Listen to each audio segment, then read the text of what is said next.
Chapter 147. Is Colonel Bai's security clearance sufficient? Hua Xiaoheng turned on the computer and accessed the internal system. The Huaxia Imperial Military had a total of 18 levels of security. The highest level was further divided into levels A, B, and C. Level A was the highest level within the highest level.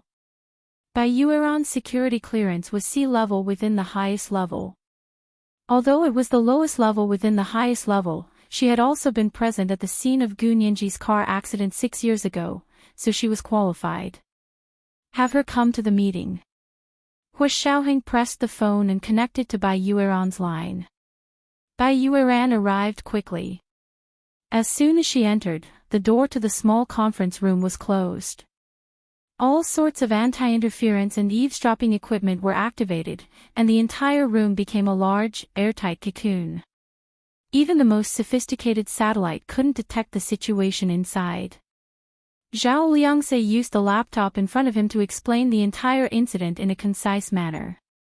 Bai Yueran listened attentively to the briefing, and her expression gradually became serious. She looked at Hua Xiaoheng. Hua Xiao, I've been against sending Gu Nianji abroad for a long time. I think the most important thing right now is to get her back as soon as possible. Get her back. How? She's already been sued. Do we have to bail her out and abscond? Chen Lai was the first to object. Even if we have to bail her out and abscond. Bai Yueran's gaze was determined, and her slender fingers tapped on the conference table. She had long, naturally wavy black hair that accentuated her charm when it was down, but most of the time, she wore it in a bun at the back of her head, which made her look much more proper. Zhao Liangse also objected. No. If we bail her out and abscond, Nianji will never see the light of day again. We can't do that. He, Yin Shixiang, Hua Xiaoheng, and Chen Lai were the people closest to Gu Nianji. Emotionally, he couldn't bear to let her go. Bai Yueran turned to look at him, her gaze somewhat disapproving. Secretary Zhao, I know that you all have been responsible for taking care of Gu Nianji for so many years.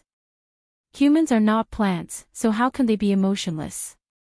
You do feel guilty, but you must also remember that you are soldiers.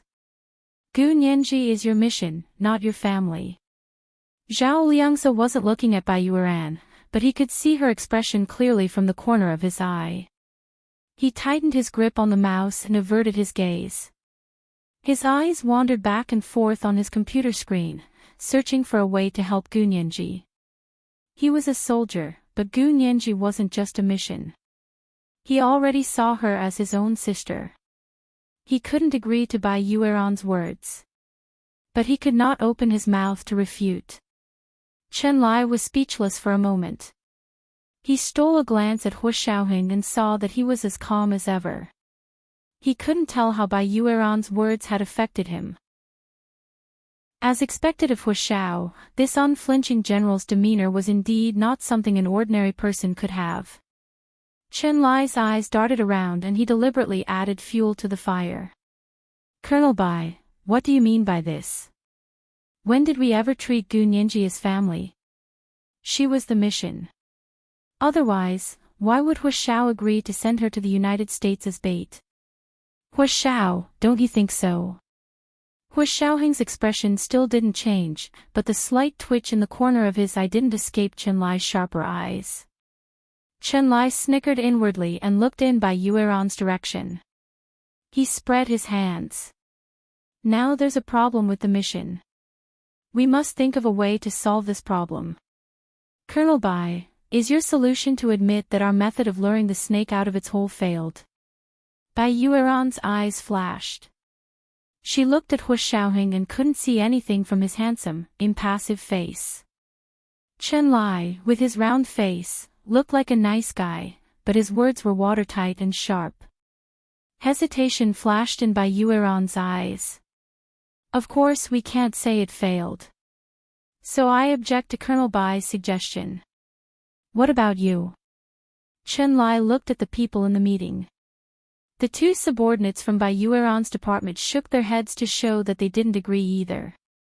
Zhao Liangzi said frankly, I agree with Chen Lai. We can't just bring Nianji back like this. We can't fail our mission, and Nianji isn't just a mission.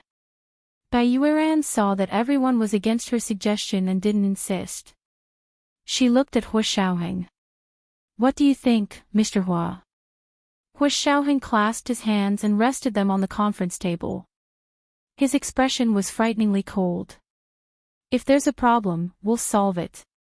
We'll respond. He then said to Bai Yueran, Director Bai, this matter may require the Ministry of Foreign Affairs to step in. You'll be in charge of contacting the Ministry of Foreign Affairs and have them prepare. He paused before continuing, but the Ministry of Foreign Affairs must keep this confidential. I don't want any news to get out before the final trial in the United States. If it gets out, it'll be dealt with according to military law. Yes, sir. Everyone in the small conference room immediately stood up and answered in unison. After the meeting, Hua Xiaoheng and Zhao Liangzi had a video call with Yin Shixiang. Mr. Hua, little Zhe, what's your decision? Yin Shixiang asked calmly. What do you need me to do? Zhao Liangzi passed the microphone to Hua Xiaoheng. Hua Xiaoheng said in a low voice, find He Zhichu first and tell him about this.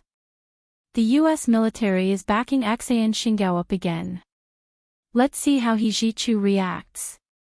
He Zhichu had even sued the U.S. military for Gu Nianji's sake. Now that he had been slapped in the face, how would he feel? Yes, I'll call He Zhichu right away. Yin Shixiang temporarily turned off the video call and called He Zhichu. On the other side of the video call, Zhao Liangzi was sitting in front of his computer searching for information online. He asked Hua Xiaoheng worriedly, Hua Xiao, are we going to the United States? Hua Xiaoheng stared at the camera. After a while, he said, go and switch Big Xiong back. Ah. Zhao Liangzi was happy at first, but when he thought about it, Yin Shixiang was probably called back because something had gone wrong, so he couldn't bear to see it happen. Big Xiong, it's not Big Xiong's fault, but he's not suited to stay in the United States to take care of Nianji. Hua Xiaoheng turned on his computer and started the satellite tracking program. That place needs computer experts more. It's better for you to go. Zhao Liangzi understood what Hua Xiaoheng was implying. He was taking responsibility for Gu Nianji's predicament. As the commanding general, it was his dereliction of duty to not know the right people and appoint them properly. But this way, Yin Shixiang wouldn't be demoted. Zhao Liangzi quickly stood up and said sincerely, Hua Xiao, don't worry. I'll go to the United States and take good care of Nianji. I won't let something like this happen again. Hua Xiaoheng didn't even turn his head. His attitude was very calm. It doesn't matter what happened. If nothing happened, we would have sent her away for nothing. You still want to lure her family out? Zhao Liangzi was silent for a long time, but still asked, what if, and I'm saying what if she really doesn't have any family left? What if she's the last person in her family? Hua Xiaoheng's hand paused. It wasn't that he hadn't thought about this possibility, but to him, it was only one of the thousands of possibilities. He didn't pay too much attention to it, and he didn't answer hypothetical questions. Zhao Liangzi waited for a long time, but Hua Xiaoheng didn't speak. He couldn't help but pat his head. How could he be so stupid again? Hua Xiaoheng never answered hypothetical questions. He had even forgotten this. In his apartment in Boston across the ocean, Yin Shixiang called He Zhichu's number. Professor Nianji just received a subpoena from the court. Yin Shixiang immediately reported the matter. He Zhichu sat alone in the greenhouse admiring the flowers. On the small rattan table beside him was a bottle of white wine of unknown age. There was also a crystal glass and an ice bucket by his feet. He poured himself a drink and watched the butterflies flutter in the greenhouse, his eyes misty and reflecting the water. When Yin Shixiang called, he didn't want to pick up. However, Yin Shixiang persevered and called again, and finally, he picked it up. After listening to Yin Shixiang's call, He Zhichu rubbed his forehead and slowly stood up from the white rattan lounge chair. He didn't seem to believe what he had just heard. Say that again. Who reported Nianji? Xan Xingao, or rather, the U.S. government's prosecution. Because Xan Xingao's injuries worsened, she was seriously injured. Yin Shixiang read the subpoena to He Zhichu. The court subpoena was delivered an hour ago. Nianji signed it herself. He Zhichu quickly left the greenhouse and walked to the garage. Where's Nianji? How is Nianji? He asked with concern. Yin Shixiang looked at the door to Gu Nianji's room. She's locked herself in her room and hasn't made a sound. He Zhichu's footsteps stopped. He turned a corner but didn't go to the garage. Instead, he returned to his mansion. He said to Yin Shixiang, "Send me a copy of the original subpoena. You can send it to my school email." Yin Shixiang had just scanned a copy and sent it to Hu Xiaoheng. It was a piece of cake for him to send a copy to He Zhichu. He Zhichu received the subpoena and looked at the judge and the prosecution in court. He couldn't help but sneer. Lieutenant Colonel Peter still hadn't given up. It looked like the $1 million from the previous settlement hadn't taught him a lesson. He Zhichu returned to his study and sent a few emails to his subordinates at his law firm. He had them prepare for a remote video conference. Lieutenant Colonel Peter was going to jail for daring to sue He Zhichu's student. Nianji, it's time for dinner. Yin Shixiang had prepared a sumptuous dinner. It was all Gu Nianji's favorite dishes. He knocked on her door. Gu Nianji hugged the panda pillow and leaned against the door. She said loudly, "I'm not hungry. I don't want to eat." "You silly child, why are you so angry? It's not worth it to hurt your health."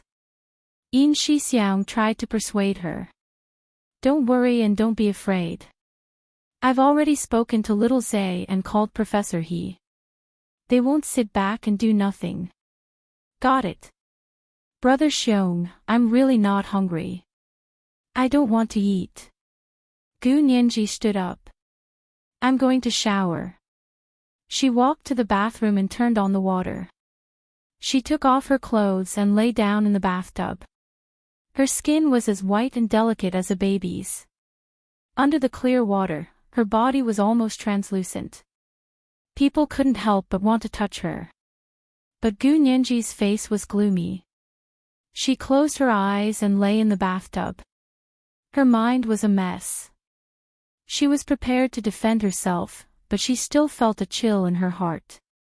They were in the dark, and she was in the light. She didn't know how many traps they had prepared for her to jump into.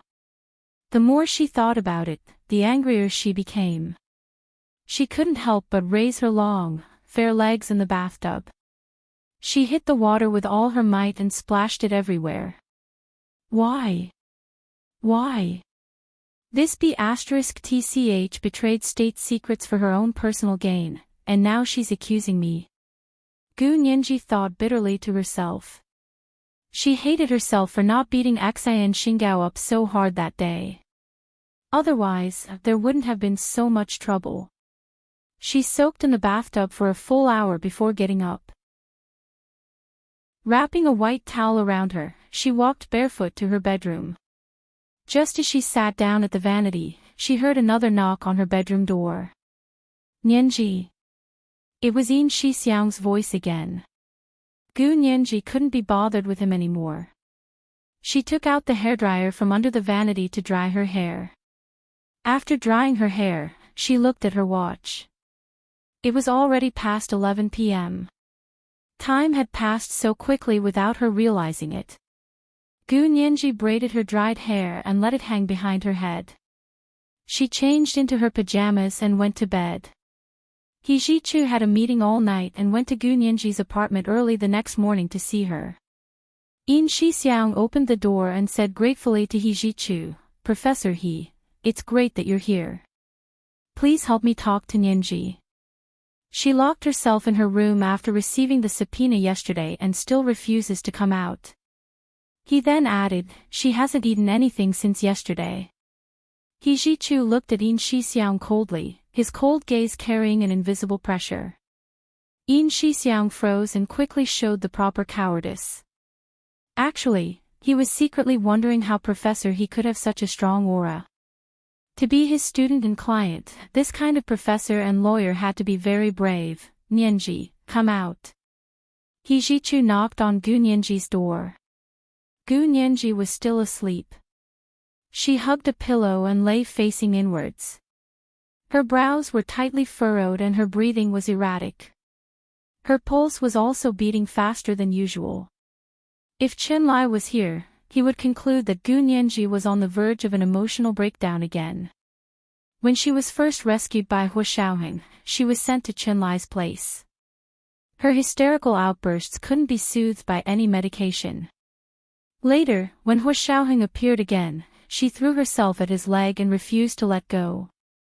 He could only hold her and accompany her for the entire night before she finally calmed down. It's too early. She's probably still sleeping. Yin Shixiang set out breakfast. Has Professor he had breakfast? He Jichu looked back. Do you have red wine? Drinking red wine so early in the morning? Yin Shixiang shook his head, dumbfounded. No. But I can buy it, no need. He Jichu turned around and sat on the sofa beside Gu Nianji's door. I'll wait for her here. He waited the entire day. Gu Nianji refused to open the door no matter how hard he tried to persuade her. The displeasure on He Jichu's face became more and more obvious. If Yin Shixiang hadn't been there, He Jichu would have kicked her in. Yin Shixiang saw that the situation wasn't looking good. He returned to his room and secretly called Zhao Liangzi. Nianji locked herself in her room for a day and a night. What should we do? She won't come out. Zhao Liangzi laughed. Do you have a dick? Can't you just open it? No, He Jichu is here. He's been trying to persuade her all day. How can I take out my dick in front of him? Yin Shixiang's voice was especially low. Zhao Liangzi froze. He turned to Hu Xiaoheng, who was sitting across from him. Hu Xiao, He Jichu has been trying to persuade Nianji in her apartment, but she won't come out. Big Xiong is getting anxious. Hu Xiaoheng pursed his lips.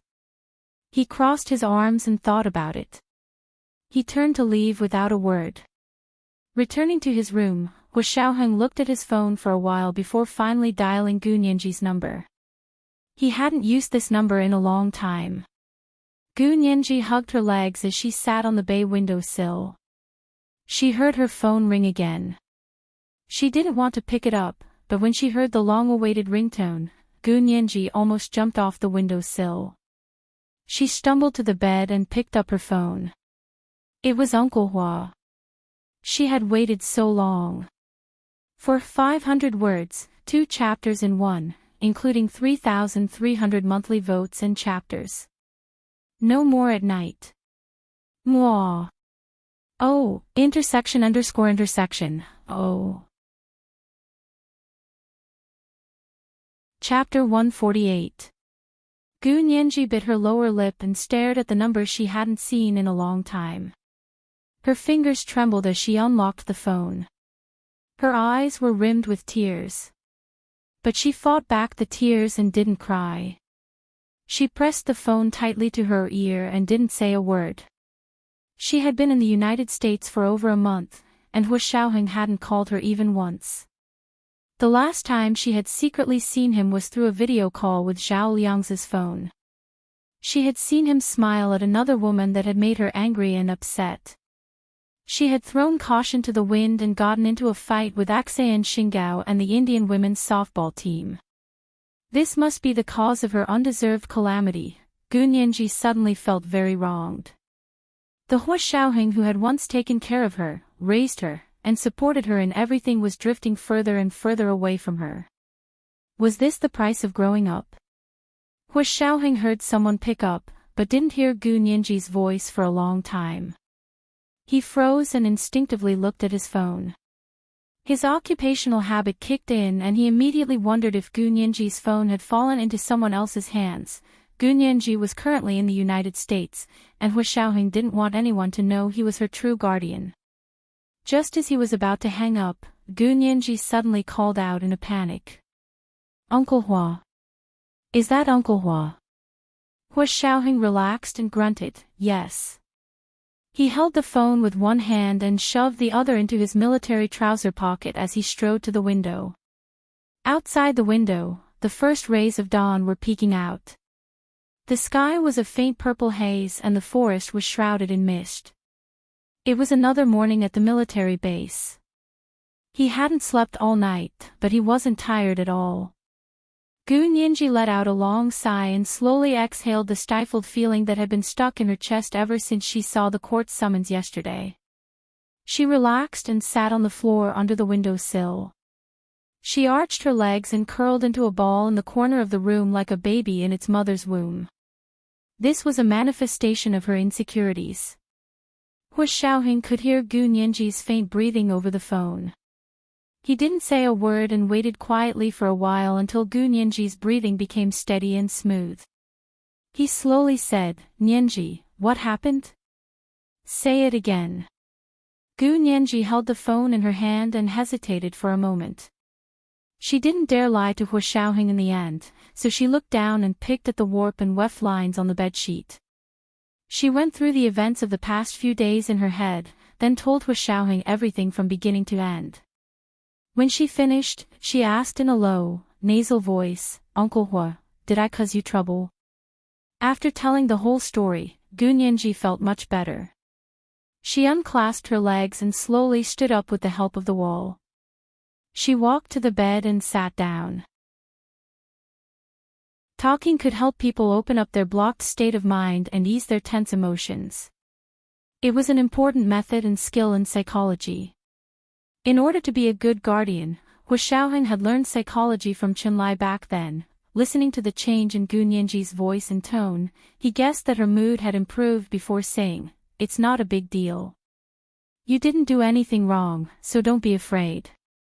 His voice was deep, rich, and magnetic. There was not the slightest bit of blame or perfunctory, only the right amount of concern and undisguised praise. "Oh. Really?" Gu Nianji immediately perked up, and her eyes sparkled. "You really think I didn't do anything wrong?" "I did hit her." She was actually quite afraid that Hu Xiaoheng would blame her for getting into a group fight. After all, she had always been a good girl in front of Hu Xiaoheng.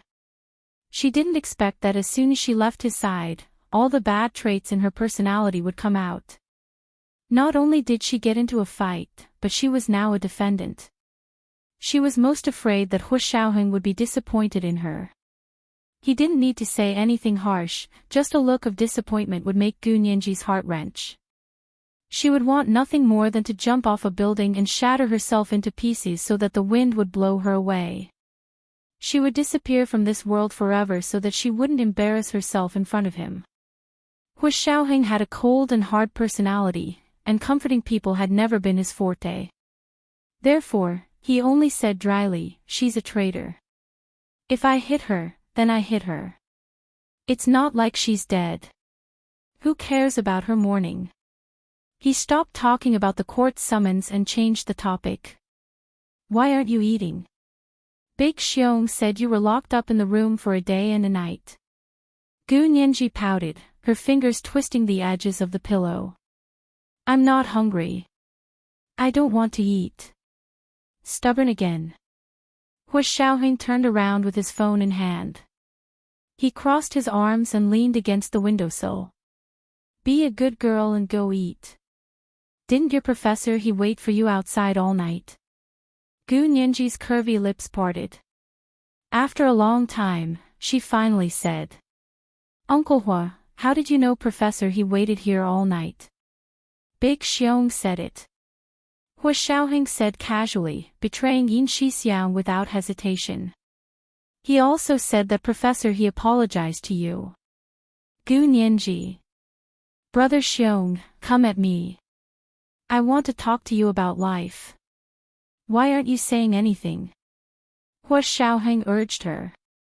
His eyes were cold. Did Big Xiong lie to me? No. No. Gu Nianji's shoulders slumped. Brother Xiong didn't lie to you. She knew the severity of the situation. Yin Shixiang was Hua Xiaoheng's subordinate. As a soldier, lying to his superior and disobeying orders was an unforgivable felony. Yeah. Hua Xiaoheng took out a cigarette from his trouser pocket. He flicked it in his hand but didn't light it. What did he do? Why did he apologize to you? Didn't Brother Xiong tell you? He did, but I want to hear it from you. Hua Xiaoheng was still unhurried, but his voice had an additional layer of pressure that only those who knew him well could sense.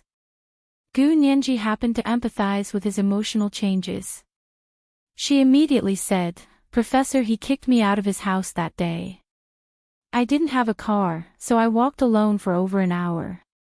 I was so tired. Hua Xiaoheng finally took out his lighter and lit the cigarette. He lowered his head and took a drag. Don't throw a tantrum again. What did I teach you? A teacher for a day is a father for life. You must respect Professor He.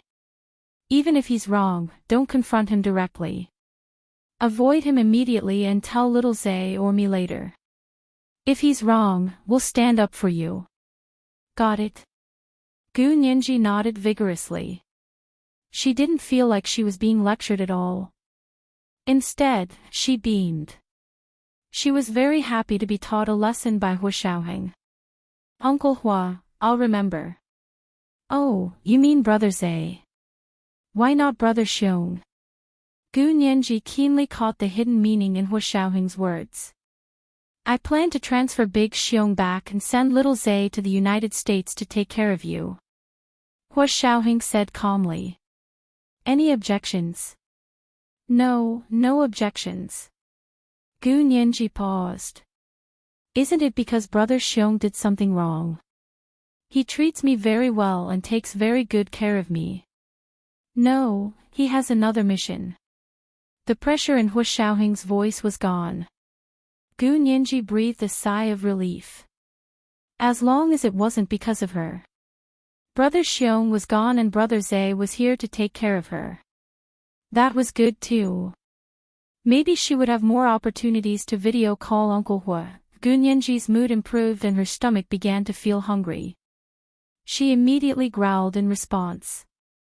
It was so loud that Hua Xiaoheng could hear it from the other end of the phone. He smiled. Okay, let's go eat. He paused, then instructed her, go out and apologize to Professor He. Thank him for standing up for you in this lawsuit. This was the first chapter. The second chapter should be 2 chapters in one. It should include 3,400 monthly votes and more chapters. Early August. Ask for monthly votes and recommendation votes. Chapter 149. Yes, yes, yes. Gu Nianji held the phone and nodded quickly. Her voice was soft and sweet, and Hua Xiaoheng could almost see her acting cute through the phone screen. His cold gaze gradually softened, and his fingers rubbed her phone number twice. His fingertips exerted force, and he finally pressed the end of the call. Gu Nianji heard the beep of the call ending and slowly put down the phone. She stood up and walked into the bathroom to see her flushed cheeks in the mirror. Her eyes were watery, and even her skin was in perfect condition. The glow seemed to come from the bottom of her skin, and she was fair and translucent from the inside out. Would the 2 people outside believe that she had been locked in the room for a day and night without eating anything? Gu Nianji patted her cheeks and washed her face. She changed into a pea-green t-shirt and white hot pants, and wore panda slippers. She opened the door and walked out. He Ji-chu heard the door open and instinctively turned to look. A young girl brimming with youth, extremely beautiful, delicate like the first dewdrop in the morning, walked out of the house. She was almost glowing, attracting everyone's attention. Her smile was so sweet that it hurt He Ji-chu's eyes. He stared at her, his clear almond-shaped eyes suddenly becoming unreadable. He couldn't speak for a long time. In Shi-xiang rushed over and shouted, "Nianji! You're finally out." He took her hand and looked her up and down. He asked with concern, "Are you okay? Are you okay? Are you hungry? I made porridge here." Gu Nianji nodded, "Hungry, I'm so hungry. Brother Xiong, I want to eat white fungus and lotus seed porridge. The white fungus and lotus seeds have to be stewed and glutinous, no sugar." "I only made plain porridge," In Shi-xiang said angrily. "You talk to Professor He, I'll make white fungus and lotus seed porridge." He looked at Gu Nianji and knew that Huashao must have called. Otherwise, she wouldn't be so easy to talk to. In Shi-xiang went to the kitchen to make white fungus and lotus seed porridge with an electric pressure cooker. Gu Nianji sat with He Ji-chu in the living room to talk. "Professor He, thank you for coming to see me." Gu Nianji stood in front of He Ji-chu and bowed respectfully. He Ji-chu was a bit surprised but didn't show it. He smiled and crossed his legs. "Oh. Nianji, why are you being so polite? Are you not cursing me in your heart anymore?" Gu Nianji pursed her lips and put on a cute smile. "When did I? Am I such a naughty student in Professor He's eyes? You are my teacher, and I can't wait to respect you. How would I dare to scold you? I am very sorry for the trouble I have caused you this time." He Ji-chu looked at Gu Nianji's sparkling eyes and snickered. "Who are you trying to fool with that fake smile of yours?" Although he looked polite, his attitude was much more distant than 2 days ago. "I'm sincerely thanking you." "How can you say that I'm coaxing you?" Gu Nianji was unhappy. "I've never coaxed anyone in my life." "Oh. Then I'll be honored to be the first person Nianji coaxed. It's a worthwhile trip." He Ji-chu stood up lazily, his gaze lingering on Gu Nianji's flawless face for a moment. "I'm leaving. Eat your dinner. We'll go to school tomorrow and we'll discuss your trial for this case." Gu Nianji wasn't worried at all now that she had Hua Xiaoheng's words. She nodded with a smile. "Professor He is going to make them pay. You have that much confidence in me." He Ji-chu walked a few steps to the door and suddenly turned to look at her. "If you lose the case, you'll go to jail." Gu Nianji raised an arm and clenched her fist. If Professor He can't win a case like this, then the largest law firm in the United States must have made a mistake in choosing him as a partner.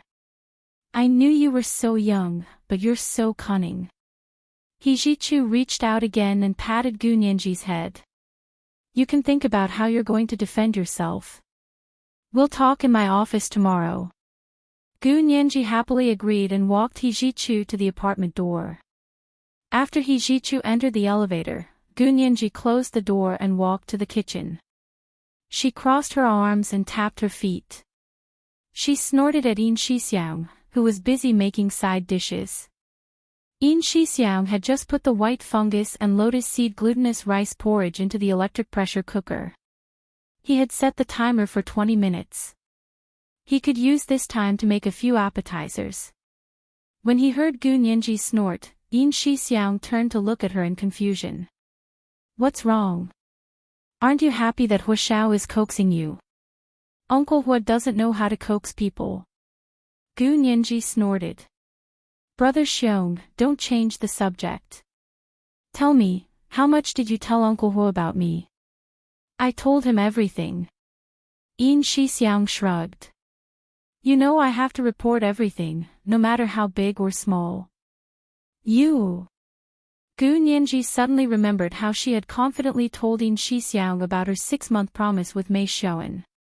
She closed her eyes in frustration and hugged her head as she shook it. Then you told him about me and Mei Shoen. Of course I did. Yin Shixiang curled his lips at her and turned to continue cutting vegetables. I'm telling you, since you've agreed to a 6-month time limit, you need to be careful yourself. Don't attract too many admirers. When did I attract admirers? Gu Nianji sneered. I don't have Professor He's amorous eyes. Tisk tsk, are you envious? Do you want Brother Xiong to pay for you to have plastic surgery in another country and get a pair of amorous eyes too? No way. My eyes are fine, I don't want plastic surgery. Gu Nianji crossed her arms and paced in the kitchen. She was frustrated. Uncle Hu called me just now, but he didn't mention this. What is it? My 6-month agreement with Mei Shoen. What's there to mention? Yin Shixiang thought Gu Nianji was making a mountain out of a molehill. Besides, this is your personal problem. Hua Xiao is only your guardian. Why should he care? As long as Mei Shoen doesn't mistreat you, Hua Xiao and I will be happy to see it happen. Really? Gu Nianji was at a loss. She wasn't unhappy, but she wasn't unhappy either. She shook her head and stopped thinking about it. Call me when the porridge is ready. I'm so hungry I don't even want to go online. Oh. That's serious. Children don't even want to go online. I believe you're really hungry. Yin Shixiang mocked her. He waved the spatula at her and chased her out of the kitchen. Yin Shixiang called for her shortly after Gu Nianji returned to her room. He told her the porridge was ready. There were also 2 light side dishes, vinegar shredded potatoes and salad. She ate happily. She finished 3 bowls of porridge and all the side dishes. Early the next morning, Gu Nianji carried her backpack downstairs to go to He Zhichu's office at the law school. Yin Shixiang went downstairs with her. He wanted to drive her. They had only taken a few steps downstairs to the parking lot when Yin Shixiang suddenly took Gu Nianji's hand and whispered in her ear. Someone's following us. Gu Nianji looked down with a smile. She got into the car with Yin Shixiang like nothing had happened. They didn't say much after they got in the car. Yin Shixiang took out the anti-eavesdropping device to scan the car. He found it had been bugged. If Yin Shixiang wasn't a master at doing this, normal people wouldn't have been able to detect it. Gu Nianji kept her mouth shut and didn't say a word. She drove to the law school with Yin Shixiang. Yin Shixiang winked at her. You have class today.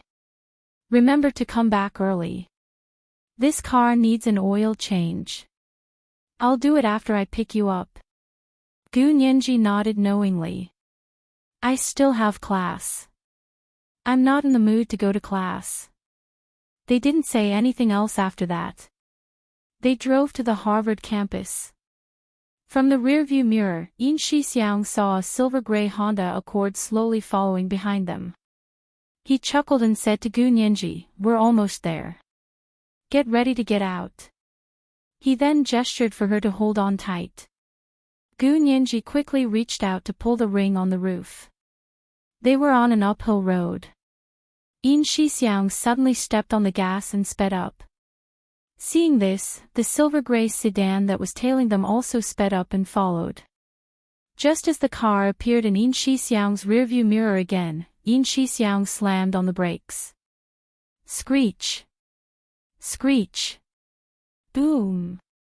The person in the car behind them didn't expect the car in front to slow down so quickly. Before he could react, he heard a crash.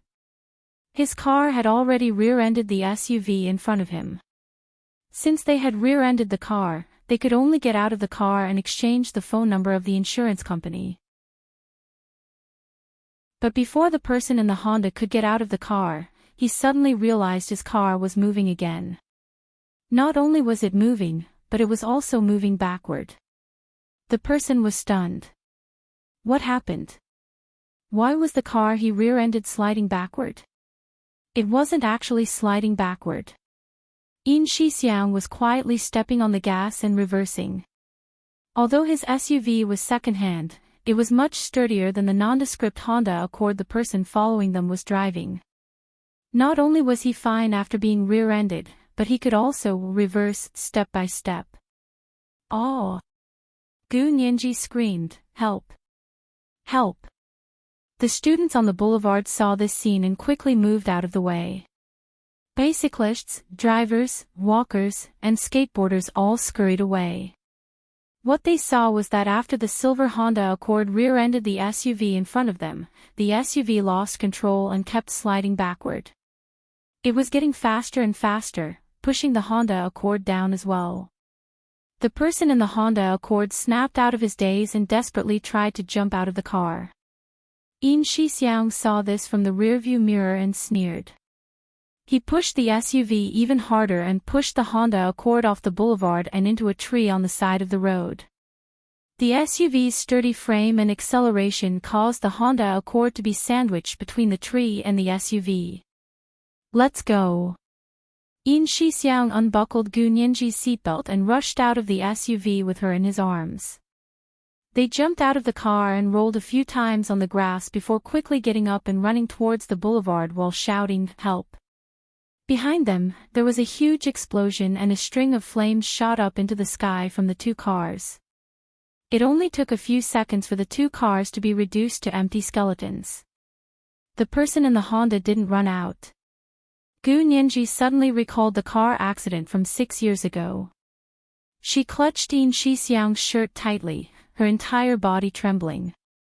Her face was pale and her eyes almost lost focus.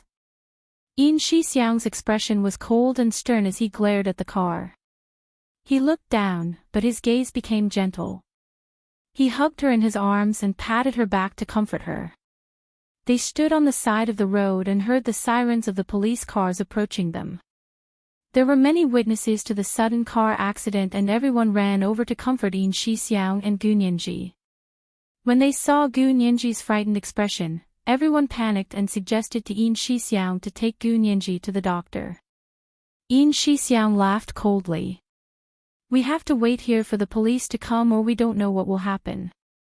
As he spoke, he took out his phone and called He Zhichu. He said briefly, "Professor He, we're in trouble again." He Zhichu was both angry and shocked when he heard Yin Shixiang's call. He was angry because Lieutenant Colonel Peter was too daring. They had already filed a lawsuit, but they still sent people to follow them. What surprised him was that the people around Gu Nianji were either too powerful or too lucky. They had only followed them, but they had turned the tables on them and killed them. But they definitely wouldn't be able to get any evidence. He Zhichu quickly drove over and found that the two cars had already been towed away. A police officer stayed behind to record the statement from Yin Shixiang, as well as several students and Harvard staff who had volunteered to be witnesses. They all said the same thing, saying that the car behind rear-ended the SUV in front, and then because it was uphill, the SUV lost control and slid down the slope, causing the Honda that rear-ended it to crash into a tree by the side of the road. Luckily, the two people in the SUV had run away quickly. Otherwise, they would have been burnt to a crisp like the people in the Honda behind them. The police officer who came to record the statement was experienced and had seen all kinds of strange car accidents. This wasn't the first time he had seen a car crash that failed to rear-end and ended up being ruined, so he didn't make a fuss. He Zhichu stood beside Gu Nianji and saw that her face was frighteningly pale. Her bright eyes seemed to have lost their light. "Nianji." He called her quietly. Gu Nianji froze for a long time before looking up at He Zhichu. "Professor." "He." She spoke very slowly, enunciating each word as if she had just regained the ability to speak. "You must have been scared, right?" He Zhichu patted her head. Seeing that she wasn't avoiding him anymore, he reached down and grabbed her hand to take her away. "It's okay now. Come to my office with me and have a hot drink to calm yourself down." For 000 words, 2 chapters in 1, including 3,400 monthly votes and chapters. There was no more at night. Mwah. Chapter 150. Hijichu's fingers were slender and warm as he held Gunyanji's small hand in his palm. His expression was cold, but his shimmering almond-shaped eyes looked at Gunyanji with great concern. Gunyanji looked at In Shixiang and tried to free her hand from Hijichu's grasp, but he reflexively held it tightly. Are you the car owner? Our sheriff has something to ask you. Just then, a police officer walked over to call In Shixiang over for questioning. In Shixiang put an arm around Gunyanji's shoulder and tilted his head to look at Hijichu. Professor He, I'll entrust Nyanji to you. When I'm done here, I'll pick her up at the law school building. Okay, no problem. I have a few assistants over there, and we're going to discuss her case. Come over later and listen in. Hijichu nodded and tightened his grip on Gunyanji's hand. In Shixiang let go of Gunyanji. Go, I'll come find you in a bit. Gunyanji glanced at him again before following Hijichu's strength to turn around and walk to his car. Hijichu opened the door and helped her in. Gunyanji's face was pale, her eyes wide and lifeless. Even her reactions were slower than before. Hijichu didn't say anything else. After getting in the car, he started it and drove to his office. When they arrived at Hijichu's office at the law school, he personally made her a cappuccino with double milk and sugar. Here, have some. Hijichu placed the plain blue and white coffee cup in front of Gunyanji. Gunyanji didn't take it. She only looked up at him with timid eyes. There was a storm brewing in the depths of her eyes, but it was hidden by the fog. Her mind was sometimes clear and sometimes confused. She always felt some memories stirring and wanting to break through the soil, but when she really tried to think, she found it was empty. There was no trace at all. Could it be that I'm someone without a past? For some reason, this thought suddenly flashed through Gunyanji's mind. Hijichu held the coffee cup and didn't get a response from Gunyanji for a long time. He carefully looked at Gunyanji's eyes and had an idea. He took her to sit on the two-seater sofa and let her sit in his arms. He called her quietly. Nyanji. Nyanji. Gunyanji's eyes followed his voice and looked at him in confusion. Would you like a cappuccino? Didn't you say this was your favorite? He raised the coffee cup to Gunyanji's lips. The cappuccino with double sugar milk exuded a strong milky fragrance that lingered in Gunyanji's nose. It was the best way to soothe her mind. She slowly opened her mouth. Hijichu pursed his lips and let her lean against his chest as if he were feeding a baby. He supported her head and brought the cup of coffee to her mouth. Drink it. Gunyanji closed her eyes and began to sip the coffee in Hijichu's hand. From Hijichu's angle, he could see that her long eyelashes were like 2 rows of small fans that covered her inky black pupils. Under the tall and delicate bridge of her nose, her lips, which were like water chestnuts, were tightly pressed against the edge of the coffee cup as she gulped down the warm cappuccino. Coffee, sugar, and milk, each of which could soothe a nervous, restless mind, and the combined effect was even better. Gunyanji's heartbeat and pulse gradually returned to normal. Seeing Gunyanji like this, Hijichu's expression instantly changed. There was anger, anxiety, and unwillingness, but also heartache, pity, and affection. There was even a trace of emotion that he didn't want to think about. After finishing the entire cup of cappuccino, Gunyanji raised her head and lifted her lips from the cup. She pushed the coffee cup with her hand to indicate that she had finished. Hijichu placed the coffee cup on the small coffee table beside the two-seater sofa but didn't leave. He still held Gunyanji in his arms. His large hand pressed against the center of her back as he looked down at her. His cool voice was almost right next to Gunyanji's ear. What happened? Are you scared? Gunyanji blinked and finally woke up from the after-effects of the car accident. When she saw Hijichu's enigmatic and handsome face so close to her, she instinctively reached out and pushed his face away. She stood up and said, "Professor He, you can sit. I'll just stand." He Jichu leaned back from Gu Nianji's push, and when he turned around, she had already jumped away from his position. The tall girl stood in front of him and looked at him with a frown, an unhappy expression on her face. Not scared anymore. He Jichu simply took up the entire two-seater sofa. He crossed his legs and rested one hand on the back of the sofa. "Why are you standing? Sit over there." He pointed to the single-seater sofa across from him. Gu Nianji had been in a daze ever since she saw the fire from the car accident. He Jichu had brought her back, made her coffee, and fed her. She had felt it, but it hadn't entered her mind. Now that she was fully awake, she said unhappily, "Professor He, don't treat me like a child. I'm already an adult." She thought about it and continued, "I'll be 18 in 2 months." He Jichu had been completely treating her like a child when he fed her coffee. He had only stopped short of burping after feeding her. Also, he was a professor. A teacher for a day was a father for life. Was it really okay for him to sit so close to her? Gu Nianji just wanted to stay as far away from him as possible. She took a few steps back and sat on the single-seater sofa across from him. He Jichu dialed the intercom nonchalantly and called a few people over. "Nianji is here. Come to my office for a meeting."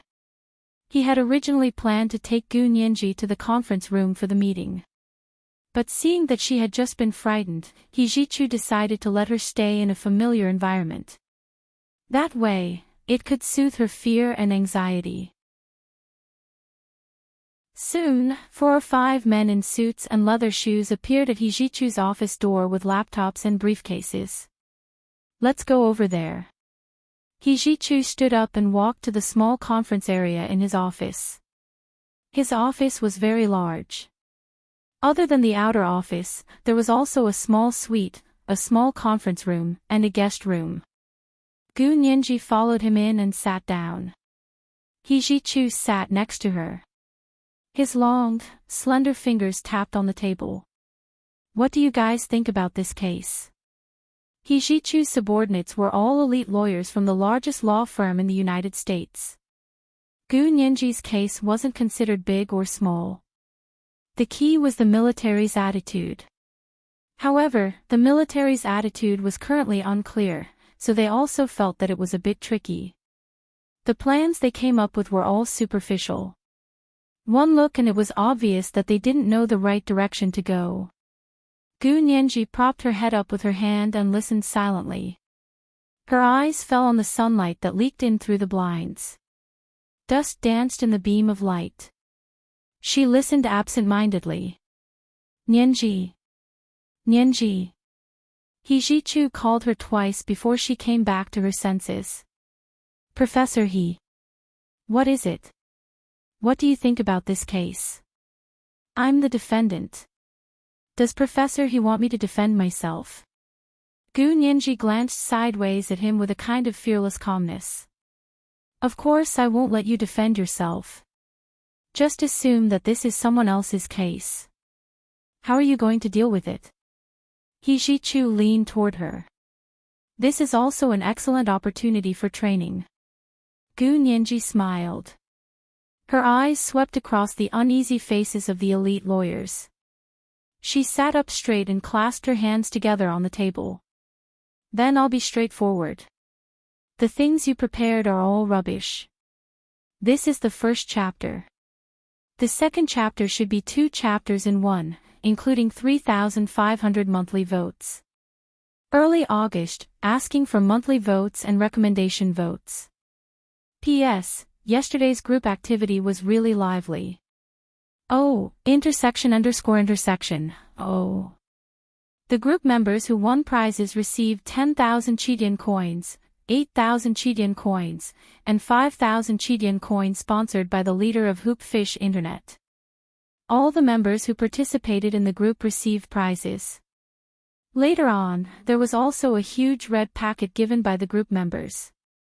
Okay, everyone was typing so fast that I couldn't keep up with it at all. In just a few minutes, there were already hundreds of records. This time, the group activity was even more lively than the last. I believe that the next group activity will be even more successful than this one. Thank you to Hoopfish Internet for organizing this activity. Thank you to all the members who participated. I hope everyone can speak up more. Oh, intersection. Oh. Chapter 151. Trash. The white lawyer sitting next to Hijichu repeated Gu Nianji's words with a displeased expression. Are you talking about trash? Yes, trash, trash. As Gu Nianji spoke, she stood up and dragged the 5 defense reports on the table over. She crumpled them into a ball and threw them with her right hand. The ball of paper drew a beautiful arc in the air and landed in the trash can in the corner. That's the only place they should go. Gu Nianji sat down leisurely. Her face was as soft and sweet as a manga girl's, but her words were sharp and venomous. Do you know who we are? Do you know how many cases we've won? Do you know how much time we spent helping you write this defense report? Do you know who you're messing with? Do you know how much risk we have to take to help you fight this case? The white lawyer spat out a string of English words quickly and anxiously, but you don't care and throw our efforts into the trash can. I refuse to defend people like you. He stood up and shifted his gaze to Hijichu. Mr. He, please forgive me for being unable to help. Gu Nianji squinted at Hijichu and sneered. Professor He, this is your right-hand man. TSK. Before Hijichu could speak, Gu Nianji looked at the lawyer who had announced that he was withdrawing. What's your name? John Vanderbilt. The man said his surname proudly. Vanderbilt was indeed a relatively famous surname in the upper class of American society. There was no doubt that most of the people in this family were elites. Gu Nianji nodded. May I ask how much your annual salary is? The man blushed. Salary is a private matter, you have no right to ask. I'm asking on behalf of Professor He. Gu Nianji raised her chin arrogantly, even more arrogant than the man. I think your annual salary must be very high to be Professor He's subordinate, right? Did they hire you with such a high annual salary just to let you fight a car accident lawsuit? Pfft, the other 4 white lawyers sitting still couldn't help but laugh. Their eyes flashed with ridicule as they winked at the lawyer who was about to leave. John, I won't be sending you off.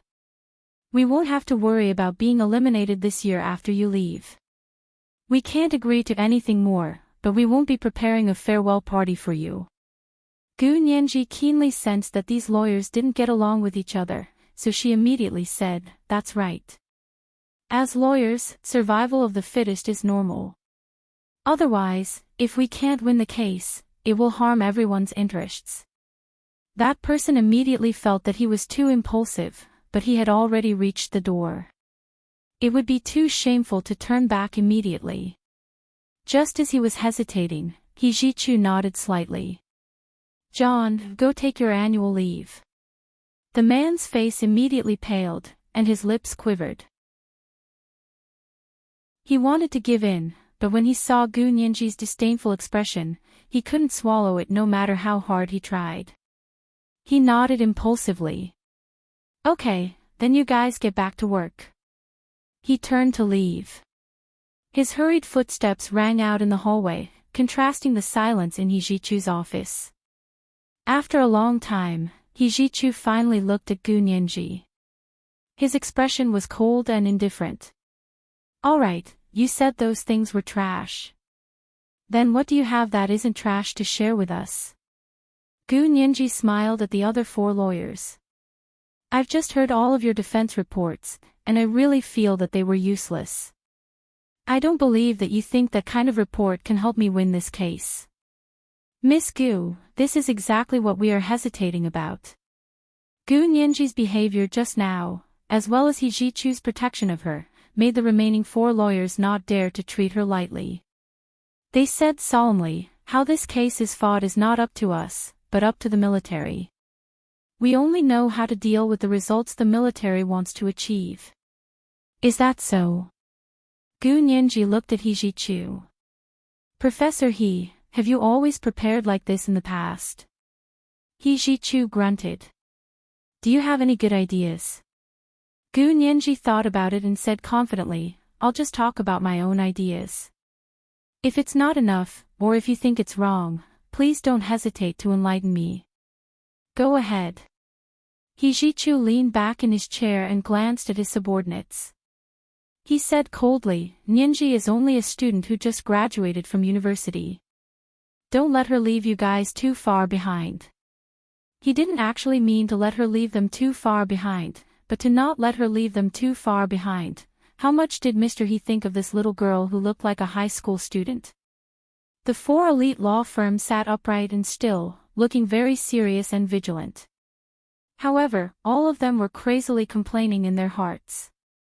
I must have heard wrong. How could he be left behind by a little girl who doesn't even have a law license?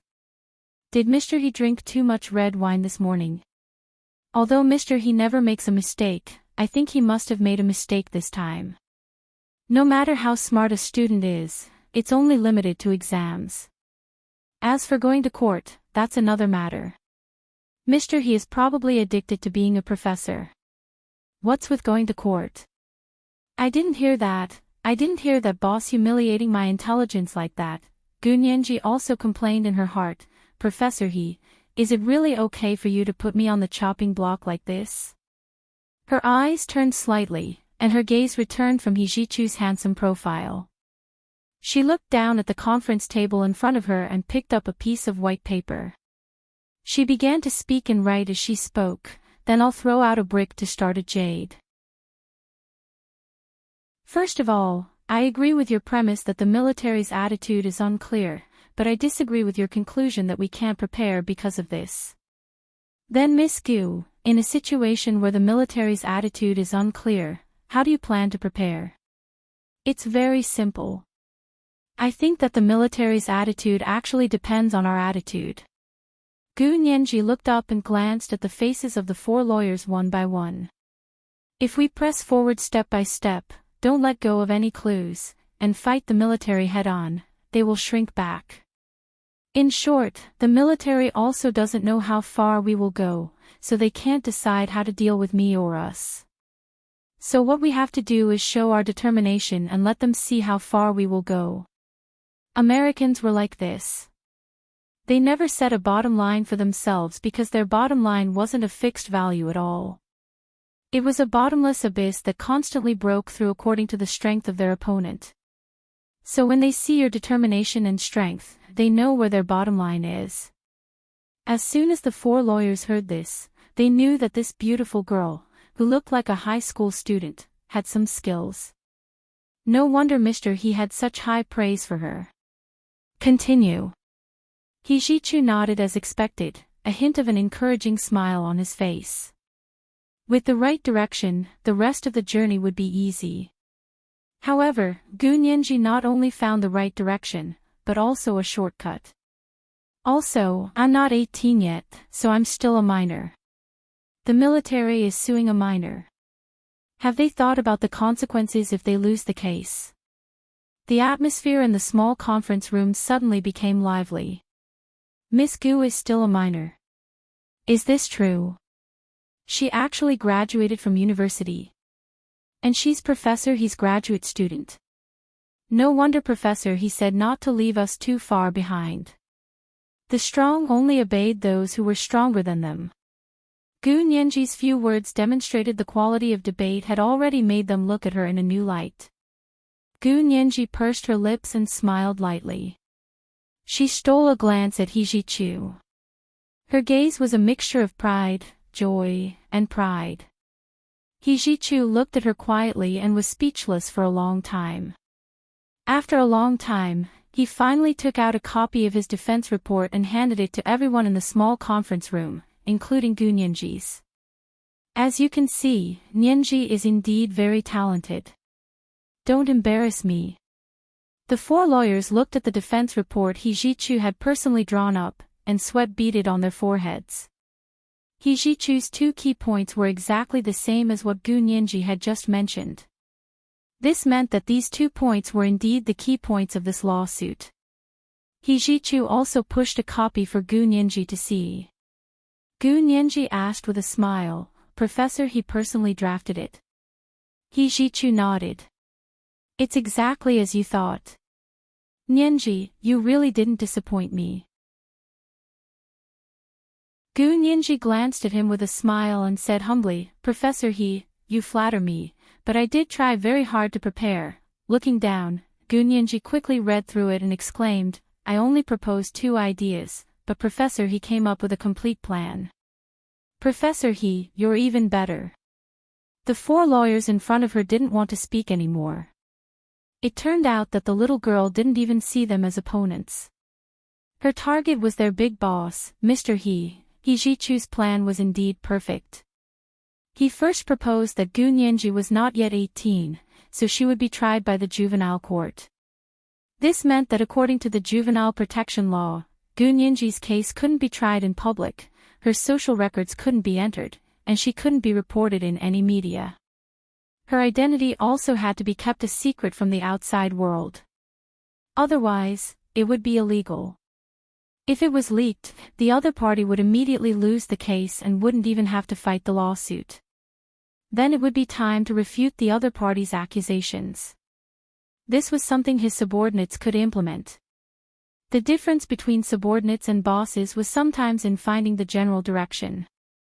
After the meeting, the 4 lawyers took Hijichu's plan back to prepare their statements. When In Shixiang arrived, the lawyers had just left. He overheard Hijichu say a few words and knew that they had already come up with a plan.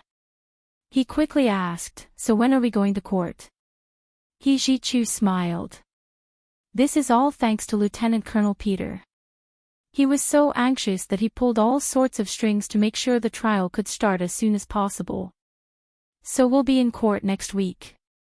If Xan Xingao and Lieutenant Colonel Peter hadn't been so anxious, according to normal American court procedures, the case would have to be filed, accepted, and then scheduled. In the end, Xan Xingao's case against Gu Nianji would only be heard next year. And if it really had to be next year, Xan Xingao wouldn't be able to pretend to be dumb until next year, so all sorts of reasons had led them to overlook the most important one. Gu Nianji was not yet 18, so legally speaking, she was still a minor. A week later, Xan Xingao's case against Gu Nianji was officially heard in the Boston Federal District Court. A nurse pushed Xan Xingao, who sat in a wheelchair with her head bandaged and eyes glazed over, to the plaintiff's stand. Lieutenant Colonel Peter was dressed casually and sat in the last row. He couldn't hide the smug smile on his face. The courtroom entrance was crowded with reporters and media. Although they couldn't enter the courtroom, they could interview and record outside. Of course, Lieutenant Colonel Peter was the one who had leaked the case to the media. Xan Xingao wanted this case to have a huge publicity effect and warn all Xia Empire's international students not to cross Xan Xingao. Otherwise, she could put them in jail at any time. 10 minutes before the start of the trial, Hijichu walked in with 4 elite lawyers. Gu Nianji wasn't there. When they saw that Hijichu was representing Gu Nianji in court, the reporters were instantly excited. They carried cameras and video equipment and sprinted over, aiming their microphones at Hijichu. "Mr. He, are you going to be the defense lawyer yourself?" As far as we know, Mr. He has never appeared in court as a defense lawyer since winning the congressional wiretapping case 3 years ago. "May I ask why you're personally appearing in court this time?" Hijichu wore a dark gray 3-piece suit with a snow-white iron-free shirt underneath. It made his face look as cold as ice. He stopped in his tracks and spoke clearly to the reporters who aimed their cameras and microphones at him. "Please take back your equipment and delete all reports related to this case. My client is a minor. You all know the consequences of violating the law on the protection of minors. It was undeniable that the United States did a much better job protecting the privacy of minors than any other country. They were also very strict in their enforcement of the law. The media might have been able to fight back in other areas, but when it came to the protection of minors, no one dared to enter this minefield. As soon as they heard He Zichu's stern announcement, countless reporters' expressions changed. They immediately put away their equipment and microphones and deleted all prepared reports. Not only did they delete the reports, but they also called their websites, newspapers, television stations, and radio stations to immediately investigate and delete all content related to the case. When they were done, they saw that He Zichu had already walked into the courtroom and stood before the judge. Your Honor, the first request I submit to the court today on behalf of my client is to counterclaim that the Boston Federal District Court accepted a case that does not fall within its jurisdiction without verification. He Zichu said coldly as he handed over Gu Nianji's birth certificate, passport, and the relevant legal provisions. The judge looked through it and was extremely embarrassed. He cursed Lieutenant Colonel Peter and the military in his heart for forcing him to file a case without a thorough investigation and to immediately start the trial. He knew it. When would there ever be a good outcome from going against He Zichu? This was the second chapter with 2 chapters and 14,000 words. It included 3,500 monthly votes. She wanted to roll around and beg for monthly votes and recommendation votes. She fell from the top 10 monthly votes. P.S. This kind of sissy novel charges money by word count. It's only 5 cents for 1,000 words. Everyone can calculate it themselves. It's really not expensive. I hope everyone can support the original version. This chapter was more expensive than the previous one because the word count was double that of the previous one. Also, the website decides the price. It has nothing to do with me. I can't adjust the price. Chapter 152. The judge of the Boston Federal District Court was in his late 60s and had long since gone bald. His bald head gleamed under the courtroom lights and he appeared to be sweating, or perhaps he was sweating. He glared at He Zichu, his hands trembling for a long time before he finally rapped the gavel on the table and announced loudly, "Silence." Since the defendant is a minor, this court has no jurisdiction over minors. The complaint is dismissed and the defendant is not guilty. Court is dismissed. The judge left in a hurry. He had made a huge mistake this time, and He Zichu would never let him off the hook. He had to discuss this with the military brass and see if they could plead on his behalf. He was about to retire and couldn't lose his pension because of this. Lieutenant Colonel Peter didn't expect that the battle would be lost before it even started. He angrily spat out the chewing gum in his mouth, and it stuck to the wall beside him. He got up and left quietly. When he reached the door, he turned around and shot a look at the nurse pushing Xian Xingao to court. The nurse understood and pushed Xian Xingao away. The crowd in the courtroom made way for them and watched them go in silence. He Zichu watched them leave with a cold expression. When Lieutenant Colonel Peter looked over, He Zichu smiled back with his hands in his trouser pockets and didn't back down. Lieutenant Colonel Peter also grinned and turned to leave. He Zichu knew this wasn't over yet. As expected, within 2 days, another subpoena was sent to Gu Nianji's apartment. This time it was for her guardian because she was underage. The court to prosecute her was the Juvenile Court of the Boston Federal District Court. This court specialized in criminal cases involving minors between the ages of 10 and 18. However, it wasn't open to the public and didn't require a jury. It was entirely up to the judge. The judge had to have unquestionable evidence to convict. It was much more difficult to judge than adult criminal cases. He Zichu had prepared his arguments for the juvenile court. He wanted to see how far the U.S. military would go on Xian Xingao's behalf. Gu Nianji was also prepared to go to court. Because it was a strictly confidential juvenile court, she didn't have to worry about her identity being exposed or becoming the center of attention. Nianji, go to bed early. I'll wake you up tomorrow morning. Zhao Liangzi knocked on her door. 2 weeks had passed, and Zhao Liangze had taken care of her instead of Yin Shixiang. Yin Shixiang had been transferred back to the Huaxia Empire a week ago, and Zhao Liangze had replaced him. Gu Nianji reluctantly exited the forum and turned off her computer. She rubbed her eyes and smiled. Xan Xinggao must hate me so much. She's just a fool, and yet she still dares to go around slandering me. It must have been tough on her. Zhao Liangze was a very talented computer expert. He was the top boss of the Blue Star Hacker Alliance before he was 18 years old. Later, he was recruited by Hu Xiaoheng and became his assistant. The first thing he did when he arrived was monitor Xian Xinggao's computer and phone.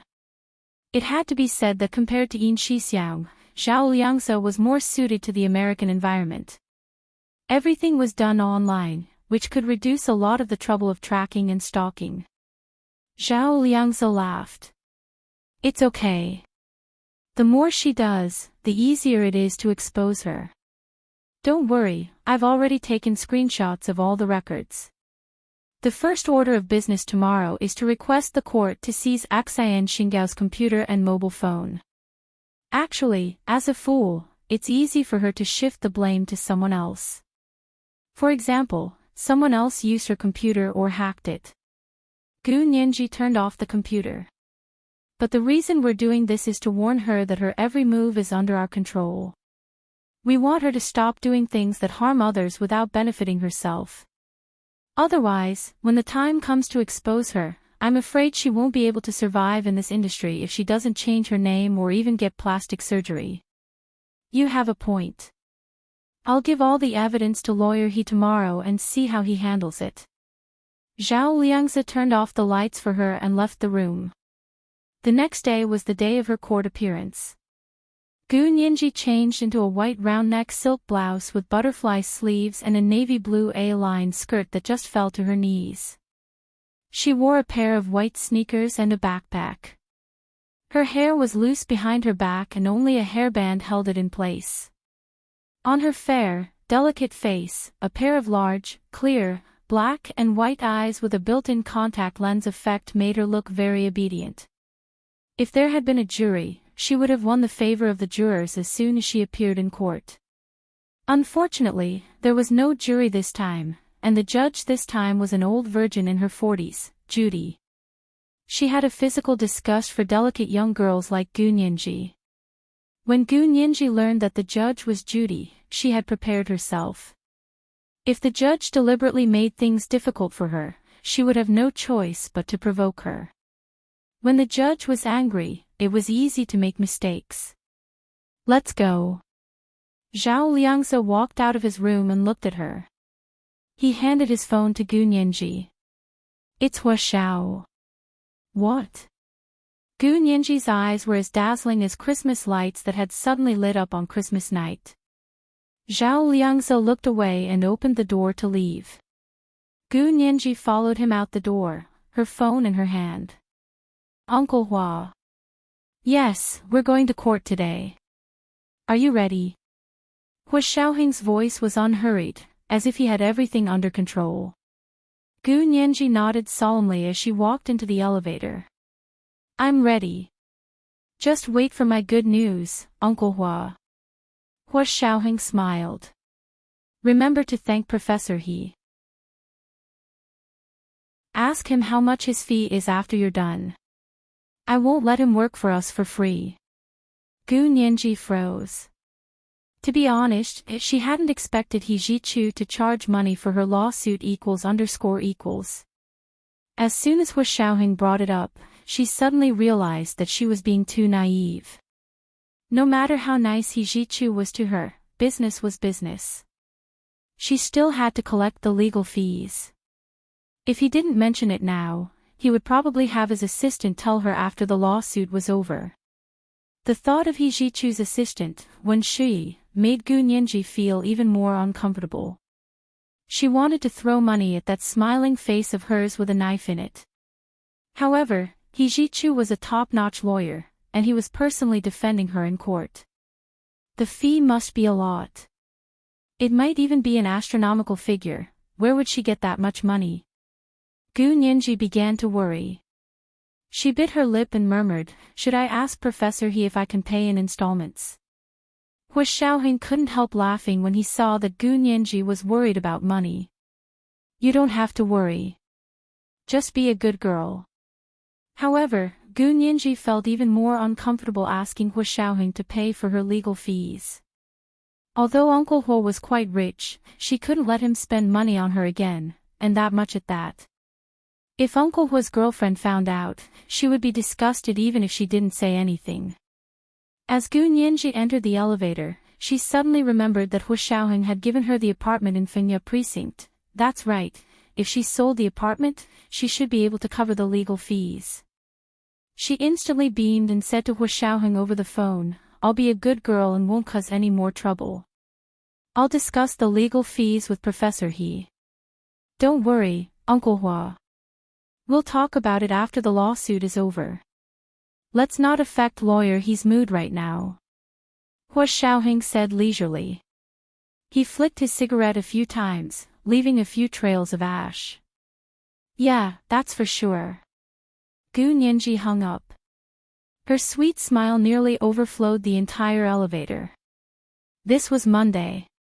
Asking for monthly and recommendation votes on Monday. Especially recommendation votes. Monthly votes for 3,600 plus updates for the second watch. Around 1 o'clock p.m. Third watch around 7 o'clock p.m. Chapter 153. In the elevator, Zhao Liangzi gave her a sidelong glance and shook his head without saying anything. When the elevator reached the ground floor, they walked out of the apartment to see a yellow Hummer parked in front of the door. He Zhichu had sent a private car to take them to court. Gu Nianji helped Zhao Liangzi out of the car. Zhao Liangzi narrowed his eyes and looked inside the car before raising his eyebrows at Gu Nianji with a smile. This car is quite something. Gu Nianji touched the car and windows and giggled quietly as she mouthed to Zhao Liangzi, bulletproof. It seemed like He Zhichu was on high alert after their car had been rear-ended last time. However, the person who had been following them hadn't wanted their lives, but had only wanted to investigate their whereabouts. Yin Shixiang had been the one who had actually tried to kill them. Gu Nianji truly felt that He Zhichu was overthinking things. When they arrived at the entrance of the juvenile court, He Zhichu was already waiting there. Today, he was wearing a light gray, thin-wool three-piece suit with a silver-gray tie. His striped, moon-white, iron-free shirt was tailored to his body, as if it was tailor-made. Gu Nianji walked towards him. Professor He. Coming. He Zhichu nodded at her. Let's go in. He reached out to support Gu Nianji's waist and waved his other arm in front of him to lead Gu Nianji into the courtroom. The onlookers were in an uproar. With He Zhichu's status in the American legal community, it was rare for him to be able to take care of his clients like a rookie lawyer. Gu Nianji's actions immediately made everyone look at her in a new light. After Gu Nianji entered the courtroom, she sat with He Zhichu at the defendant's stand. Xan Xingao was still sitting blankly in the plaintiff's stand with a nurse by her side, as well as the lawyer and the government prosecutor. When the time was up, Judge Judy announced that the court was in session and closed the doors. No one was allowed to take photos or videos, and cell phones were not allowed in the courtroom. Gu Nianji stood up and placed her hand on the Bible to swear that everything she had said was the truth and not a single lie. After making the oath, she glanced at Xan Xingao and thought to herself that the plaintiff should also make this kind of oath. Of course, as a fool, Xan Xingao couldn't even speak. It was the lawyer and the prosecutor who spoke. The bailiff took away the Bible. Judge Judy looked at Gu Nianji in disgust and said with a straight face, Gu, do you plead guilty? Gu Nianji looked down and ignored her. This was the time for her lawyer to speak. As expected, He Zhichu stood up and nodded to Judge Judy.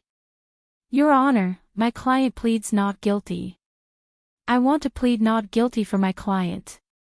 Judge Judy's gaze shifted to He Zhichu and she visibly relaxed. Her voice was much gentler. Lawyer He, have you thought it through? I don't think it's possible to deny such a case with such conclusive evidence. Deny it? He Jichu's shimmering almond-shaped eyes flashed, and his thin lips were almost pressed into a straight line. I never deny false evidence that is fabricated out of thin air. I only refute it. Judge Judy's face was suddenly covered with a layer of frost. Refute? Which piece of evidence can you refute? I'm all ears. First, Mr. Prosecutor, please read out their conclusive evidence. He Jichu glanced coldly at the plaintiff's stand and sat down. Judge Judy realized she had just made a procedural error. She immediately coughed and urged the plaintiff's prosecutor. What does the plaintiff have to say? The prosecutor stood up from the plaintiff's stand and read the prepared indictment. Defendant Gu Nianji used a bat to seriously injure plaintiff Axayan Xingao during a softball game at 10 a.m. on July 16. Her right wrist was fractured and the blow to the head resulted in a concussion. This later became irreversible and the plaintiff's IQ was reduced to that of a 3-year-old. She became mentally disabled. This is considered a serious injury. After the prosecutor finished reading, he said to Judge Judy in a threatening manner, Gu Nianji's behavior was particularly vile. She beat up a classmate for no reason and caused serious injury. Although she is a minor, it is still an unforgivable crime. Judge Judy nodded. It was indeed vile. She looked at He Jichu. Lawyer He, are you sure you still want to plead not guilty? Of course. He Jichu stood up and shook his head at the plaintiff's stand. He sighed first. You're taking money from the government and the military, but you're not doing your job properly. You've come up with an indictment that's full of mistakes. What a disgrace. You're not allowed to make personal attacks. The prosecutor on the plaintiff's stand was so angry that he jumped up. What's wrong? Isn't it true that your client assaulted someone? Isn't it true that my client was seriously injured? Both of your points are true. He Jichu spread his hands. What? Ha! Your Honor, look, he's already admitted it. What's the point of trying? They've pleaded guilty. The prosecutor was so excited that he couldn't control himself. He was so excited to be able to take down He Jichu, who had never lost a battle before. He Jichu snorted. Mr. Prosecutor, I haven't finished speaking yet. Why are you talking to yourself? You haven't finished. What else do you have to say? Judge Judy frowned. Since you admit it's the truth. Your Honor, I admit that it is a fact that my client hit someone, because there is an injury report to prove it. It's also true that the plaintiff is called an idiot, as evidenced by a doctor's certificate. He Jichu paused. His eyes swept across the courtroom. But, Mr. Prosecutor, please prove that your client's mental decline was a direct result of my client's assault. What? You don't understand the legal jargon. I really don't know how you graduated from law school and got a law license. He Jichu mocked. Then let me translate. Please prove that Axayan Xingao became an idiot as a direct result of Gu Nianji's assault. Direct result? Wasn't it because she was assaulted? She even had a concussion. Mr. Prosecutor, after this case is over, I'm going to file a complaint with the Law Commission about your qualifications. You have absolutely no legal qualifications. He Jichu's voice grew cold. He turned to look at Judge Judy.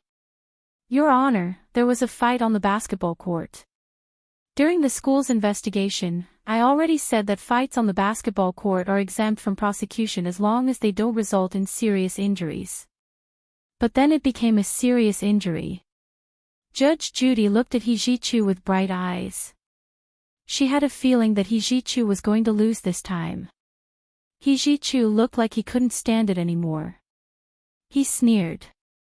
If I kick you today and you die 20 years later, can you say that I kicked you to death? Of course not. Judge Judy retorted instinctively. A lot can happen in 20 years. The chain of logic has already been broken. Exactly. He Ji-Chu turned and pointed at the plaintiff's stand. The fight happened on July 16. On August 15, almost a month later, Xian Xinggao's injuries suddenly worsened and her IQ rapidly declined. Let me ask you, couldn't something else have happened in the month that caused her IQ to deteriorate? It's only been a month. It's not comparable to the example you gave. Judge Judy immediately retorted. You can't. What's the essential difference between 1 month and 20 years? Fine, even if there's an essential difference in what you said, there were many people in and out of Xian Xinggao's room after she was hospitalized. With so many people, any one of them could have attacked her and caused her serious injuries a second time. He Ji-Chu tossed out a list of names. I request to summon the people on this list and interrogate them about what they did in Xian Xinggao's room. There's no need for that. Judge Judy waved her hand. Can't we just look at the room's surveillance footage? We can see if anyone caused her any second injuries. He Ji-Chu frowned. There were surveillance cameras in Xian Xinggao's room. It seemed that the other party really valued Xian Xinggao, but what was so important about a small fry like Xian Xinggao? He Ji-Chu truly didn't understand. Lieutenant Colonel Peter sat in the last row of the courtroom with a smug smile. The room's real-time surveillance was his trump card. They had installed the surveillance cameras because they were worried about Xian Xinggao. They were worried that she would come into contact with someone else and sell out their deal. Secondly, they wanted to ensure her safety. Everyone who entered or left her ward had to be interrogated. The courtroom fell silent. Judge Judy ordered the bailiffs to retrieve the surveillance footage from Xian Xinggao's room. For the sake of fairness, He Ji-Chu also sent his men to follow the footage and prevent the other party from tampering with it.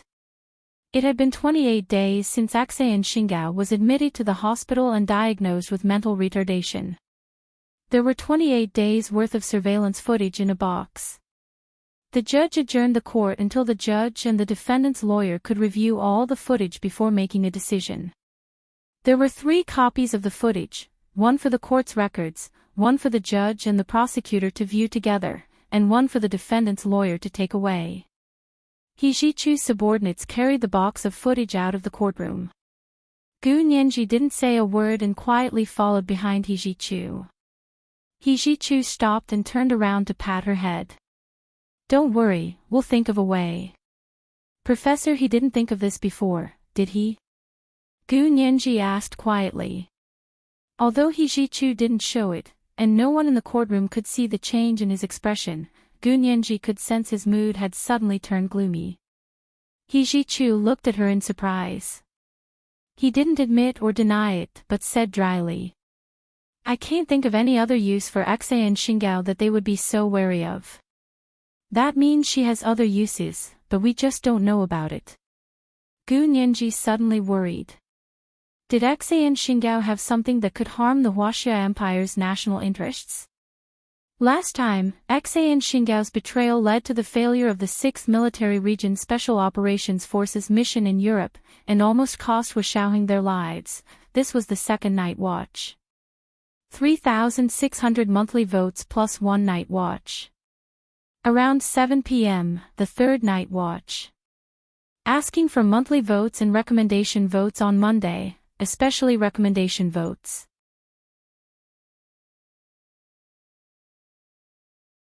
Chapter 154. Let's go. He Ji-Chu escorted Gu Nianji out of the courtroom and into the parking lot. He Ji-Chu didn't understand why Gu Nianji still looked so worried. I told you not to worry. These videotapes are their final trump card. I'm not worried about my case. Gu Nianji said honestly. Then what are you worried about? He Ji-Chu was even more confused.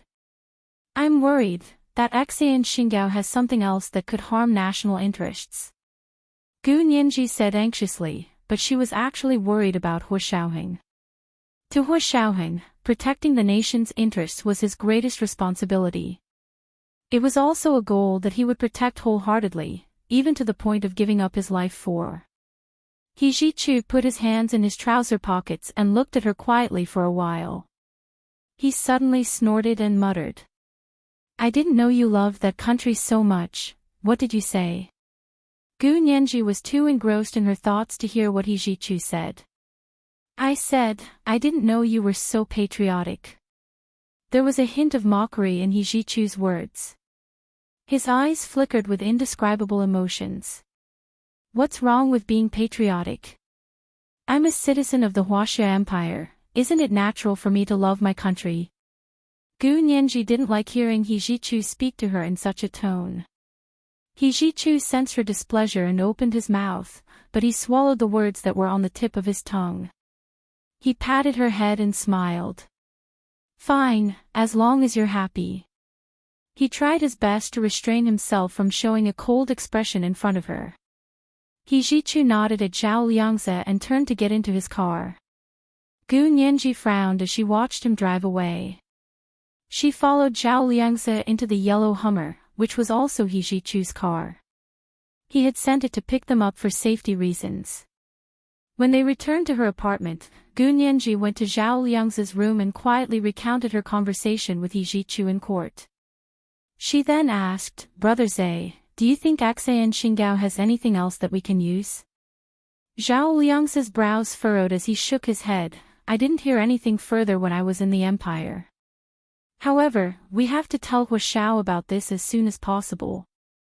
If there's anything we've overlooked, we have to make up for it quickly. Xan Xingao's father had already been relieved of his duties, and all of the Nandu system's overseas connections had been rechecked. Everything was normal when Zhao Liangze came out. Could it be that they had overlooked something? Then hurry up and tell me. Gu Nianji hesitated. Can I watch from the side? Zhao Liangze had something on his mind, so he immediately refused her. No, it might be confidential. Your security clearance is not high enough, so you can't listen. Oh. Gu Nianji was a bit disappointed but didn't insist. She quietly returned to her room. Zhao Liangze quickly contacted Hu Xiaoheng. It was 11:00 in the evening in China. Hu Xiaoheng was writing a report on perfecting the 6th Military Region's organizational structure in his study. He heard the call coming from his earpiece and looked up at the computer. It was Zhao Liangze calling him. He took off his headset, opened the instant video communication system, and asked, What's the matter? Has Nianji's case been closed? Hu Xiaoheng looked at his watch. Gu Nianji's case should be in court at this time. Zhao Liangze shook his head. There's new evidence in the case. It'll be in court next week. As he spoke, he told him about the surveillance footage that had been obtained from investigating the people who had visited Axayan Xingao's ward. He added, Nianji thinks that Axayan Xingao has something that the US can use to blackmail them. That's why the US military is still keeping a close eye on her. Hu Xiaoheng held the mouse in one hand and opened several confidential programs on the computer. He opened them one by one. His finger gently traced across the corner of his lips. His eyes were dark and unfathomable. They were like bottomless black holes that even light couldn't escape from. As he looked through the files, he suddenly seemed to understand something. His brows furrowed, and his eyes became murderous. Something's wrong. Little Zhe, keep an eye on Axayan Xingao. Since they have the surveillance footage, it'll be easier for you. Zhao Liangze was also nervous. Hu Xiao, is there really a problem? Yes, I'll make arrangements immediately. Hu Xiaoheng stood up. Last time, we focused on the civilian code system that Axayan Xingao was directly involved in. We didn't investigate the people who developed the encrypted channel as carefully. We made a mistake. Zhao Liangze's eyes widened. No way. The password for the encrypted channel. Hu Xiaoheng whipped his head around and glared at him. His voice was stern. "Shut up." Zhao Liangze immediately shut his mouth. He stood up and bowed his head to the camera. Hu Xiaoheng didn't have time to reprimand him anymore.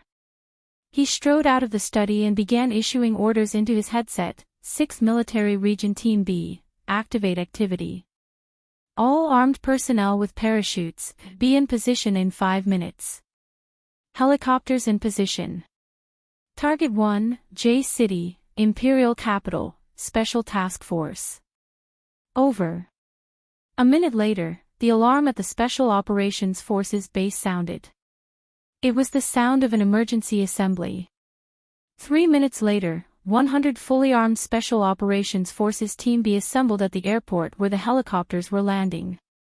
Hu Xiaoheng had already changed into the same military uniform as them, but his gun was more powerful. Get in the helicopters. Target 1, Room 532, Nandu R&D Center, J City, G Province. Take everyone inside with you. Hu Xiaoheng was the first to board the helicopter. The 100 Special Operations Forces members followed. The helicopter roared to life as it flew toward J City, G Province. Because it was a special military operation, all airports in the country had received an urgent message. All air routes had to make way for the helicopter. 2 hours later, they arrived at the Nandu R&D Center in J City, G Province. Hu Xiaoheng jumped out first, and the members behind him followed. A meeting was going on in room 532, Nandu R&D Center. A group of people were smoking and smoking. It seemed that the meeting had been going on for a long time. Hands up. You're all under arrest. The leader of Special Operations Forces Team B barged in and slapped an arrest warrant on the face of Xingquan, the deputy director of the Nandu R&D Center. The people in the room paled. Before they could struggle, they were knocked down one by the Special Operations Forces members. Their mouths were gagged, and they were tied up and sent to the helicopter. Hu Xiaoheng left 50 Special Operations Forces members behind to take over the security system with his authorization letter. What are you doing? I'm a soldier too, and I have a military rank. How can the 6th Military Region punish people like this? Xingquan finally snapped out of his daze after boarding the helicopter. He began to yell at the Special Operations Forces members guarding him. Hu Xiaoheng heard his yelling and pushed open a door. He said coldly, Xingquan, how dare you call yourself a soldier? Tell me, what's your relationship with Xian Xingao? Did she come into contact with any of the more confidential codes in the Nanda project? Hearing Xian Xingao's name, Xingquan's flushed face drained of all color. He avoided Hu Xiaoheng's fierce gaze and muttered. Xian Xingao. I don't know what you're talking about. How would I know her? You don't know her. Fine, we'll talk when we get back to the capital. Hu Xiaoheng suppressed his anger and turned to leave, kicking the door shut. At the same time, Gu Nianji dialed the number Hu Xiaoheng had left for her again and again, but couldn't get through. It was the third watch. They were asking for monthly votes and recommendation votes on Monday, especially recommendation votes.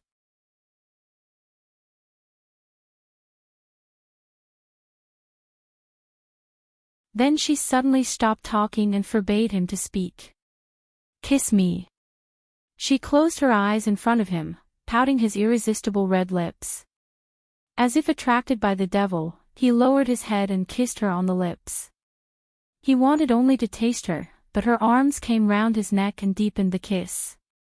If someone hadn't knocked on the door to give him the material, he didn't know how far they would have kissed. We can't do this. Mei Xiaoan finally pushed Jiang Hongqia away. I already have a girlfriend. Go, and don't come looking for me again. Jiang Hongqia stood up gracefully and tucked her long hair behind her head.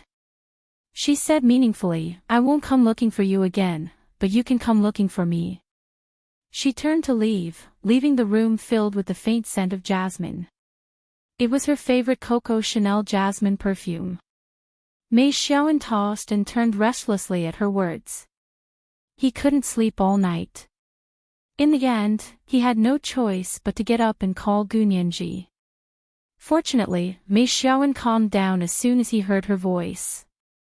Jiang Hongqiao's magic disappeared without a trace in the face of Gu Nianji's soft, moving voice. I just miss you. When are you coming back? I can't wait. How about I go to the United States with you? That way we won't have to wait 6 months. Mei Xiaoan reached out and felt the gentle night breeze on the balcony. It was soft and numb. He remembered the time he had hugged Gu Nianji in the United States. It was like hugging a cloud, unbelievably soft. Gu Nianji chuckled and gripped her phone. She was touched. Can you really come? Her voice was filled with emotion, and it was completely different from polite words. Mei Xiaoan sensed it. He froze, then became ecstatic. He turned around on the balcony. Do you really want me to come? Gu Nianji desperately wanted someone to be with her. For the first time, she felt the kind of companionship she wanted. It was different from the companionship of people like Brother Zhe and Brother Xiong. If you can come, we can be together right away. We won't have to wait 6 months. Gu Nianji said impulsively. She was like a child playing with the sand at the beach. She just wanted to hold on to as much as she could before the tide washed away all the sand she had. Mei Xiaoan immediately agreed. I'll book the plane tickets tomorrow. After saying that, he quickly felt sleepy. He yawned and said, Then I'm going to sleep. You go ahead with your work. Gu Nianji nodded. Go ahead. Don't stay up late again. At the same time, Hu Xiaoheng and the B team of the 6th Military Region Special Operations Forces arrived at the landing pad of the Imperial Secret Service by helicopter. Under the deep blue sky of the imperial capital, a large Mi-26 helicopter rumbled with its propellers and landed steadily on the landing pad. Hu Xiaoheng had already parachuted with 40 members and rushed to the door of a private office on the 27th floor of the Secret Service building. He kicked the door open and shouted, Hands up. Special Operations Forces, action. The people in the room immediately raised their hands and looked over angrily. One person shouted, What are you doing? This is the office of the Deputy Director of the Imperial Secret Service. Who dares to mess around? Hu Xiaoheng held an M16 submachine gun and loaded it. His footsteps were heavy as he walked over from behind his team. Where's Bai Yuxing? Call him out. Bai Yuxing was one of the deputy directors of the Imperial Secret Service. He was in charge of the U.S. intelligence system. He was also Bai Shuang's father and Bai Yueran's uncle. Deputy Director Bai. The people in the room looked at each other. He's not here. Not here. Hu Xiaoheng couldn't suppress his anger, but he didn't yell. He kept his voice low and said, Every member of the Secret Service has a tracking chip in their body, which is controlled by the 6th Military Region. The chip can't be removed unless they leave the Secret Service or die. Major General Hu, what do you mean? Someone in the Secret Service recognized Hu Xiaoheng and couldn't help but ask. I mean, Bai Yuxing's tracking chip shows that he's in this office, but you're telling me that he's not here? Hu Xiaoheng waved his hand at his team members. Search. The members of the Special Operations Forces immediately opened all the rooms and cabinets in the office. In the end, they only found a tracking chip under a potted plant on the windowsill. It was Bai Yuxing's chip. Hu Xiaoheng wore white gloves and took the chip. He pursed his lips and said, Detain everyone here. Inform the military police department to come and take over. Inform the Senate and government officials that the Secret Service's personnel in North America have been wiped out. Order them to immediately stop all activities in North America and evacuate. Thanks to Gu Nianji's reminder, Hu Xiaoheng had been able to trace Axayan Xinggao's background to Xing Quan, the deputy director of the Nanda Research and Development Center, and then to Bai Yuxing, the the deputy director of the Secret Service. Why did the Americans still value Xian Xingao so much? It wasn't because she was powerful, but because she had important people like Xing Quan and Bai Yuxing behind her. This was the first update. The second update should be 2 updates in one, including 3,700 monthly votes. It was around 1 p.m. Thank you to Enigma Yangxi and the beggars in heaven for the Heshabi yesterday. Mwah. P.S. Even if you're guessing the relationship between the characters, you have to be more reliable. You have to read the content carefully. How could the 28-year-old professor he give birth to the 18-year-old Gunyanji? Stop guessing like that.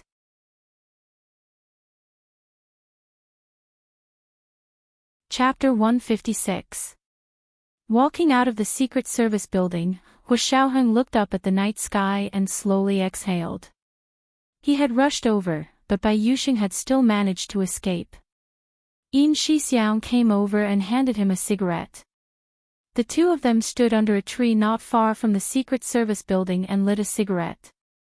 For them, smoking was the fastest way to relieve tension. Yin Shixiang received a call from the Senate and the head of government's office before finishing his cigarette. Mr. Hua, they're looking for you. They want you to go to the Senate hall. Yin Shixiang finished the call and passed the message to Hu Xiaoheng. Hu Xiaoheng threw the cigarette butt into the trash can under the tree and threw the M16 submachine gun to Yin Shixiang. Let's go. At 3:00 in the morning, Hu Xiaoheng was already standing on the podium in the Senate hall. He was reporting the operation to the Speaker of the Senate, the Foreign Affairs and Intelligence Committee, and the heads of government agencies. General Ji, the Supreme Commander of the military, had a dark expression on his face. He sat in the last row with his guards and personal secretary. He looked angry, but he was actually there to support Hu Xiaoheng. The deputy director of the Secret Service, Bai Yuxing, had a very high rank, and his Bai family had deep roots in the upper echelons of the Huaxia Empire. Hu Xiaoheng had gone against the Bai family without informing anyone. If he didn't have a good reason, it would be difficult to deal with him. Hu Xiaoheng was the reserve echelon that General Ji had painstakingly trained. He was going to take over the position of Supreme Commander of the Imperial Army, so there was no room for mistakes. In that instant, General Ji even decided that he would protect Hu Xiaoheng even if it meant going against the entire Bai family. Hu Xiaoheng didn't know what General Ji was thinking, or perhaps he did know, but he didn't want to care. To him, not being able to kill Bai Yuxing with his own hands and allowing him to escape the Huaxia Empire was already his biggest failure since joining the military. Hu Xiaoheng looked at the information in his hands, including the list of Huaxia Imperial Customs clearance for the past month that Yin Shixiang had just sent him. A cold smile appeared on his lips. Hello, Senior Speaker Long, senior officials. I'm here to report a high-level defection of the Secret Service. What? General Hua, don't slander us. My Bai family has served the Empire for generations. Countless lives have been sacrificed. How dare you slander our Bai family? Major General Hua, you're acting so recklessly against the Bai family just because your father is the director of the military political department and your grandfather was the former deputy commander of the military. There were too many high-ranking officials in the Bai family.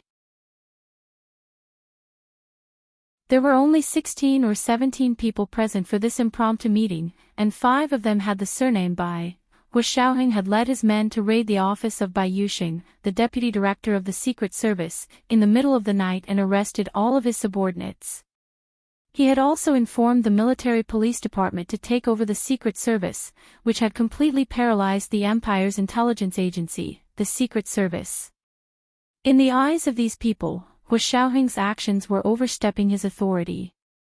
Hu Xiaoheng stood on the stage with his hands behind his back. His expression was calm and composed, and he didn't say a word. After the clamor had died down, he said unhurriedly, "Senior officials surnamed Bai, I can't let you know the following information in accordance with the Empire's confidentiality clause. Please get out." What? Why should we go out? Speaker Long, we object. Shady business. There's definitely a shady deal. Shut up. The veins on Hu Xiaoheng's forehead bulged, and he slammed the table. If you keep causing trouble, the Secret Service personnel who died in North America will come to you to protest. The upper house of the Senate suddenly fell silent. The white-haired Speaker Long stood up and said to the Bai family, "Believe me, I won't let an innocent person be wrongly accused, but I won't let those who betray our country escape punishment either."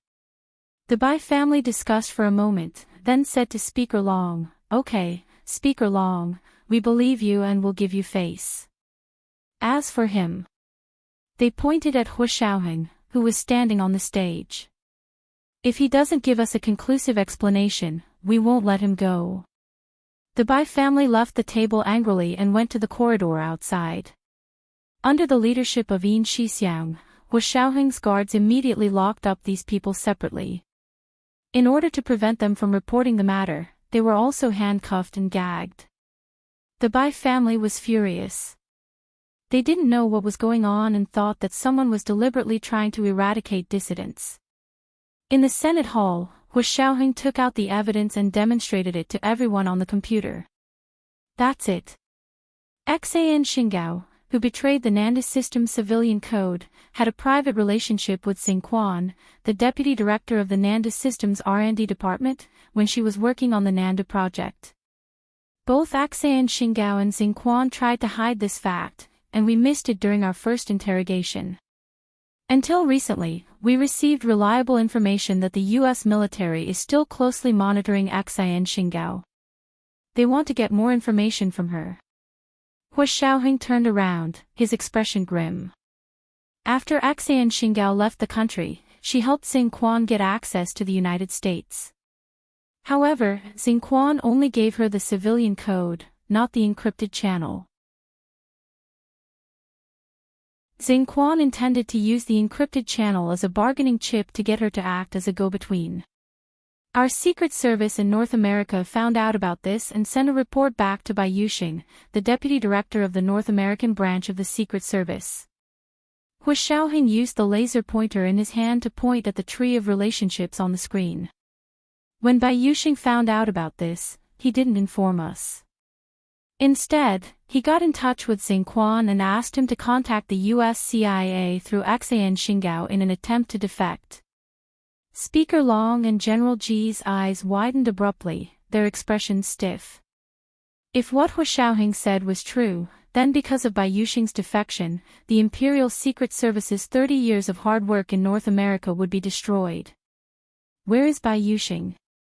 Issue the highest warrant for his arrest. Hunt down Bai Yuxing. Speaker Long stood up first. We can't let him succeed. It's too late. Hu Xiaoheng shook his head. As soon as I got the news, I rushed to his office and found that he had already removed the tracking chip and placed it under a potted plant in his office. He disappeared at least 4 days ago. As he spoke, he took out the list of customs personnel. This is the customs list. Take a look for yourselves. Speaker Long slumped into his chair. His lips trembled, and he couldn't say a word. After Xing Quan contacted Bai Yuxing, he was afraid that Bai Yuxing was fishing, so he secretly recorded every meeting he had with Bai Yuxing. If Bai Yuxing really was fishing, he wouldn't have quietly absconded. Bai Yuxing should be in the United States now, but I don't know if he contacted the CIA. The Secret Service in North America should withdraw immediately. The top government official slammed the table. We can't let this traitor hurt our people. I've already informed the North American Secret Service to not accept any information from Bai Yuxing, and I've also informed them that Bai Yuxing has committed treason. The rest of them should withdraw immediately. General Ji wiped the sweat from his forehead. He had fought many wars in his life, but this was the first time he had been so aggrieved. The grudge between the Bai family and the Bai family had been established. Although Bai Yuxing was a traitor, they didn't want to be implicated. So Bai Yuxing's mistake alone couldn't implicate the rest of the Bai family. Moreover, with the Bai family's complicated in-laws, it was impossible to completely eradicate the Bai family. Hu Xiaoheng also understood that the Bai family's influence couldn't be completely eradicated, but he suggested, I suggest that all the Bai family members who are above the departmental level be fully investigated. If there are no mistakes, they can be reinstated. If they were implicated, it would be best if they were convicted and sent to prison. Speaker Long and the government official looked at each other and said slowly, we will definitely investigate. Give us the evidence and we will take over. Send someone to follow up on the Secret Service matter. Meeting adjourned. Hu Xiaoheng walked out of the Senate building alone. It was already dawn. The sun was eager to shine beneath the clouds, revealing its golden silhouette. Hua Xiao. Yin Shixiang greeted him with a very serious expression. Little Zhe has confirmed that Bai Yuxing is connected to the CIA. Do you want Nianji to come back? Hua Xiaoheng squinted and looked at the rising sun. The sunlight sprinkled on the dark green leaves, like pieces of gold, dazzling. No need. No one knew who she was, not even the Secret Service. As for Bai Yueran, who knows her identity? Although she is a member of the Bai family, she has always been with General Ji. Let's trust her for now. Hua Xiaoheng thought about it for a long time, but still refused. Besides, Nianji is still in a lawsuit with Xian Xinggao. But aren't you really worried? Yin Shixiang was anxious to death. In his heart, Gu Nianji was still a child who hadn't grown up. Worried? Why wouldn't I be worried? Hua Xiaoheng replied casually as he walked to his car. But does being worried mean you have to hide her? Big Xiong, you're confused because you're worried. I'm confused because I'm worried. Yin Shixiang couldn't say it out loud. He felt that Hua Xiaoheng was making it sound like he didn't care. Hua Xiaoheng made him speechless, so Yin Shixiang followed him into the car sullenly. The orderly, Fan Jian, started the car and took Yin Shixiang and Hua Xiaoheng to the airport. When they came to the capital, they took a helicopter, and when they returned to Sea City, they took a private plane. At the same time, at the Sea City International Airport, Mei Xiaowen's flight was delayed for 2 hours. Because a private plane was coming from the imperial capital, all other flights had to make way for the military plane. Mei Xiaowen had no choice but to text Gu Nianji. Flight delayed, Mei arrived 2 hours later. Gu Nianji had actually regretted it that night. She shouldn't have agreed to Mei Xiaowen's request on impulse. Now that she saw Mei Xiaowen's text, she quickly replied, Don't worry, it's fine even if it's half a year later. I can wait. Mei Xiaowen smiled at the phone, as if it was Gu Nianji's anxious face. He was about to look down to type when a slender hand reached over and took the phone from his hand, forbidding him from texting. Xiaowen, are you really leaving? Are you really going to abandon me? Jiang Hongcha's tearful face appeared in front of Mei Xiaowen. Mei Xiaowen was truly shocked. You. How did you know I was here? Nothing is impossible for a determined person. Jiang Hongcha turned off his phone. Xiaowen, don't go. I've never begged you before, but this time, I beg you. She bit her lip and looked at Mei Xiaowen, her expression gentle and moving. Reaching out, she hugged Mei Xiaowen's waist and looked up at him. Xiaowen, give us another chance. I don't want much, just this half a year. You can be with me for this half a year. If you don't like it, then after half a year, you can be with her, okay? Mei Xiaowen closed his eyes. Jiang Hongcha used to be such a proud person, but she was willing to compromise to this extent for him. What more could he ask for? Mei Xiaowen hugged Jiang Hongcha and buried his head in her shoulder. Okay, I won't go to America. We'll try for half a year. You have to promise me that you won't tell anyone about us being together, not even Ai Weinan. Jiang Hongcha sighed in relief, a gentle smile appearing on her face. Okay, I promise. Actually, this was the best. If they tried for half a year and still found it inappropriate, they could break up after that. No one would know, and it would be best for both of them. Just then, someone came over from the nearby exit to clear the area, saying that a high-ranking military official's private plane had arrived. Mei Xiaoan put his arm around Jiang Hongqiao's shoulder. Let's go home. You're not going to America. Jiang Hongqiao pointed at Mei Xiaoan's phone. You should at least let them know. Maybe they're still waiting for you. Mei Xiaoan smiled and picked up his phone to text Gu Nianji. Something happened at home, so I can't go to America for now. I'll wait for you to come back in half a year. Gu Nianji was restless throughout dinner. She wanted to say something, but stopped herself several times. She didn't say it to Zhao Liangze. Zhao Liangze was busy helping Hua Xiaoheng with the evacuation of the North American branch of the Secret Service, so he didn't have time to worry about Gu Nianji's feelings. He hurriedly finished his meal and told Gu Nianji to put the dishes in the dishwasher, then went back to his room to continue working. Gu Nianji received a text from Mei Xiaoan saying that he had something to do at home and couldn't come to America for the time being. They would meet again in half a year, according to their agreement. Gu Nianji sighed deeply. She was no longer nervous. She frowned as she put the dishes in the dishwasher and added the special dishwasher detergent.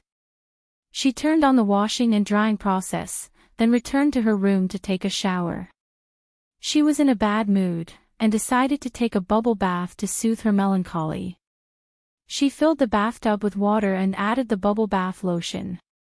Finally, she dripped a few drops of rose essential oil, and a fragrant bubble bath was ready. She undressed, coiled her hair on top of her head, and put on a waterproof shower cap. She stepped into the bathtub and lay down comfortably. Hua Xiaoheng got off the private plane at the Sea City International Airport and left through the VIP passageway. He was soon back at the base in the Special Operations Forces car. He had been out all night, and hadn't slept for a few nights. He was a little tired. After eating something, he planned to take a shower and go to bed. Before he went, he remembered that he had a special number. He was used to checking it every day. He took the phone and looked at it. He saw countless missed calls from Gu Nianji. This is the second update with 4,000 words. 2 updates in one, including 3,700 monthly votes. Asking for monthly votes and recommendation votes. Oh, intersection. Oh.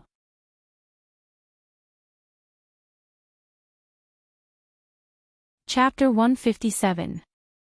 Why did she call so many times? Did something happen? Hua Xiaoheng looked at the time on his phone. It was around 9 in the morning here, so it should be 9 in the evening in the United States.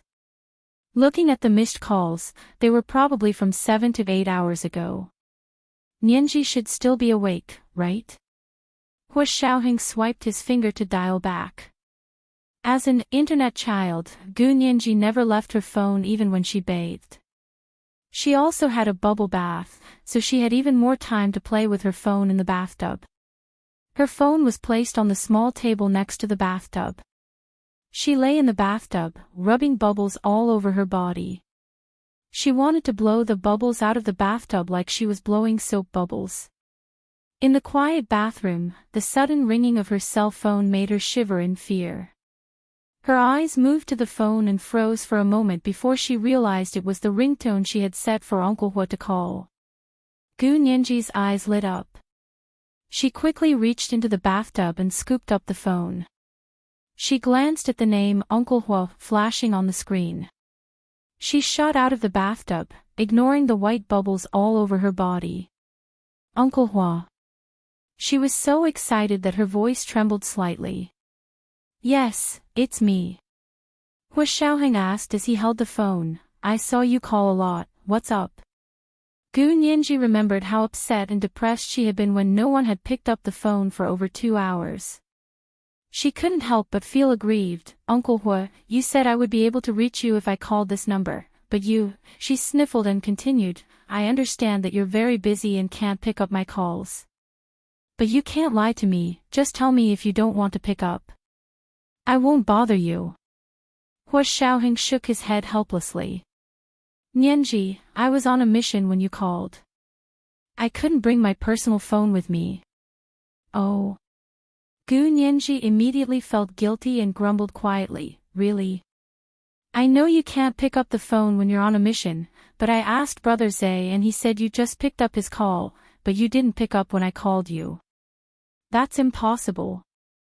Hua Xiaoheng flatly denied it. Little Zay didn't make it clear. Besides, even if I did call him, it was for business.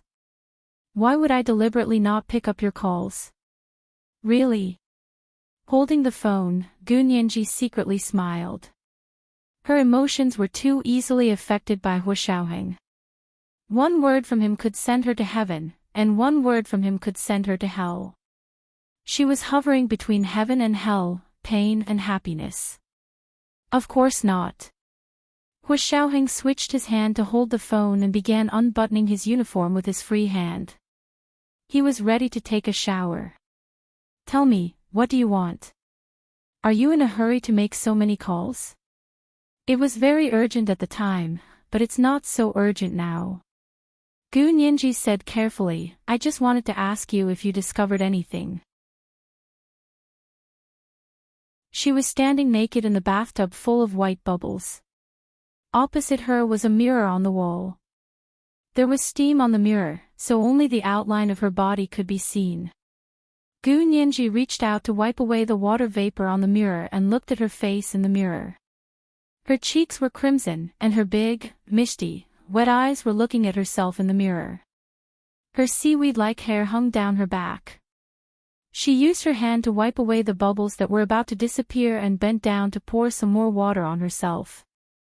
Hua Xiaoheng opened the bathroom closet and took out a brand new earth-colored bath towel. He hung it over his shoulder as he said, It's good that you're fine. I've taken care of everything here. Little Zay will tell you the specifics. Let me know if anything happens. Gu Nianji quickly agreed. She could tell from Hua Xiaoheng's tone that he was about to hang up. She was very reluctant to do so. Holding the phone, she walked a few steps in the bathtub and racked her brain for something to talk about. She was too engrossed in her thoughts and suddenly slipped. The phone fell into the bathtub with a splash. Oh no! Gu Nianji cried quietly and almost slipped. She quickly grabbed the handrail on the wall and bent down to search the bathtub a few times. She fished the phone out of the bathtub. Fortunately, the phone was fine. It was just that the call had been cut off. Her phone was quite waterproof. Gu Nianji hurriedly called back. Nianji. Nianji. Hua Xiaoheng could only hear the sound of static on the other end of the line before it was cut off. He looked at his phone, and his expression gradually grew serious. Just as he was about to call Zhao Liangzi to ask what was going on, his phone began to vibrate. It was Gu Nianji. He unlocked his phone and answered the call. How did it break? What happened? Hua Xiaoheng asked sternly, his voice deadly low. Gu Nianji pressed the dripping phone to her ear and blushed when she heard Hua Xiaoheng's voice. It's fine, it's fine. I dropped my phone in the bathtub. How did you fall into the bathtub? Where are you? What are you doing? When you called, I was taking a bath. I was taking a bubble bath. Gu Nianji quickly explained. So the bathtub is slippery. Slide. Are you taking a shower? Hua Xiaoheng frowned and remembered the time in the United States. It was indeed nighttime, and it was time to take a shower. He only scolded her. Why did you pick up the phone when you're taking a shower? What's wrong with him? Can the phone still be used if it falls into the water? Gu Nianji nodded nervously, then shook her head. Yes, yes. I was very careful. I stood up from the bathtub when I answered the phone. I made sure the phone wasn't wet. It's true. If I hadn't been careless just now, the phone wouldn't have slipped and fallen. Hua Xiaoheng closed his eyes and was silent for a moment. He asked her in a hoarse voice. Are you hurt from the fall? No, I was holding on to the handrail. I didn't really fall. Gu Nianji looked at the phone. It's just that the phone is wet. I'll get a hairdryer to dry it after I finish showering and put on my clothes. Then continue with the shower. Hua Xiaoheng couldn't continue the call. He slid his finger to end the call and threw it into the small bath basket on the bathroom table. He walked to the shower and turned on the hot water valve to let the hot water rush over his body. Droplets of water wet his hair, rolling down his broad shoulders and flowing down his defined back muscles. The frosted glass shower stall was suddenly filled with steam. He raised his arms and leaned against the wall with his head buried. His tall figure didn't move at all as he allowed the hot water to wash over his body. It was still swelling. Finally, he sighed and turned off the hot water, switching to cold water. The cold water at the military base was groundwater, so it was much cooler than normal room temperature water. The ice-cold water rinsed his entire body twice before he finished showering. Hua Xiaoheng used a towel to wipe his head and wrapped the earth-colored bath towel around his lower body. He expressionlessly grabbed the phone from the basket and left the bathroom. Returning to the bedroom, he looked at the large bed and thought it was a bit dazzling. He changed into casual clothes and laid on the sofa to close his eyes for a while until knocking on the door woke him up. Hua Xiao.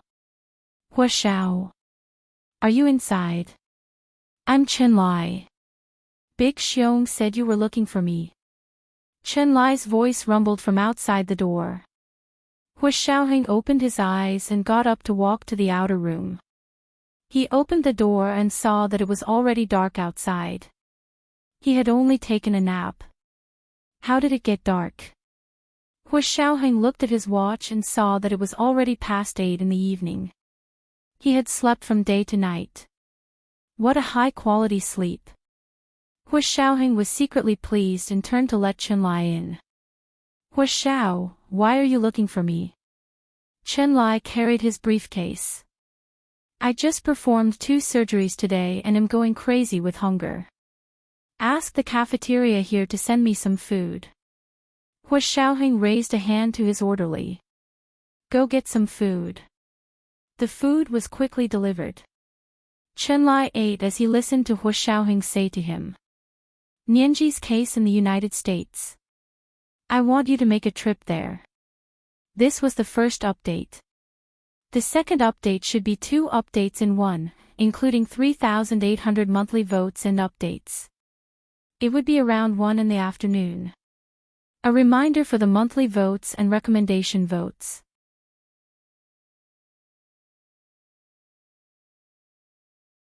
Chapter 158. You want me to go? What can I do? Chen Lai hurriedly swallowed the food in his mouth and took a sip of water. He glared at Hua Xiaoheng. Aren't you going yourself? Hua Xiaoheng shook his head. I can't go. It's not the right time yet. I can't let anyone know that I'm her guardian. You know, if they find out now, Nianji might not be able to come back. Chen Lai put down his chopsticks and wiped his mouth with a napkin. He looked up at the ceiling and murmured, It's been 6 years, and no one has looked for her. We can't find out where she came from either.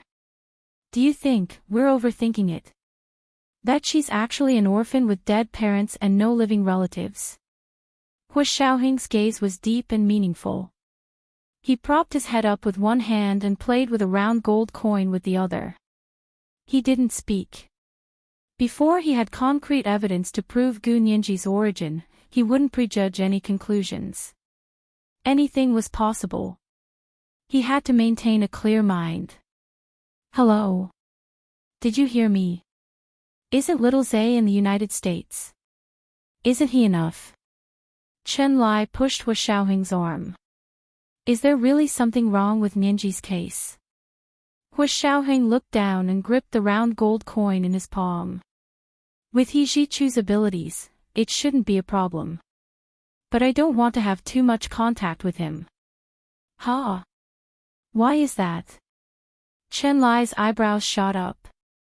It looked comical on his round face. He Jichu is Ninji's professor. He treats her so well. Oh, I think I heard Big Xiong say that Professor He has outstanding abilities and high status at such a young age. He's also very good looking. Hua Xiaoheng looked at him coldly. What are you trying to say? I'm saying that girls usually can't resist a man like that. TSK, he's not a man. He's a Prince Charming. Chen Lai looked at Hua Xiaoheng.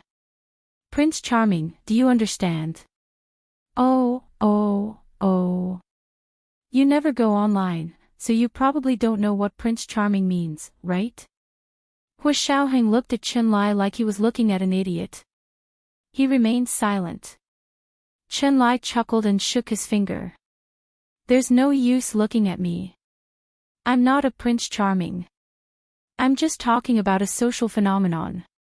Hua Xiao, to be honest, you're really not worried about Ninji going to the United States for half a year and staying with He Jichu. What should I be worried about? Hua Xiaoheng's expression was calm and steady. Chen Lai was so familiar with him, but he didn't seem to have changed at all. Are you really not worried? You win. Chen Lai turned his head away resentfully. He took the canned beer and opened it with a bang. He poured a mouthful into his mouth and gulped it down. Fine, tell me, what do you want me to do? Hua Xiaoheng only ignored him when they got down to business. He got up and walked into the study. Chen Lai followed him in and sat across from his desk.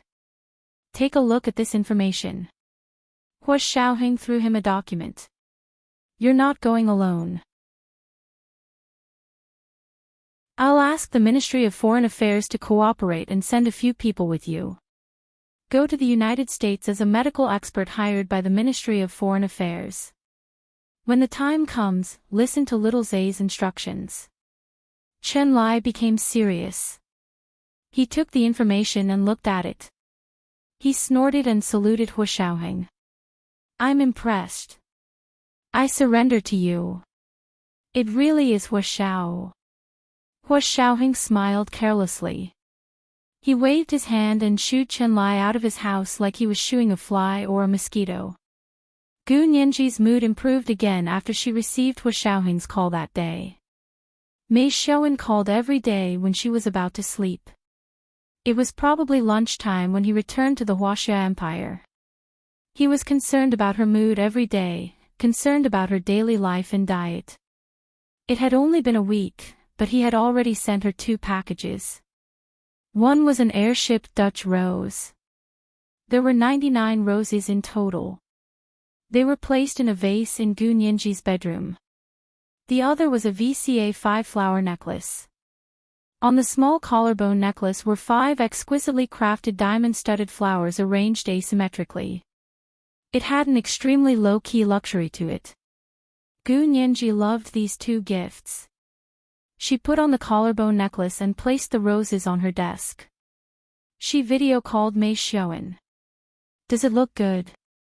Her eyes were curved when she smiled in the video. Her crystal-clear skin was so delicate that Mei Xiaowen couldn't help caressing the screen of his laptop. It looks good. It looks very good. I knew this necklace belonged to you as soon as I saw it. Mei Xiaowen pressed a finger to his mouth, then pressed it to Gu Nianji's face in the video. He blew her a kiss through the camera. Gu Nianji saw it through the camera and blushed. She quickly turned off the camera and only spoke to him through the audio. She laughed. Xiaowen, it's not the 6-month deadline yet. You can't do this yet. Mei Xiaowen's laptop video disappeared, leaving only the audio.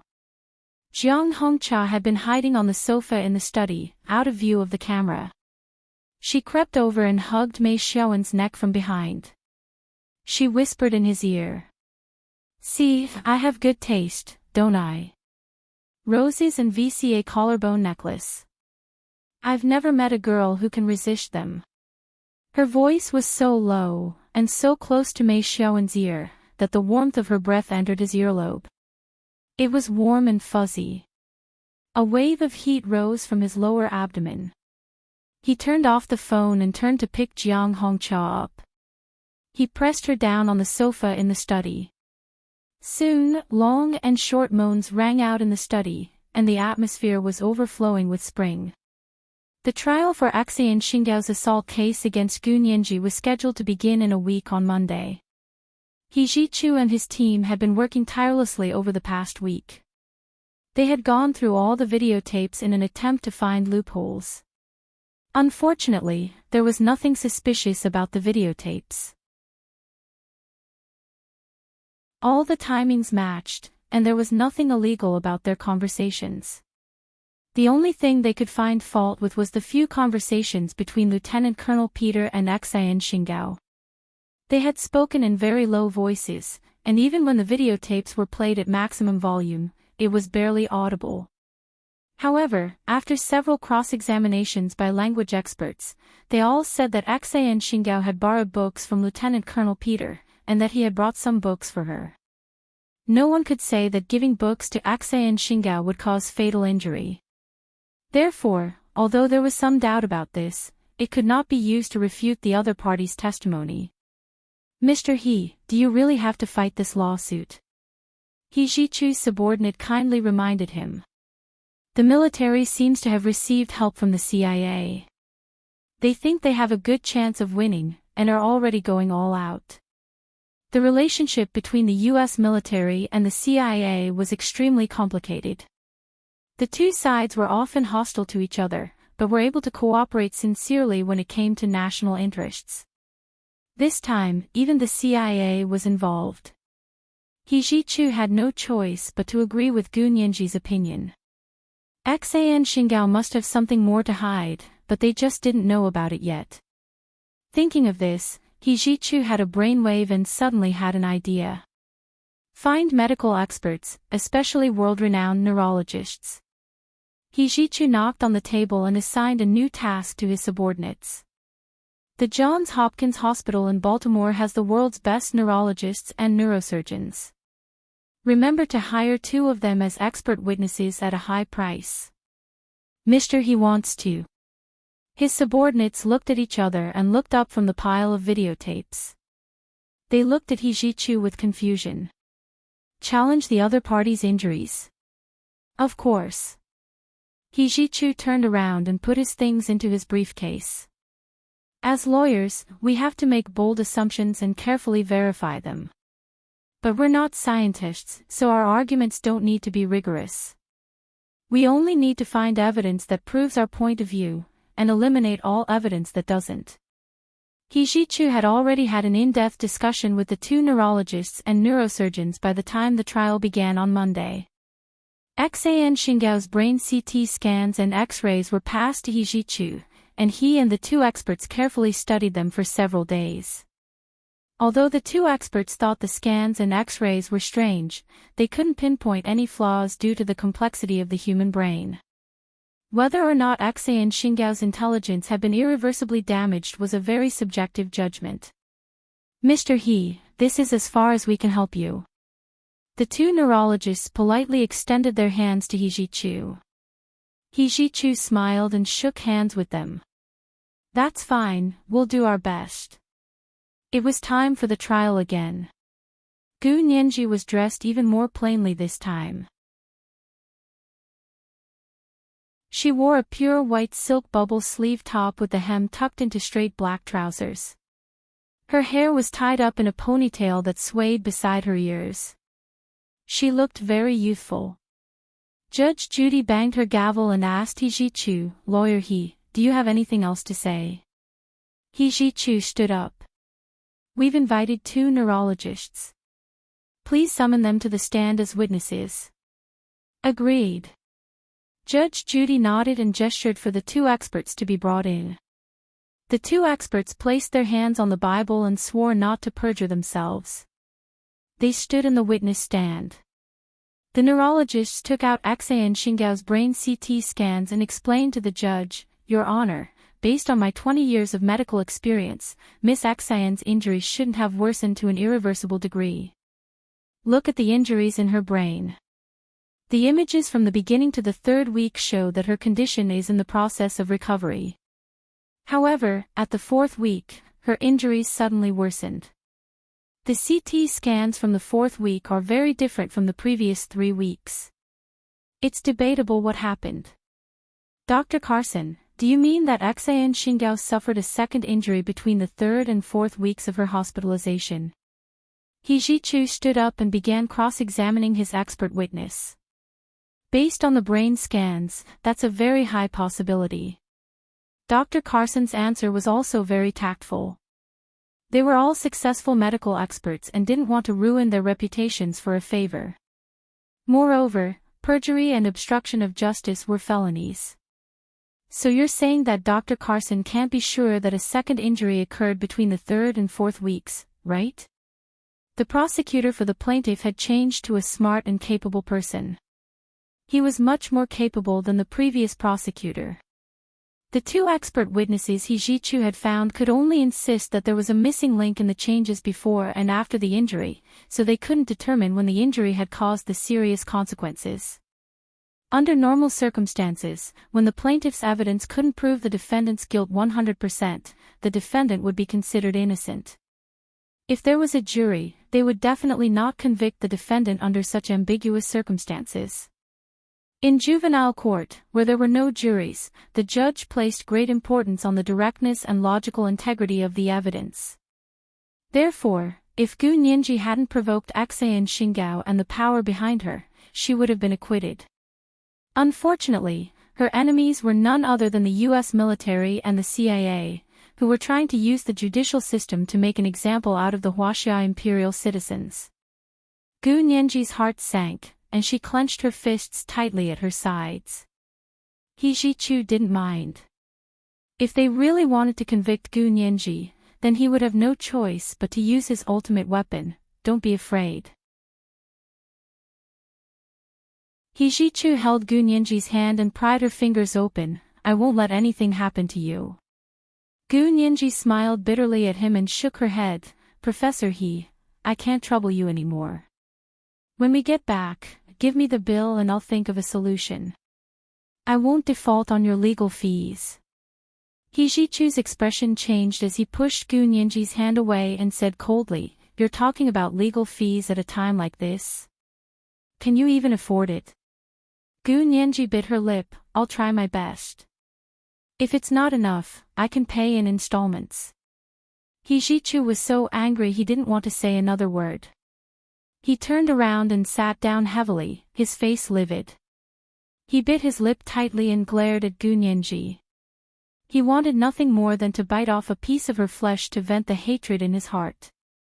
Just let her go to jail, a stubborn child who wouldn't turn back until he hit the southern wall. He really hadn't changed at all. He Zhichu's handsome face was cold as he looked at Gu Nianji in a daze. His attention was completely focused on her and he couldn't care less about what the people in the courtroom were saying.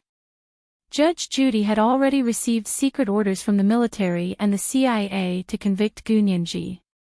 After both sides finished their arguments, she chuckled and raised her gavel high, about to knock it down as she said, "Since the plaintiff's evidence is conclusive, the defendant," before she could say, "guilty," the courtroom doors were suddenly pushed open and a group of Huaxia imperial diplomats in suits walked in. "Who are you? Trespassing in a courtroom is a felony, don't you know that?" Judge Judy's hand froze in midair as she looked at the bailiffs. "Aren't you going to kick them out?" Gu Nianji looked up and was shocked to see the rotund Chen lie among the group of people in suits. He was also in a dark black suit and his expression was serious as could be, but his eyes danced with amusement when he saw Gu Nianji standing in the dock. Gu Nianji immediately calmed down. They must have been sent by Uncle Hua. He wouldn't give up on her, he was here to save her. The diplomat at the front took out his credentials. "Judge Judy, we are Huaxia imperial diplomats and have diplomatic immunity." Therefore, she couldn't kick them out for contempt of court. What do you want? Even diplomats have to abide by our laws. Judge Judy's expression was dark and she didn't dare to knock her gavel down. Our country is very concerned about Aksayan Shingao's case against Gunyanji. Since both of them are Huaxia citizens, we believe they must be brought back to our country for trial. This is the extradition document jointly signed by the Huaxia Imperial Ministry of Foreign Affairs and the Ministry of Justice. Please have a look, Your Honor. This is the second installment of 4,200 words, 2 installments in one, including 3,800 monthly votes. A reminder for everyone, monthly votes and recommendation votes. N_N.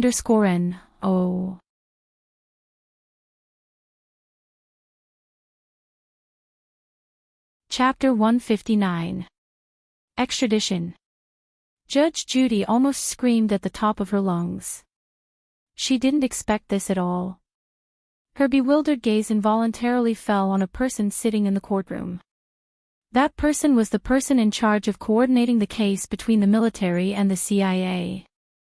He was the one who had contacted her and made the deal in private. Lieutenant Colonel Peter's mouth gaped open in shock. His eyes were as big as copper bells, and he cursed inwardly. He had really forgotten about this. One of Aksayan Shingao's conditions when contacting them was to give her a U.S. permanent resident green card. The process of applying for a green card was complicated, and although they had already agreed to her conditions, it would take time to go through the process. Aksayan Shingao had been beaten up by Gu Nianji before the process was complete. Unwilling to let it go, Aksayan Shingao relied on the support of the U.S. military and the CIA to make an example out of the other Huaxia students. She insisted on suing Gu Nianji and sending her to prison in the United States. At that moment, she had already considered herself an American, and believed that the U.S. legal system would speak up for her and protect her from the Huaxia students. As for what would happen to the Huaxia student Gu Nianji in prison, she didn't care at all. But now, as soon as the diplomat from the Huaxia Consulate General appeared, it was like Sun Wukong's golden cudgel had beaten her back to her original state. Sitting in the plaintiff's stand, Aksayan Shingao's legs turned to jelly. Her hands on the wheelchair began to tremble violently, just like her heart. She wasn't even a permanent resident of the United States, and was still a full citizen of the Huaxia Empire. There was nothing the U.S. law could do. Yes, extradition. The diplomat shook the document in his hand. Our country has signed an extradition agreement with your country. According to the agreement, this criminal case is fully within the scope of extradition. The diplomat emphasized the word criminal case with a mocking tone. He looked at the blushing Judge Judy with a faint smile. According to the extradition agreement, the parties involved in political cases were excluded from the extradition agreement, but criminal cases were completely in line with the conditions of extradition. Aksayan Shingao's lawsuit against Gu Nianji was clearly a political case, but in order to teach Gu Nianji a lesson, it was filed as a criminal case. As a result, the Huaxia Empire took advantage of this loophole. But extraditing Aksayan Shingao? Are you kidding me? Lieutenant Colonel Peter would be the first to slap her on the ear. The courtroom was silent for a moment. Most people's eyes were on Judge Judy and the Consul General of the Huaxia Empire in Boston. Except for He Zhichu. He sat up straight on the defendant's stand, his gaze sinister and fierce as he stared at Gu Nianji. The look in his eyes was indescribable. It was as if he would immediately transform into a ferocious beast and swallow Gu Nianji whole in one gulp if he could. However, Gu Nianji had never feared anyone other than Hua Xiaoheng in her entire life. Unwilling to be outdone, she met He Zhichu's eyes and leaned over to whisper in his ear. Professor He, are you unhappy? Why did he suddenly lose his temper? No matter how she thought about it, it seemed to have started when she asked for the lawyer's fee. But at the time, she thought she would lose the case for sure and would be locked up, so she hurriedly explained the situation to He Zhichu before the bailiff took her away. She didn't want to owe He Zhichu anything. Seeing He Jichu's huge reaction, Gu Nianji felt even more certain that she had made the right decision. She had to pay the money back as soon as possible. Yeah, you're still concerned about whether I'm happy or not. He Jichu squeezed out the words through his teeth. His voice was extremely low, and his cool voice and breath almost brushed against Gu Nianji's cheek. Gu Nianji moved away and looked at He Jichu from the corner of her eyes. She continued to explain, I know Professor He didn't help me for the money, but I can't take your kindness for granted. All I can do for you, Professor He, is to return the money first, then be a good student and strive to graduate with excellent grades. He Jichu was so angry that he laughed. He rubbed his forehead with one hand and leaned his elbow against the back of the chair. Ha! Hi, He Jichu, I'm really lucky to have a student like you. Professor He, you sound like you're saying unlucky for 8 lifetimes. Gu Nianji looked away and glanced at Chen Lai. She said nonchalantly, if Professor He finds it hard to accept right now, then wait until this case is over. Anyway, I won't let Professor He suffer any losses. The only person who can make me suffer, no matter where I am, is you. He Jichu sighed quietly and swallowed his last words. He closed his eyes and decided not to stoop to the level of this heartless little girl. No one else heard Gu Nianji and He Jichu's quiet conversation in court. Even if they did, they would only think that the defendant was talking to her defense lawyer. After all, the case had changed and she was about to be extradited to the Xia Empire. Actually, even if the Xia Empire's diplomats hadn't appeared, He Jichu still had ways to help Gu Nianji walk out of this case unscathed. But now that the Xia Empire's diplomats had appeared, He Jichu didn't want to use his own power. He closed his eyes and began to think about who these diplomats were here for. Xan Xingao, or Gu Nianji. He Jichu didn't say the last sentence, so of course Gu Nianji didn't know. Of course, even if she had heard it, she wouldn't have cared. Her attention was completely focused on the confrontation between the judge and the Xia Empire's diplomats. After Judge Judy recovered from her shock, she finally launched a new counterattack. No, Xan is mentally impaired. She doesn't have the ability to act normally. Who can guarantee her safety? The Xia Empire's representatives were already prepared. Chen Lai stepped forward and identified himself as a doctor. Your Honor, you can rest assured with me here. Chen Lai's medical skills were internationally renowned. Coupled with his military background, even Lieutenant Colonel Peter was speechless when he stepped forward. He discreetly shook his head at Xan Xingao and spread his hands to indicate that there was nothing he could do. The CIA representative also sat motionless. Their leader, Bai Yuxing, was already under their control. Xan Xingao was no longer of any use. Xan Xingao's eyes darted around the courtroom. She suddenly realized that if she didn't speak up now, she would become a sacrificial pawn and be extradited to the Xia Empire. She had done that kind of thing. She didn't even need to think to know what awaited her if she returned. Your Honor, I request to become a naturalized citizen of the United States. Xan Xingao suddenly spoke up in the courtroom. Although she was speaking to the judge, she turned around and looked threateningly at Lieutenant Colonel Peter and the CIA representative sitting in the gallery. I know that according to the American naturalization law, those who have made significant contributions to the national interest of the United States can be naturalized immediately without waiting. There was a procedure to apply for a green card, but being naturalized on the front line was much faster. Xan Xingao had already carefully studied these procedures. She had thought that a green card would be no problem and that all she had to do was wait patiently. Now, however, she had no choice but to apply for naturalization immediately. Compared to wanting to put Gu Nianji in jail, it was more important for her to quickly become a citizen of the United States and escape the Xia Empire's jurisdiction. Xan Xingao could no longer play dumb. She panicked and cried out in front of everyone in the courtroom. Gu Nianji was the first to react. She immediately snickered and stood up. Ha! Didn't classmate Xian's brain suffer irreversible damage and have the IQ of a 3-year-old? Why does classmate Xian's brain work so well at critical moments? Xian Xingao, you don't have to play dumb to frame me in front of everyone. Lawyer He, I want you to represent me to countersue Xian Xingao for fabricating evidence and obstructing justice. Countersue the U.S. military and the CIA for abusing their power for personal gain and persecuting an innocent minor like me. This was the first update. The second update should be 2 updates in one, including 3,900 monthly votes. It should be around 1 o'clock p.m. A reminder for the monthly votes and recommendation votes.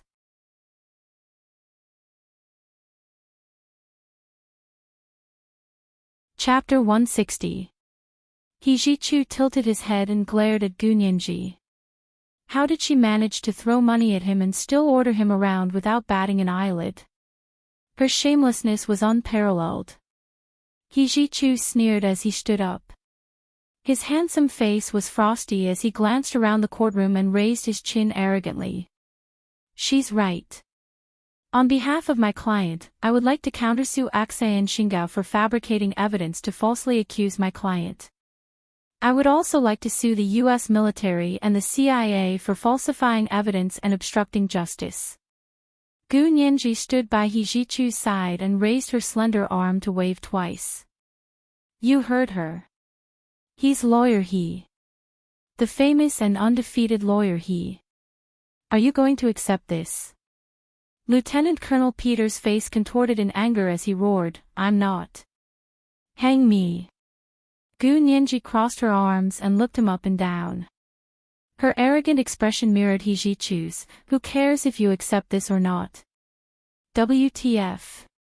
Lieutenant Colonel Peter lost control of himself from Gu Nianji's expression and words. He lunged at her, wanting nothing more than to beat her up to vent his anger. The courtroom was instantly thrown into chaos. Gu Nianji deftly turned around and stood on the other side of He Zhichu. Before Lieutenant Colonel Peter could reach her, He Zhichu had already grabbed his arm and held it in midair. Lieutenant Colonel Peter attacked my client in court. That's an additional crime. I'll add Lieutenant Colonel Peter's name to the list of defendants. Amidst the chaos, Chen Lai secretly activated the camera hidden in his glasses and quietly recorded the scene. He planned to bring it back to Hu Xiaoheng to show it to him. He snapped furiously in Gu Nianji's direction, specifically choosing an angle where Gu Nianji and He Zhichu were standing together. The man was tall and handsome with a cold demeanor. However, his words and actions showed that he was very protective of Gu Nianji. The woman was tall and beautiful. She was lively and took advantage of He Zhichu's influence to provoke him. She was fearless and looked like she was being pampered. Chen Lai watched and imagined Hu Xiaoheng's face when he saw the images. His round face was serious, but he was laughing so hard his intestines were turning green. Silence. Silence. Judge Judy hurriedly picked up the gavel and slammed it down. The bailiffs rushed in and separated everyone. The U.S. military and the CIA rushed in and pushed Xian Xingao's wheelchair out. Lieutenant Colonel Peter was dragged away from He Zhichu by the bailiffs. He turned around unwillingly and gave the Hua Xia imperial diplomats the finger. Xian will soon be an American. You have no right to control her. Hee, so what if you're an American? Do you think we won't dare to sue just because you're an American? I'll sue her until she's bankrupt and put her in jail. Gu Nianji wanted to see the world burn, so she hid behind He Zhichu and poked her head out to provoke Lieutenant Colonel Peter. He Zhichu turned around and looked at Gu Nianji coldly. You think you're capable? Putting others in jail at any moment. Professor, he is the best. Gu Nianji clasped her hands together shamelessly, her big eyes almost sparkling as she flattered He Zhichu. Professor He, you can put her in jail any time. He Zhichu had been furious that Gu Nianji wanted to pay the lawyer's fees, but now that he saw her acting cute, he couldn't bring himself to be angry. He patted her head. At least you know your place. Xan Xingao became an American citizen within a day, so extradition was naturally impossible. At the same time, she dropped her lawsuit against Gu Nianji for seriously injuring her. However, He Zhichu wouldn't let them get away with such an obvious false accusation.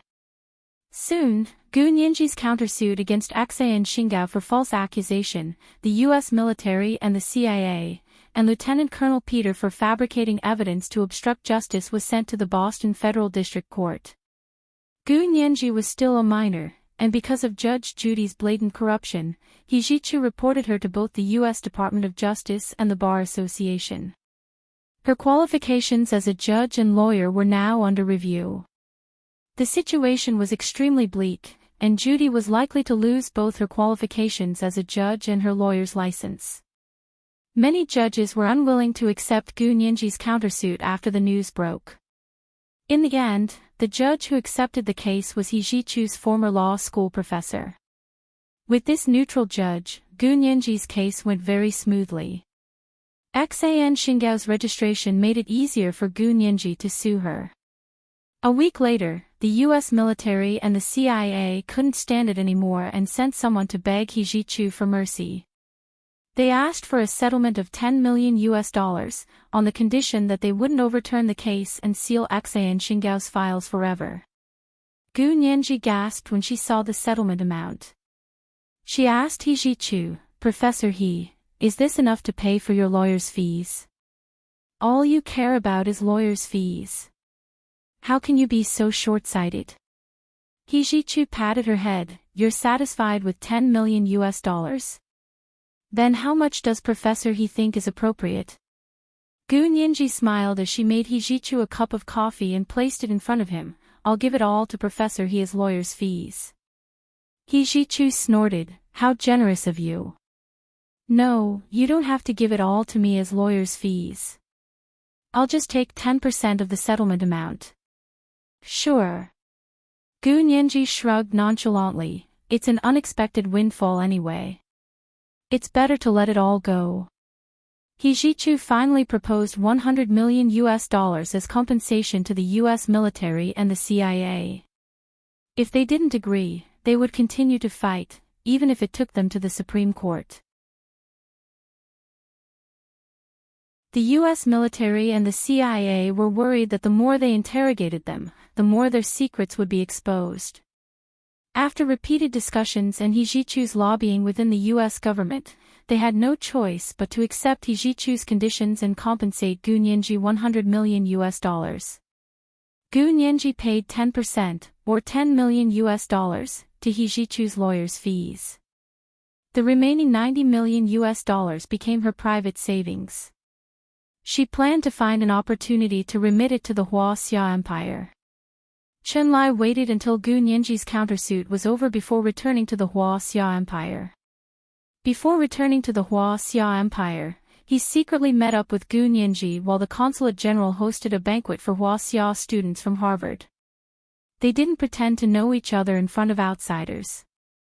But when they arrived at Chenlai's room in the consulate, Gu Nianji dropped the pretense and went up to give him a big hug. "Brother Chen. I missed you so much." Chenlai was also very excited and patted Gu Nianji's back. "Nianji, we missed you too. How are you doing here? I see you're like a fish in water. That professor, he treats you very well, huh?" Gu Nianji nodded and took Chenlai's hand to sit on the sofa. "Professor, he treats me very well indeed. I'm very grateful to him." "You're just grateful." Chenlai's round eyes sparkled behind his glasses. "I don't think he treats you like a teacher to a student, does he?" Although he tried to hide the affection in the depths of his eyes, it was unmistakable in Chenlai's observant eyes. Gu Nianji frowned. "Brother Chen, why didn't I know you were so nosy before? What about Sister Zitan? Did you get her?" "There's no point in changing the subject. Although I didn't get her." Chenlai glared at Gu Nianji. "You little brat, you know how to talk nonsense now. You haven't even answered my question."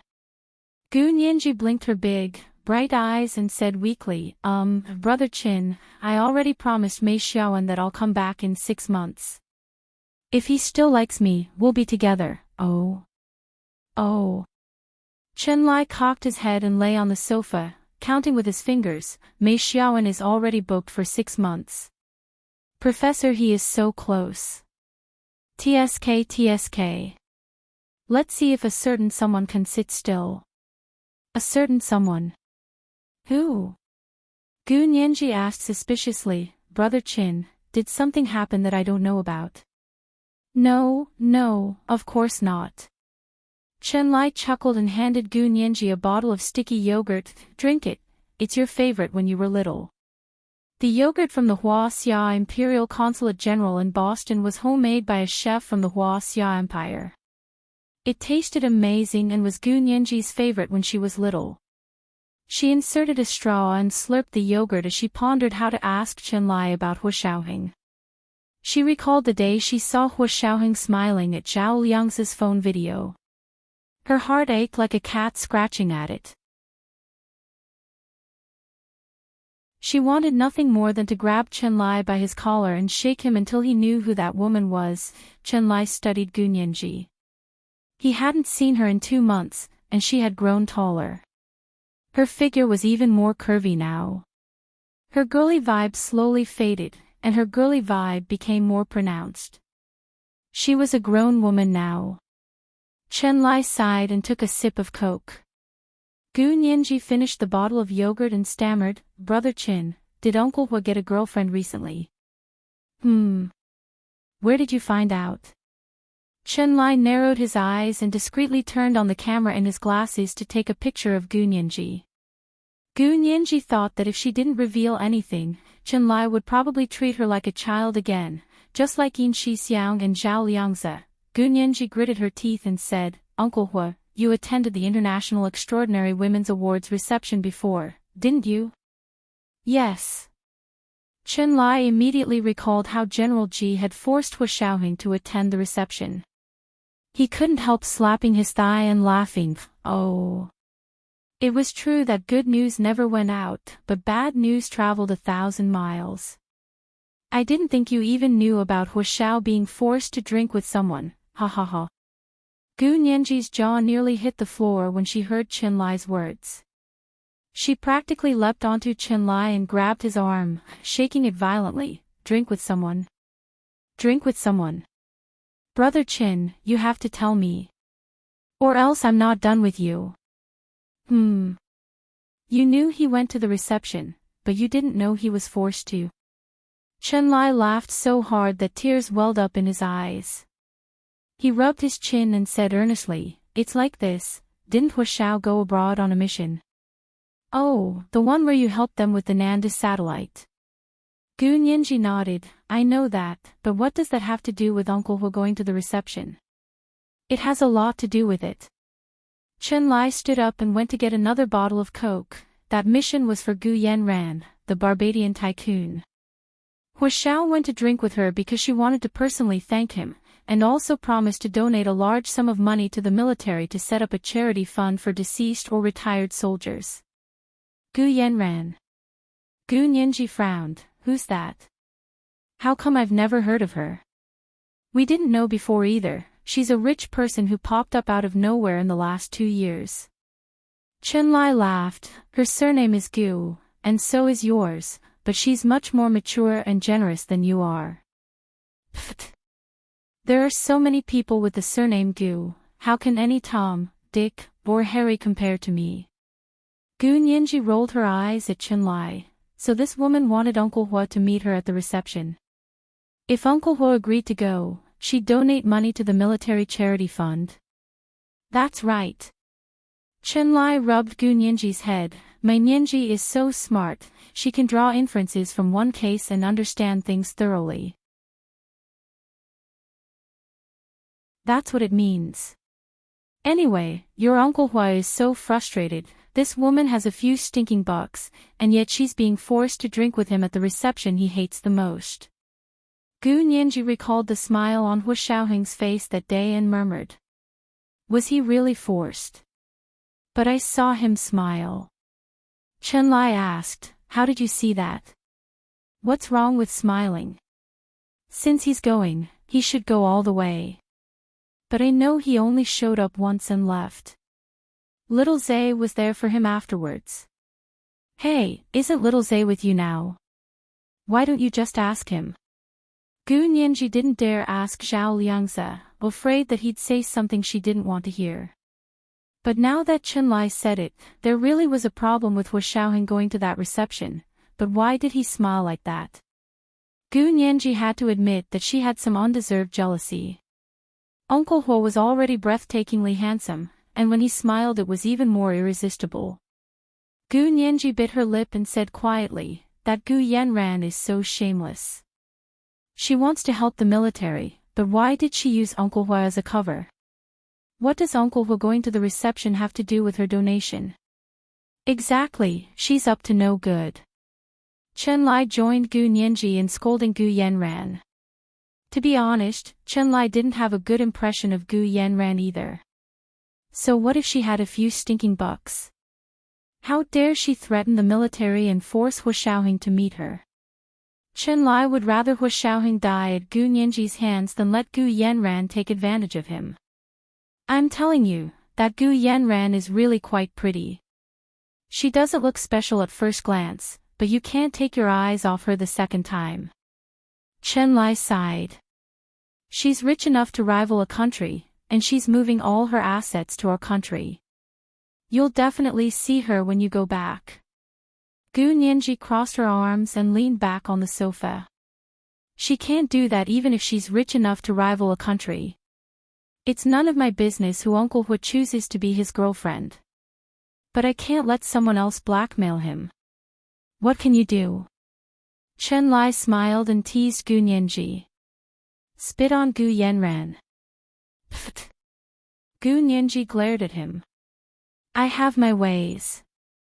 Chen Lai left Boston the next day and returned to the Huaxia Empire. As soon as he returned, he knew Gu Nianji had a plan. It turned out that before he returned to the base, Gu Nianji had already sent the $90 million in compensation to General Ji of the Huaxia Empire's military. She requested that Hu Xiaoheng set up a charity fund for retired or deceased soldiers. This is the second installment of 4,000 words, including 3,900 monthly votes and updates. A reminder for the monthly and recommended votes.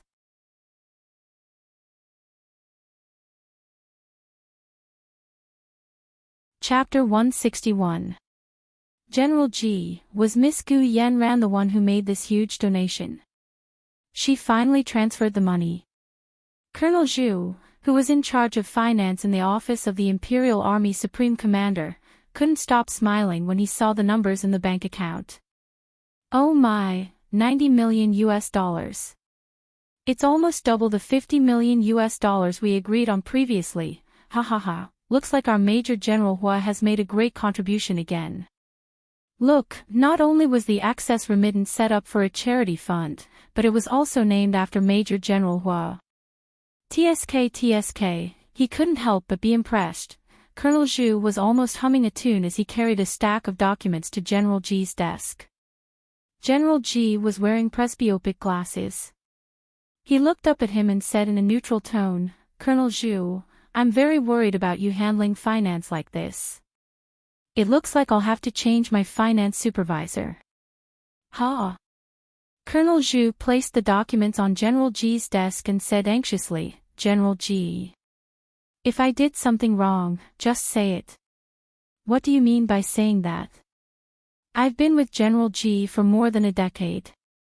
Even if I don't get credit, I still get credit for my hard work. Shut up. General Ji stopped him. Does financial work talk about hard work? If I asked you to lead troops to war and you made the wrong soldiers, would you still dare to say that you got credit for your hard work? General Ji. I was just being humble.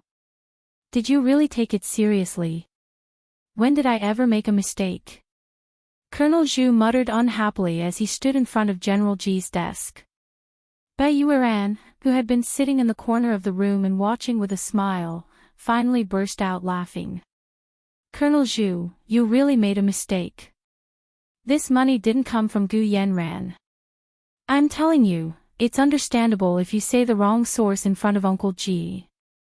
Uncle Ji won't really do anything to you, but if you say the wrong thing in front of Huashao later, you better pray for your own good. Neither Uncle Ji nor Uncle Long will be able to save you. Colonel Zhu became nervous and quickly took out all the bank account information to look at it carefully. Oh my God! It's not Gu Yanran. Who is it? This name was crossed off. Colonel Zhu looked for a long time before finding a remittance note. It turned out that the sender had requested to be anonymous. Colonel Zhu's rank wasn't high enough, so he couldn't see who the donor was. Yeah, you just need to know that it wasn't Gu Yanran. General Ji took off his reading glasses and threw them on the desk. He rubbed his eyes. You can leave now. Is Major General Hua here? Uncle Ji, I'll bring him in. Bai Yueran walked out with a smile. Hua Xiaoheng stood alone in General Ji's reception room. He was dressed in a formal military uniform, the buttons on his chest neatly buttoned. A thick military leather belt was wrapped around his waist, and the bottom of the belt was tightly attached to a sharp curve. His long legs were wrapped in knee-high military boots, making his shoulders look even wider and his waist more slender. His legs were long, and his back was wide. He was tall and imposing, and his aura was as steady as a mountain. He put his hands in his trouser pockets, and his eyes fell on a vivid painting of a tiger descending the mountain hanging on the south wall. Hearing the footsteps behind him, Hua Xiaoheng turned around to look. Hua Xiao, Uncle Ji is asking for you. Bai Yueran nodded at him. This way, please. Hua Xiaoheng turned to walk out as he asked, why did you come back? Bai Yueran used to work here before being transferred to the 6th Military Region. If she wanted to come back, she would need to get Hua Xiaoheng's approval. Bai Yueran quickly explained, it's like this. General Ji has some matters to attend to here, and it just so happens to be related to my previous work here. It also involves Hua Xiao, so General Ji secretly ordered me to come here alone. Hua Xiaoheng nodded and didn't say anything else as he arrived at General Ji's office. Xiaoheng, you're here. Have a seat.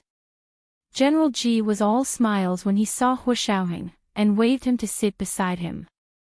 This was the student he was most proud of, a sharp blade that the Empire had been patiently waiting for, and also the secret weapon of the upper echelons of the military.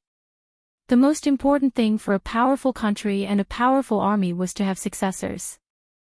Hua Xiaoheng sat beside General Ji and rested his hands on his knees. His back was straight, and it was the standard military posture. Hua Xiao, don't be shy. It's a good thing today. Bai Yueran winked at Hua Xiaoheng playfully and placed a cup of De Hong Pao tea in front of him. Please enjoy, Hua Xiao. General Ji chuckled and patted the back of the chair. It really is a good thing. Yueran is right. Xiaoheng, don't be like this. I don't even know how to sit properly. Hua Xiaoheng smiled. General Ji must be joking. This is an office, not your home. How can I not be serious? That's true. General Ji laughed heartily and placed a stack of documents on the coffee table in front of them. Xiaoheng, you have a good child. I give you full marks for being her guardian for the past 6 years. Hua Xiaoheng froze slightly and looked at General Ji. He couldn't help thinking, did he mention Gu Nianji? Did this girl go to new heights again? Hua Xiaoheng's head hurt.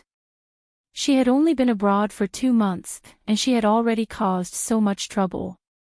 Could he really leave her alone? Bai Yueran glanced at Hua Xiaoheng's wary expression and laughed until tears came out. Look at how anxious Hua Xiao is. Uncle Ji, hurry up and tell us. Otherwise, our Nianji will be taught a lesson by Hua Xiao again.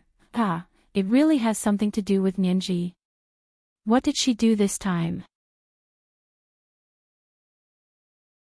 Hua Xiaoheng chuckled lowly, but he didn't dare relax his gaze. General Ji knocked on the coffee table. See for yourself. Nianji has done a great service again this time. She donated to the military to set up a charity fund, and she even wanted to set it up in your name. You see, your years of hard work are not without rewards. This child is smart and kind. We made the right decision back then. General Ji finished speaking and let out a long sigh. The room was silent for a moment. In this room with the tightest security system in the entire empire, the three of them fell silent. Hua Xiaoheng flipped through the bank transfer information and saw the name of the donation behind Anonymous. His fingers gently caressed it. Just hearing her name, his emotions were indescribable. This girl, Nianji, was really amazing. With a single brilliant feat she had previously contributed a lot to the Nanda's satellite system. This time, not only did she contribute, but she also contributed money. 90 million USD was casually thrown out just like that.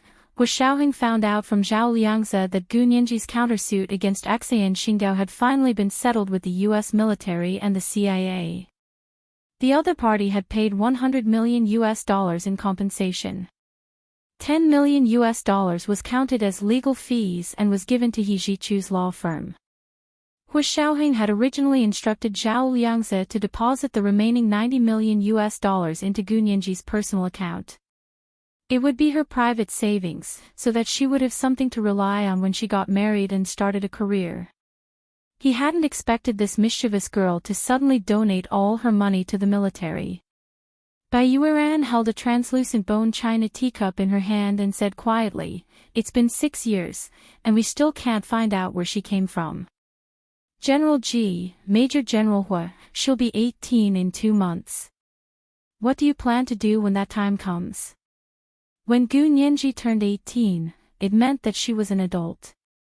Legally speaking, she no longer needed a guardian. Once she became an independent person, Gu Nianji would have more freedom. General Ji rested his chin on his hand and asked Hua Xiaoheng thoughtfully, "Xiaoheng, what do you think?" Hua Xiaoheng closed the stack of documents and pushed it back to General Ji. He looked down and said dryly, "There's nothing to do. She's just a normal person. 6 years of observation is enough. When she turns 18, let her live like a normal person." This is the first update. The second update should be 2 updates in one, including the monthly votes of 4,000 plus updates. It'll be around 1 p.m. Just a reminder for the monthly votes and recommendation votes.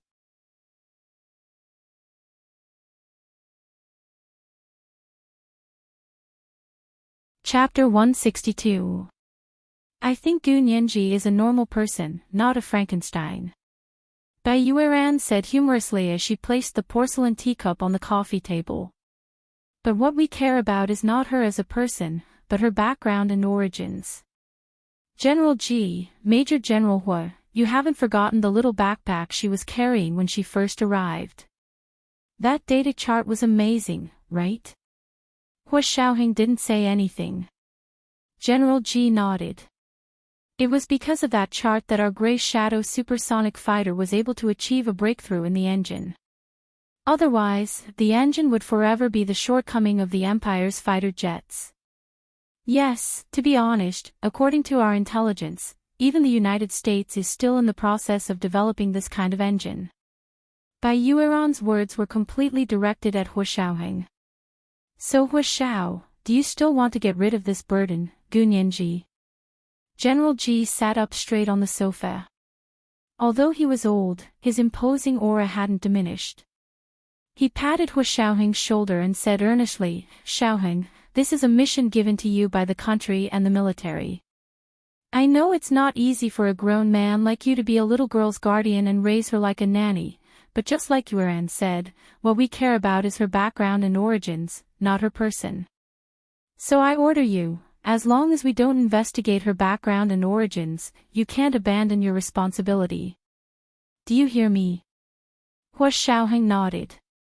"I won't abandon my responsibility, but I still feel that we can't completely entrust the development of the Empire's military technology to her. Self-reliance and independent research are the right path. The things Nianji brought back all those years ago helped us greatly, and that's enough. Of course, I will still work hard to find her family, not to gain more benefits, but to allow her to return to her family. You can't possibly think that she doesn't have a desire for family just because she doesn't have the memories of that time, right? Bai Yueran giggled. I didn't expect the ruthless Huashao to be so short-sighted and sentimental. I've said it before, Gu Nianji is your mission and your goal, not your family or your friend. Huashao, your current state of mind is very dangerous because you've already projected too much emotion towards your mission and goal.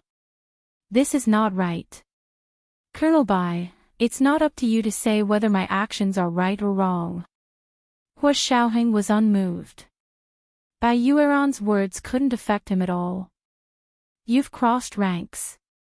Bai Yueran was embarrassed that Huashao had rebuked her in front of her face.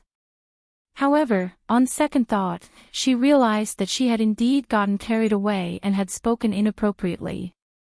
She quickly stood up and saluted him. Major General Hua. Bai Yueran shouldn't have said such things. Please punish her, Huashao. General Ji waved at Bai Yueran. Sit down, sit down. The three of us can talk casually, don't feel restrained.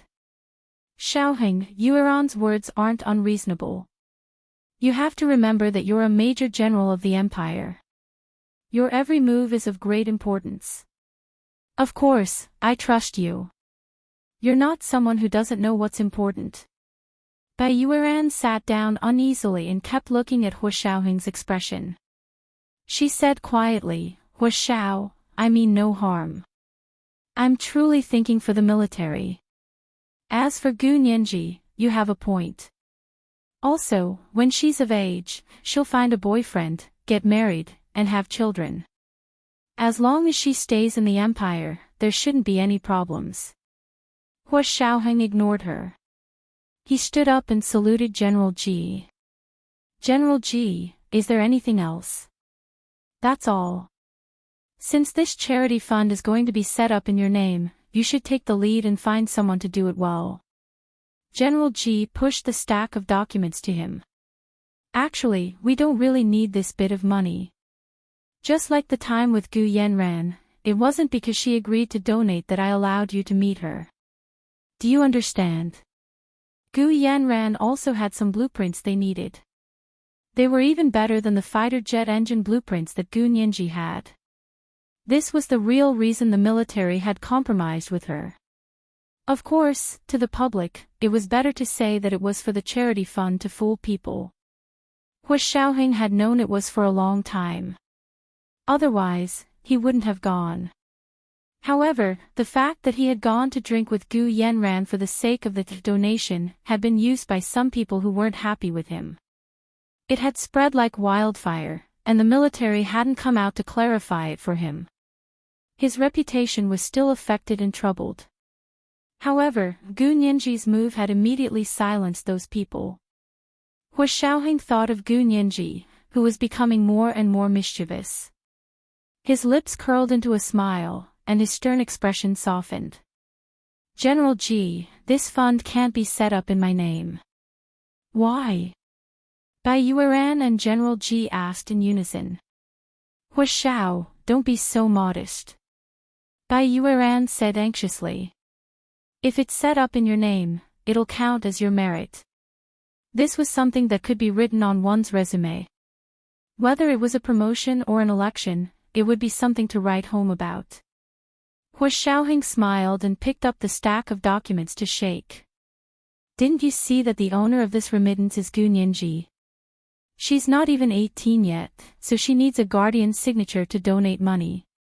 Her remittance from the United States was signed by Little Zay, but in reality, her donation needs my signature to be official.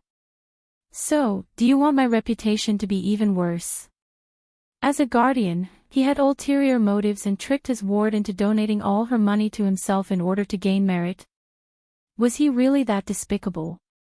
Bai Yueran and General Ji hadn't considered this. They looked at each other, then turned to look at Hu Xiaoheng. What do you plan to do? That's none of your business. Hu Xiaoheng put the documents into his briefcase and didn't answer the question. I'm going back. When the 6th Military Region's headquarters is built next year, I'll move over. After Hu Xiaoheng left, General Ji returned to his desk and composed himself. He asked Bai Yueran sternly, "You've been at the 6th Military Region for a month. How do you feel?"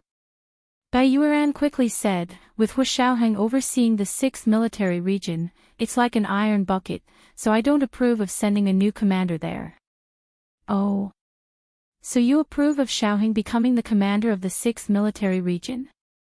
Yes. Other than him, no one else has the right. Bai Yueran paused. I know that Uncle Ji is worried that the Bai family will have disagreements with Hu Xiaoheng because of what happened to my second uncle, but I can assure you that the Bai family is heartbroken by my uncle's treason and has sworn to draw a line with him. Also, we've mobilized our family and friends around the world to track my second uncle's whereabouts. Once we find anything, we'll immediately report it to the military. We won't be biased. As a large family, the Bai family played an important role in the upper echelons of the Huaxia Empire. Not only did they have many talented people in politics and the military, but they also had many outstanding people in the private business, media, and academia. In this era, it was no longer possible to have a family like this. The defection of Bai Yueran's second uncle, Bai Yuxing, didn't have much impact on the Bai family. The only one affected was his daughter, Bai Shuang. She could no longer be the spokesperson for the Ministry of Foreign Affairs, but she didn't want to be transferred to an insignificant department and achieve nothing for the rest of her life. Therefore, she had already resigned from the Ministry of Foreign Affairs and would no longer work in public office. General Ji relaxed a little when he heard Bai Yueran's words. He wanted to pave the way for Hu Xiaoheng, and the Bai family had to be stable so that they wouldn't have too many negative impressions of Hu Xiaoheng. Fortunately, the evidence of Bai Yuxing's defection was conclusive. Even with the Bai family's influence, they couldn't clear their name. Therefore, they could only actively draw a line with Bai Yuxing and help arrest him. However, some members of the Bai family were also unhappy with Hu Xiaoheng. They felt that he could have communicated privately instead of publicly arresting Hu Xiaoheng. If he did that, it would be a slap in the face to the Bai family. They could only count on Bai Yueran to put in a good word for Hu Xiaoheng and the Bai family. Bai Yueran's father was the head of the Bai family. Their branch of the family still held a lot of weight in the Bai family. That's good. It depends on your performance. General Ji wasn't afraid of falling out with the Bai family. If the Bai family really did harm the interests of the empire, they wouldn't be lenient. Hu Xiaoheng flew overnight from the imperial capital to the Sea City base. He found that Qinlai had already returned from the United States and was sitting in the living room eating lychees with his legs crossed. When he saw him enter, he quickly stood up and said with a smile, "Hu Xiao, you're finally back. I heard that Nianji donated a lot of money to the military, is that true? Where did you hear that?" Hu Xiaoheng threw his gloves on the table at the entrance. Less than 4 people in the entire empire know about this. I heard it from little Zay. I got a call from him as soon as I got off the plane.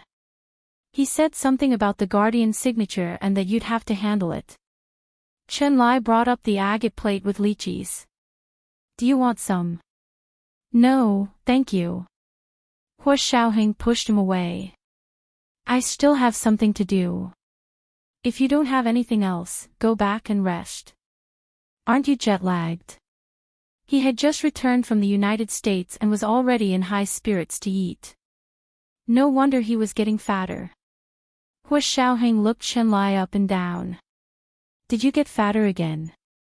Don't hit me in the face, and don't call me fat. Chen Lai patted his stomach. I've given up on myself a long time ago. I no longer control myself. Hu Xiaoheng ignored him and went to the study to summon the people from the base. He had them start the work on the charity fund. This fund can be named Today's Heart Charity Fund. The donors will be kept secret and will be completely managed by the military. Hu Xiaoheng issued tasks to his subordinates. You all go down and work with the legal department to establish the fund according to the legal framework. Then use this as the standard to establish the guidelines for the military charity fund. Donors of the charity fund will not be allowed to interfere with any of the fund's operations. Only those who make a one-time donation of $90 million will be given the position of honorary director. Apart from receiving a financial statement every year, any conditions the donors propose are not allowed and are illegal. Hu Xiaoheng wagged his slender fingers. Did you hear that? These are the rules. We welcome those who are willing to donate, but we have the final say on how the donations will be used. If you don't agree to these conditions, then don't mention the donation. His conditions were very strong, but this was an important matter for the military. If he didn't take a strong stance, he would be waiting for the military to be infiltrated by external forces. This had always been Hu Xiaoheng's way of doing things. He wanted to be the one who made the rules. He would never be obedient to the rules set by others. Hu Xiaoheng's subordinates were overjoyed when they saw the huge figure in the bank account. They smiled. No problem. But Mr. Hu, can you tell us which deity is so generous? Is it that rich woman from Barbados? The subordinates looked at Hu Xiaoheng excitedly. They wanted to take out their cameras and record every word Hu Xiaoheng said. Hu Xiaoheng glanced at them expressionlessly. No. But after the fund is set up, have Ms. Gu transfer the promised donation directly to the Today's Heart Charity Fund's bank account.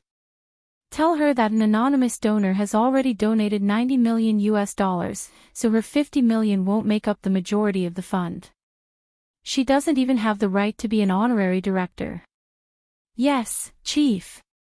The subordinates stopped asking as soon as they heard it wasn't Gu Yanran. They took the documents and went to find the legal department to start preparing the fund.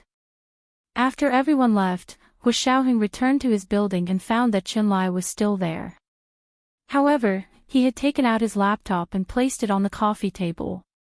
He worked and ate at the same time.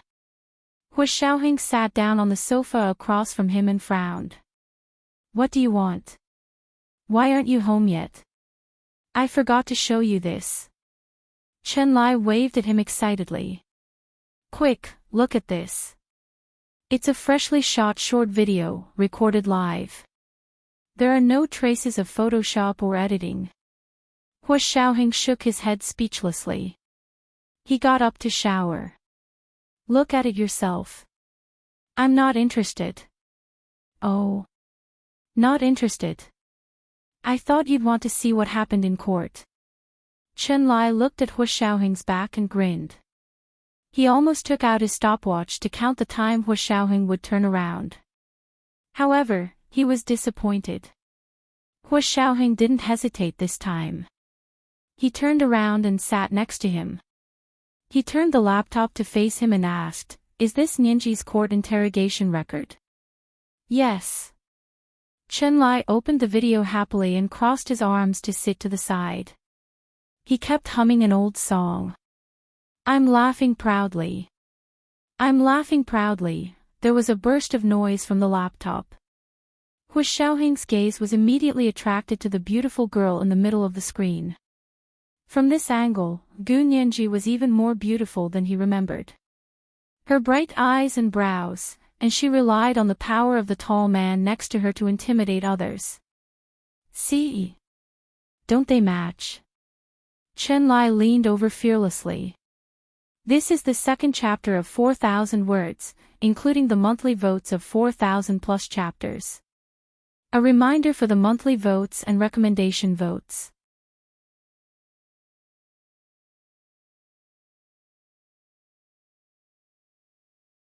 Chapter 163. A good match. Hua Xiaoheng didn't even turn around. Who are you talking about? Of course it's them. Chen Lai giggled as he pointed at He Zhichu and Gu Nianji on the laptop screen. He gathered his courage and continued, look, a handsome man and a beautiful woman. Don't they look like a perfect couple? Hua Xiaoheng turned to look at Chen Lai coldly. Lovers? What kind of nonsense is going on in your head? Isn't that the case? Chen Lai was overjoyed. He thought to himself, that's what you get for pretending. Now that you can't keep up the act, you must be angry out of humiliation. Of course not. Hua Xiaoheng flatly denied it. He curled his right hand's pinky, ring, and middle fingers into his palm. His thumb was up, and his index finger extended to point at He Zhichu on the screen. He's Nianji's professor. Don't you know the rules of American schools? A teacher in a teacher-student relationship would be fired. If the student was underage, the teacher would go to jail. If He Zhichu wants to lose his reputation, I'll fulfill his wish. Chen Lai gaped at Hua Xiaoheng. Why did Hua Xiaoheng's hand look like a gun when he pointed at the screen? Hua Xiaoheng did not forget to ridicule Chen Lai. You're also a famous national miracle doctor, known as the god of traditional Chinese medicine and the military. How can you be so ignorant and ill-informed? Hua Xiaoheng did not forget to mock Chen Lai. He hit where it hurt, directly attacking his professional skills. Chen Lai hated it when people questioned his professional skills. He was so angry that he jumped up and stormed around the living room, but he was tongue-tied and didn't know how to respond for a long time.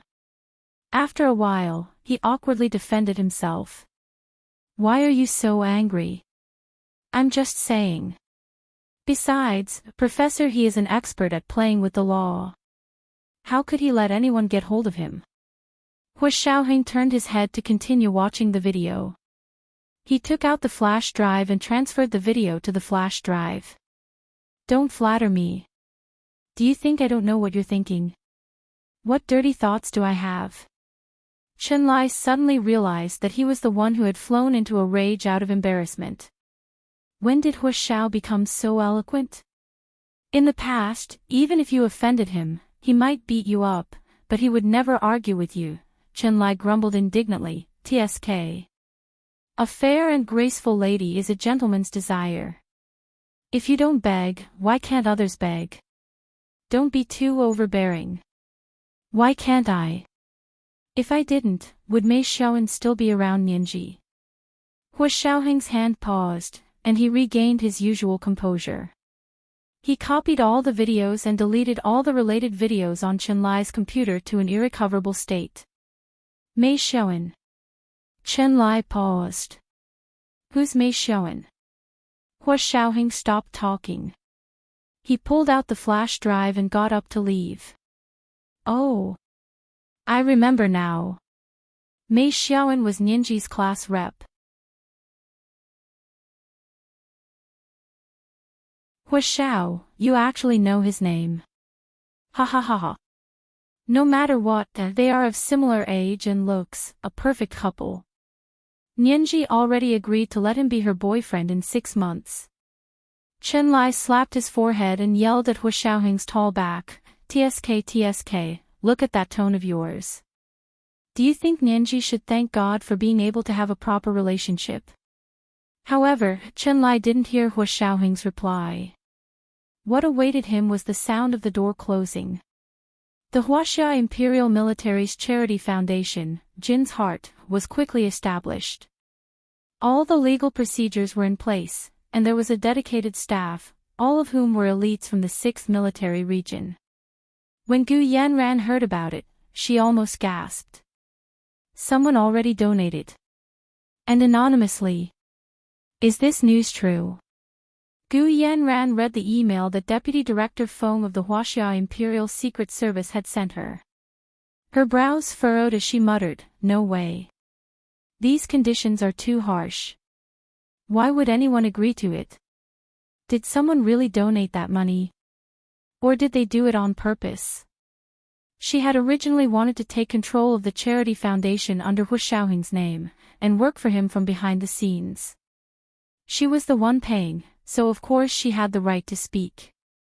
Otherwise, who would be stupid enough to do that? Did they really treat the money as nothing? That $90 million was really donated just like that. And anonymously. It seemed fake no matter how she looked at it. Could it be that they were trying to trick her into donating more money? This kind of thing was common in the business world. It was like selling antiques at an auction. Everyone would bid against each other, and the highest bidder would win. Gu Yanran didn't believe that anyone would give $90 million to the military without asking for anything. Her own total assets were only a few $100 million, and that was after adding in a lot of real estate, stocks, and bonds. If she only looked at the amount of liquid funds she had, it would take her a month to raise $90 million. Gu Yanran thought about it and called her lawyer in the United States. Jennifer, can you get someone to help me investigate the Huaxia Imperial Military's newly established charity foundation? Did someone really donate? The lawyer was a very smart and capable female lawyer. As soon as she heard Gu Yanran's explanation, she exclaimed, "Impossible. That's impossible. I'll contact our branch in the Huaxia Empire and see if they have any information." Putting down the phone, Gu Yanran reclined on the cream-white, dark gold brocade sofa and stared out at the fine, rainy scenery outside the window. Large droplets of rain fell on the banana leaves outside the French windows, washing the leaves verdant and green. Summer in Sea City was almost over, right? It was almost September, and the weather was about to turn cold. Gu Yanran looked down at the letter in her hand, as if trying to find evidence that the other party was lying from between the lines. Soon, Ifer called her back. "Yan, I can't help you with this. This time, the Huaxia Imperial Military is led by the newly established 6th Military Region. Our people can't reach the 6th Military Region for this charity foundation, 6th Military Region." Gu Yanran gripped her phone and suddenly said, "I got it. Thank you, Ifer." If she remembered correctly, the 6th Military Region was the territory of Major General Hua, whom she had high hopes for. A faint smile appeared on Gu Yanran's face. She curled her thumb and middle finger and used an ivory toothpick to pick up a piece of golden cantaloupe. She placed it in her bright red lips. Since Major General Hua wanted it, she would grant him his wish. "Someone, prepare $10 million in cash and transfer it to the account given by Deputy Director Feng." Gu Yanran ordered as she ate the cantaloupe. She had 4 or 5 senior secretaries on standby at all times, and there were countless decisions she had to make every day. Every minute involved millions of dollars of business. "Also, tell Deputy Director Feng that we'll inject the remaining $40 million in installments." Gu Yanran stopped eating after 2 pieces of cantaloupe and stood up to push it to her secretaries. "These cantaloupes are pretty good. They were flown in yesterday and grown naturally in a special manner. The quality is comparable to the specially supplied ones here." The secretaries sat over and ate a piece each. Gu Yanran continued to order, "Book a few more plane tickets. I want to go back to Barbados. I've been here for too long, so I'll go back for now." A few days after Gu Yanran left, Deputy Director Feng received news that Gu Yanran had originally promised to donate $50 million to charity, but only donated $10 million. The remaining $40 million would be injected in installments. He was very unhappy that he had sacrificed the lives of his own country's soldiers for her. Now that things had been settled, she was starting to bargain. Wu Xiaoheng listened to Deputy Director Feng's complaints over the phone and said dryly, "Return the $10 million to her. Consider her blueprints as payment. You don't have to have anything to do with her anymore." He paused and warned Deputy Director Feng, "Old Feng, you're not allowed to do anything for this woman in the future. Don't have anything to do with her anymore. Do you hear me? This is the first update. The second update should be 2 updates in one, including the monthly votes of 4,100 plus updates. It will be around 1 p.m. Remind everyone of the monthly votes and recommendation votes.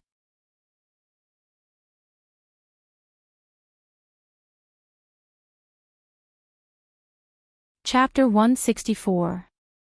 Deputy Minister Feng had been utterly humiliated by Gu Yanran and hated her to the core. Why would he contact her again? If Gu Yanran ever wanted to contact him again, she would only be humiliating herself. Everything else aside, using money to blackmail a country's government and military personnel was an extremely stupid act. Of course, most businessmen who lived in Western countries and were used to using money to do the talking would not understand this. Gu Nianji and Zhao Liangze were packing up in their apartment to prepare to move to Washington, D.C. The American Congress had just ended its vacation and was about to start. Gu Nianji had caused so much trouble in the past 2 months and had even been in court twice. Although she hadn't been convicted, it was generally impossible for her to pass the background check for being an intern in Congress. However, with He Zhichu's powerful social connections and activities, she managed to retain her position as an intern. Truth be told, Gu Nianji had originally planned to return home after the summer semester at Harvard.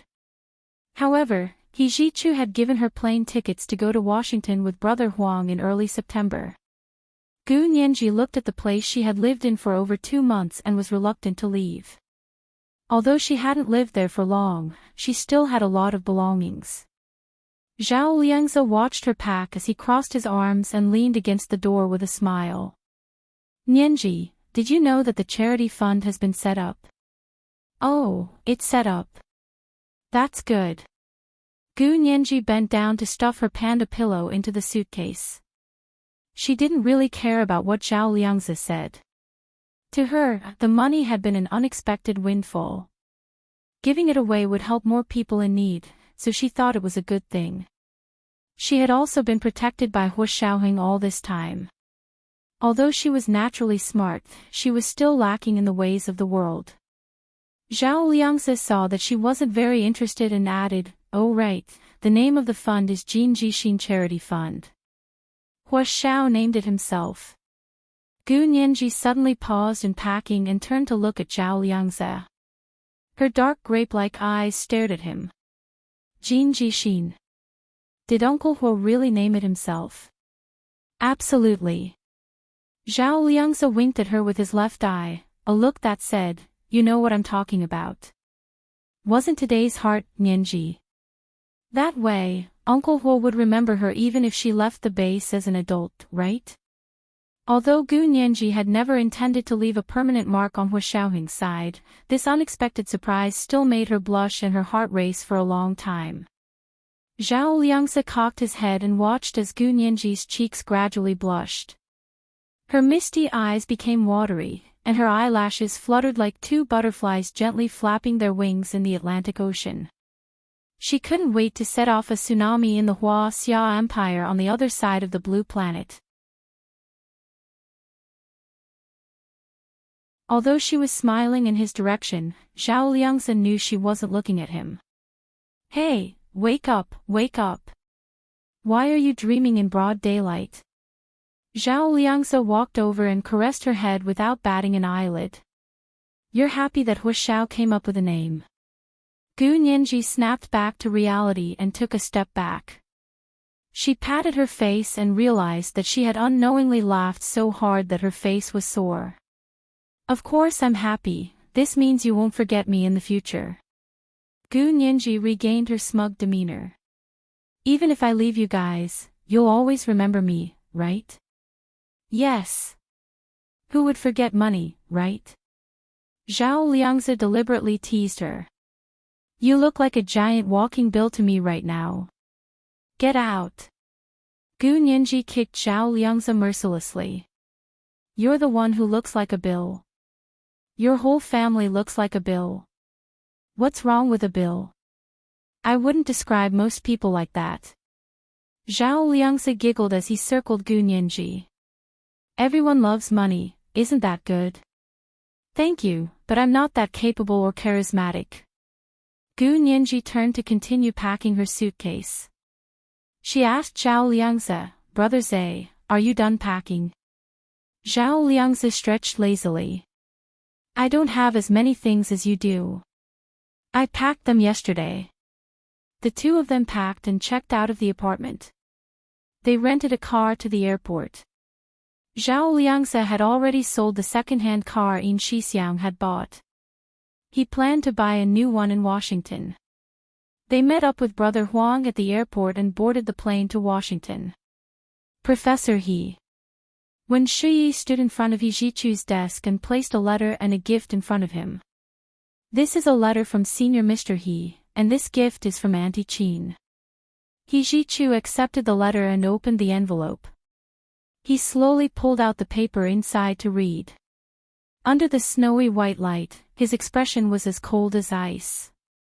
His thin lips were pursed into a straight line, and the color of his lips was almost invisible. "Professor He, Senior Mr. He misses you very much. If you have time, please go back and see him." Although Wen Shuyi had returned home as a punishment from He Jichu, they hadn't been back for several years. It was worth it for Wen Shuyi to take this opportunity to visit family and friends. He Jichu finished reading the letter and massaged his forehead with a deep frown. "Professor He, do you still have a headache?" Wen Shuyi thought about it and slowly walked behind He Jichu. "Let me give you a massage." He Jichu was still leaning against the desk with his hand on his forehead. The study's window was open, and the Potomac River was not far away. The night breeze carried the water vapor from the Potomac River into the room, cooling the room. Wen Shuyi was about to press her hand on He Jichu's temple when he suddenly stood up from his chair and avoided her hand to walk to the window. This was He Jichu's house in Washington. It was a manor of more than 10 acres, built in the expensive Potomac River area of Washington. He Jichu folded his hands behind his back and stood quietly in front of the window for a while before asking, "Is everything okay at home?" Wen Shuyi withdrew her hand dejectedly and walked behind He Jichu. She said quietly, "Everything is fine. It's just that Senior Mr. He really wants you to go back and see him." He Jichu looked down and placed one hand on the wall beside the window. He shook his head. "It's not time for me to go back yet." Wen Shuyi opened her mouth to try and persuade him again, but she remembered He Jichu's temper and didn't say a word. "It's getting late. Rest early, Professor He. I'm going back now." Wen Shuyi smiled and said gently. He Jichu nodded and turned to look at her. "Rest for a few more days. Long-distance travel is bad for your body." "Yes, I will. Thank you, Professor He." Wen Shuyi smiled even more warmly. "Then I'll take a few more days off and sort things out here." Wen Shuyi was He Jichu's teaching assistant and his personal secretary. Wen Shuyi was the one who handled everything for him. Wen Shuyi had returned to her hometown for the past 2 months and He Jichu hadn't found a new secretary. Many things had piled up. He couldn't do without Wen Shuyi. He Jichu turned around and walked back to his desk to sit down. His voice wasn't as cold as before. "You're still staying at your old place. 2 of my students will be coming to the capital as interns soon. Remember to help them with the paperwork." "Okay, don't worry, Professor He. I'll take care of it." Wen Shuyi nodded politely. "Is it classmate Gu and classmate Huang?" "Yes, it's still the 2 of them." He Jichu turned on his computer and typed in instructions. "Gu Nianji used to have a beef with you, but she's a student and young. You're so much older than her and you're also a teaching assistant.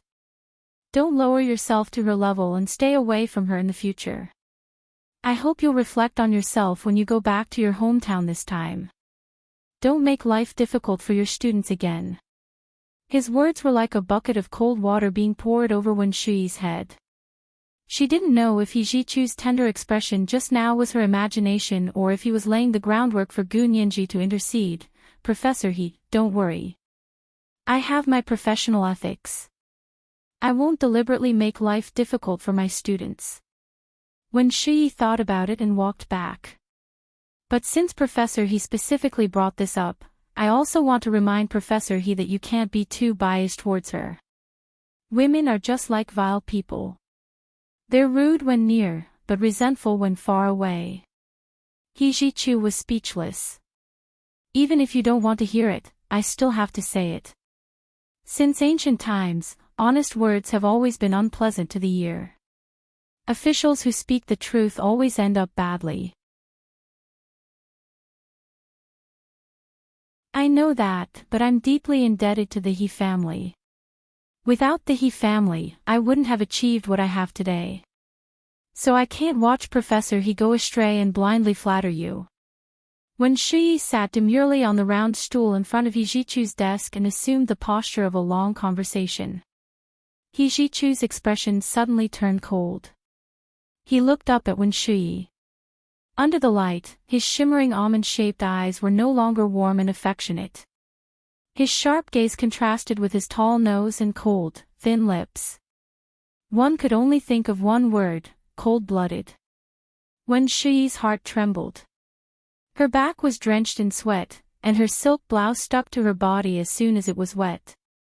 It was very uncomfortable. But she didn't dare move. She knew that since she had opened her mouth, she had to brace herself and continue. If she gave up halfway, it would be worse than if she continued. She thought that she knew He Ji-chu very well. You've been paying too much attention to Gu Nianji. Wen Shi gritted her teeth.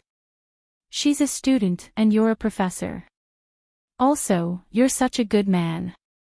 It's easy for young girls to fantasize. He Ji-chu's sharp gaze instantly became stunned.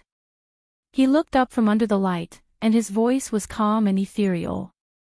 What did you say? What do you mean by fantasizing? Haven't you ever thought about it? Wen Shi was also very surprised. As you said, Gu Nianji is only a young girl. She's not even 18 yet. With a 1 in a million man like you treating her so well, she wouldn't be able to resist even if she were 28. He Ji-chu understood what Wen Shi meant and couldn't help but laugh. His shimmering, sultry eyes twinkled like stars when he smiled. You're overthinking it. He Ji-chu waved his hand. Okay, I understand. You can go rest now. Wen Shi stood up suspiciously and quietly studied He Ji-chu for a long time. He Ji-chu didn't say anything else and started working on his computer.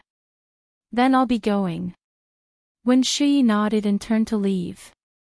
As soon as she left, He Ji-chu's fingers stopped typing on the computer. He thought about Wen Shi's words and Gu Nianji's, and couldn't help but laugh. If Gu Nianji really did fantasize about him, then of course he would be more than happy, but the problem was that this young girl was far from being enlightened. She didn't have that kind of thing in her head, and she was also very wary of him. What could he do? Gu Nianji and Brother Huang got off the plane. Zhao Liangzi was not far behind them, but they didn't walk together. He Ji-chu had sent someone to pick them up with a large sign at the exit, William Huang and Gu Nianji. Brother Huang saw it and quickly waved at the person. He said to Gu Nianji, "Oh. You didn't give yourself an English name." "I did." Gu Nianji chewed on her gum. "Look, Nianji is my English name. It's obviously the pinyin of your Chinese name." Brother Huang scoffed. "Who are you trying to fool?" "Of course I'm trying to fool you." Gu Nianji's eyes curved into crescents as she giggled. Even Brother Huang, who already had someone in his heart, couldn't help but jump at the sound of her voice. He turned his head and thought to himself, hurry up and find a man to tame this little vixen. I can't take it anymore. The three of them had quite a lot of luggage. Gu Nianji and Brother Huang discussed it with the person who came to pick them up and asked them to send 2 more cars to pick up their luggage. This car would first take them to the hotel He Ji-chu had booked for them. This time, they were staying at the famous Capitol Hill Hotel in Washington, D.C. The best thing about this place was that it was closest to the Capitol. Zhao Liangze and Gu Nianji stayed in a 2-bedroom apartment while brother Huang stayed alone in a 1-bedroom apartment. He watched the handsome Zhao Liangze run around for Gu Nianji and couldn't help tugging at her arm. He asked quietly, "Who is this person? Is he really your guardian?" "Yes, do you have any questions?" Gu Nianji was happily munching on a Haagen-Dazs ice cream cone. "He's one of my guardians." "How many guardians do you have?" Brother Huang's eyes nearly popped out of their sockets. "How can there be so many? What does it have to do with you?" "Brother Huang, you're too nosy." Gu Nianji glared at Brother Huang sternly. "Why are you so concerned about my guardian?" "What do you mean?" "I'm concerned about you." Brother Huang lowered his head mysteriously. "A man and a woman in a room together. You should be more careful." "Brother Huang, your thoughts are too dirty." Gu Nianji sighed. She looked at the mashed Haagen-Dazs ice cream cone and couldn't bring herself to eat anymore. "Also, my guardian is old. He may look handsome, but he's actually very old." "Very old? How old can he be?" Brother Huang looked at Zhao Liangze, who was walking towards them. "He couldn't be more than 25, 28. Almost 30, how's that not old?" Gu Nianji threw the ice cream cone into the bin. Brother Huang, who had just turned 29, felt as if his heart had been pierced by 1,000 arrows. He didn't even want to talk to Gu Nianji. He turned to his room and slammed the door shut. Zhao Liangze dragged Gu Nianji into their room and warned her, "Don't talk to that brother Huang of yours. He has a perverted look on his face, and the way he looks at you isn't right. You should be more careful." This is the second update, including the monthly vote of 4,100 plus updates. Reminder, monthly votes and recommendation votes. N_N.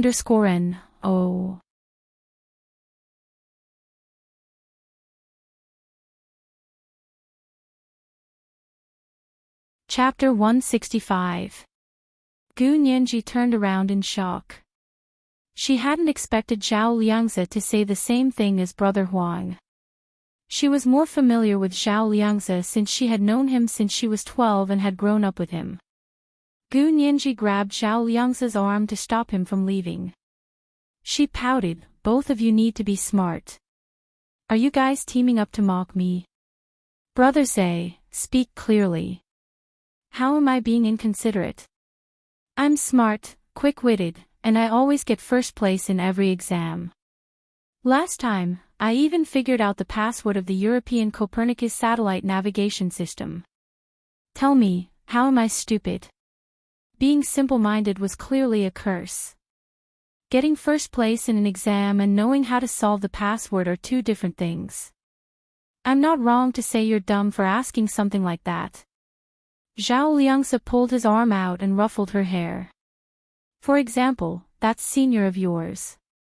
You treat him like a senior and joke around with him, but who knows how much he fantasizes about you in his heart. So you have to keep your distance from him. Keep your distance. Do you hear me?" Gu Nianji shook her head. "How do you know what he's thinking? Do you have X-ray vision? Don't talk about my brother like that. They're all nice to me. You're the one." Zhao Liangze wasn't like Yin Xixiang. He treated Gu Nianji more like his peers, fooling around. Perhaps they were both intelligent geniuses, so he understood a lot about her.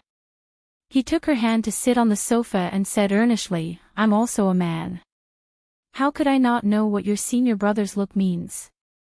Brother Zhe, don't flatter yourself. Are you even a man?" He didn't expect Gu Nianji to be so ungrateful. She scratched his face and laughed at him. "You're 25 this year, right? Have you ever had a girlfriend? Did you lose your virginity? If not, then why are you pretending to be a master in front of me? Also, Brother Huang told me to be careful of you just now." He said it's a man and a woman alone. He told me to be careful. See, he's not as perverted as you think he is.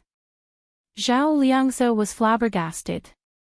He almost jumped up from the sofa. What virginity? You.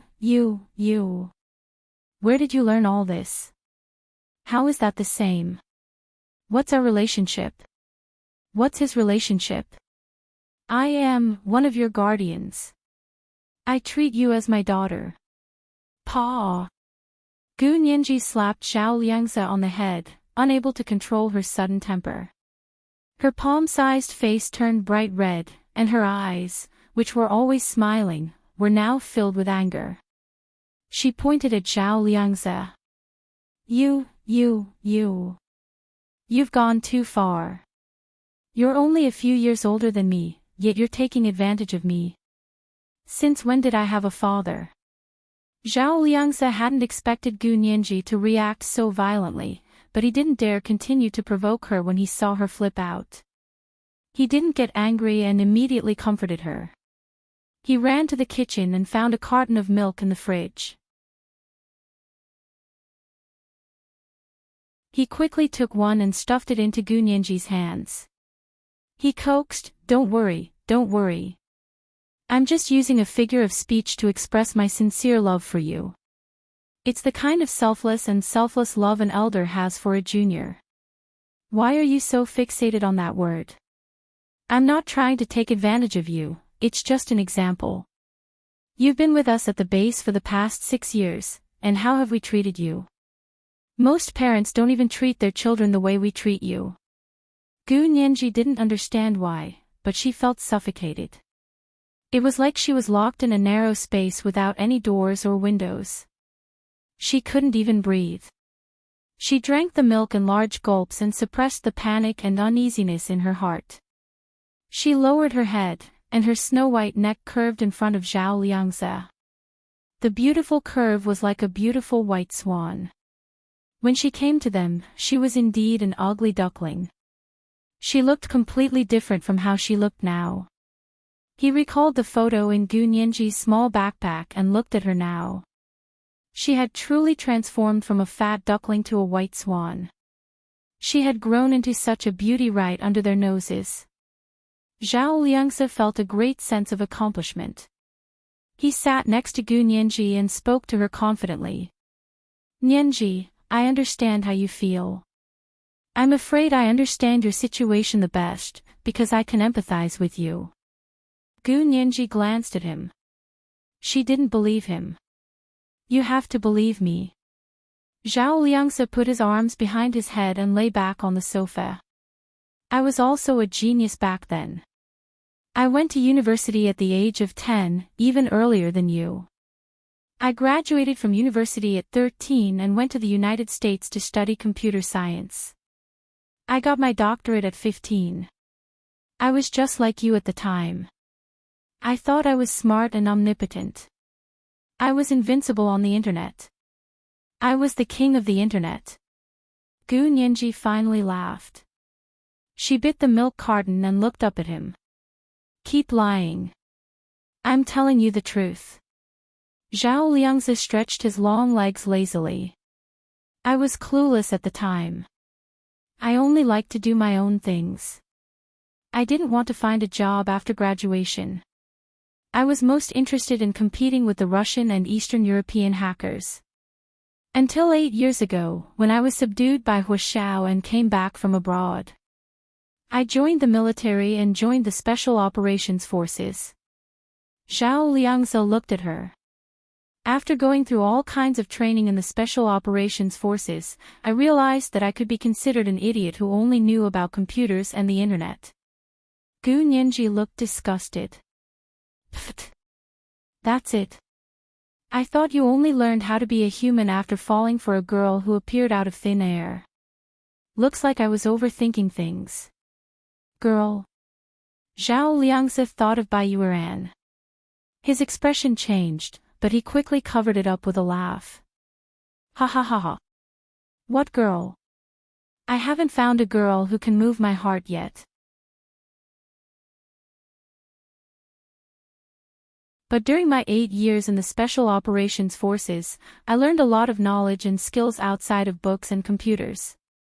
For example, how to determine a person's true intentions, how to deal with a person's seduction, how to determine if a person is sincere or not, and how to convince a person that you're not lying to them during a mission. Gu Nianji said. What exactly did you learn? 108 ways to flirt with girls. That's only a small part of what we learned. Don't generalize. Zhao Liangzi corrected her. Nianji, to be honest, compared to 10-kilometer cross-country running, obstacle jumping, and shooting, I think these things are more important to you. Unfortunately, Hu Xiao doesn't listen to me. You're smart enough, but do you know how to tell if a man is interested in you? Do you know how to tell if a man is sincere or not? Do you know how to see through appearances? These things aren't in books, but for a straight-A student, it's even more exciting to learn. Zhao Liangzi smiled confidently and leaned closer to her. He lowered his voice and said, more importantly, can you tell from a man's eyes whether it's a man's desire for a woman or the love and affection between friends and family? If you can tell this, you can get rid of a lot of unnecessary entanglements in advance. Gu Nianji's lips parted slightly as she looked at Zhao Liangzi with bright eyes. His words had opened the door to a whole new world for Gu Nianji. Brother Zhe, I want you to be my teacher. You'll teach me. Gu Nianji pulled Zhao Liangzi to sit in front of the computer. Tell me, I'll write. What are the steps? Zhao Liangzi couldn't help but facepalm. These feelings could only be understood and not expressed. How could he write them out step by step? Zhao Liangzi felt like he had nothing better to do. If Hu Xiao knew, he would probably send him to Mauritius. This was the first update. The second update should be 2 updates in one, including the monthly votes of 4,200 plus updates. Around 1 in the afternoon. Remind everyone of the monthly votes and recommendation votes. Oh, N_N, oh.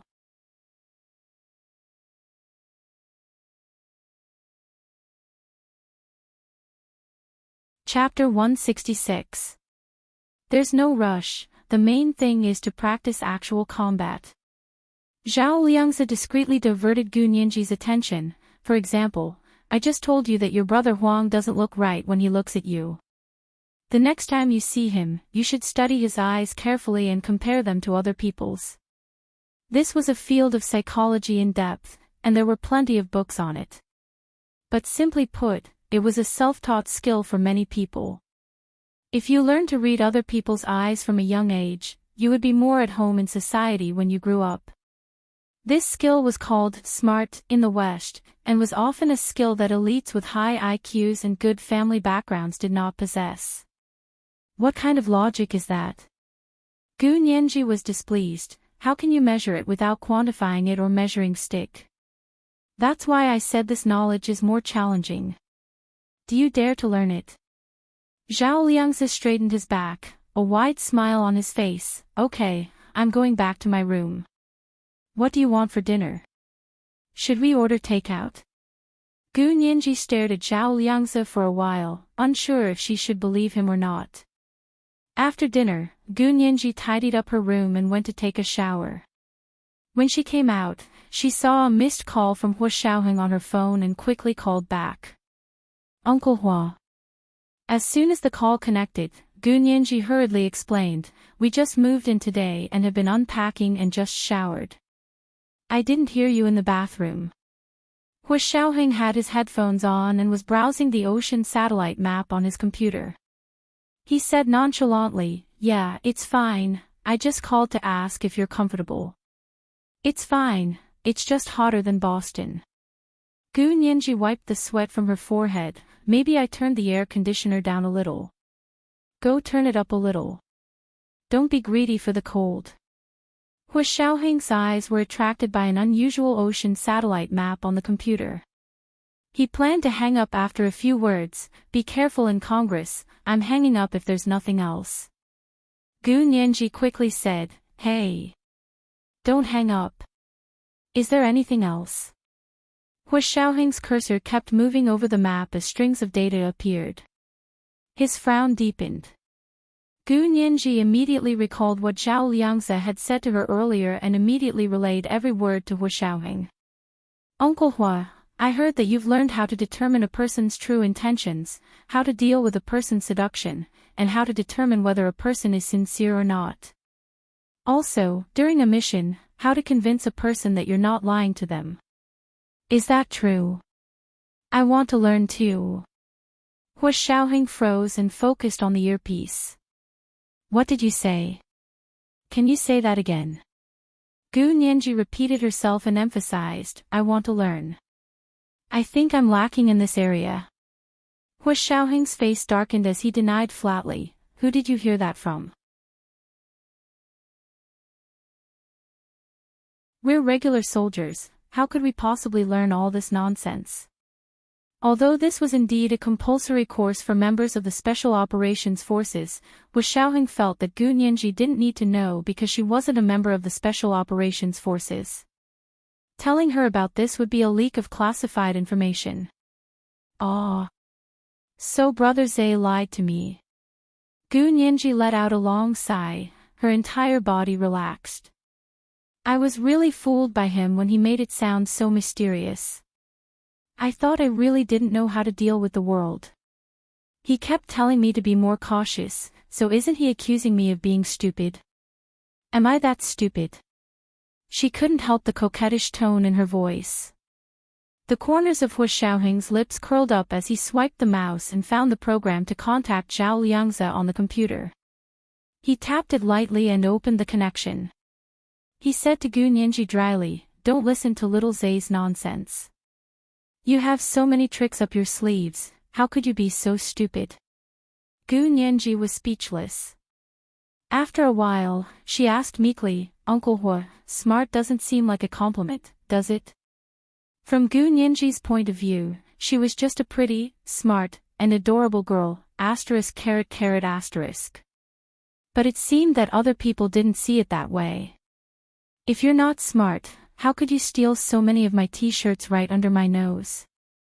Hu Xiaoheng smiled faintly. The image of Gu Nianji wearing his black t-shirts as pajamas appeared in his mind. Gu Nianji was so ashamed that she couldn't speak. She mumbled to herself for a long time before summoning the courage to say, don't forget you promised to give me a few more black t-shirts. She hung up the phone in a panic and collapsed onto the bed as if she couldn't take it anymore.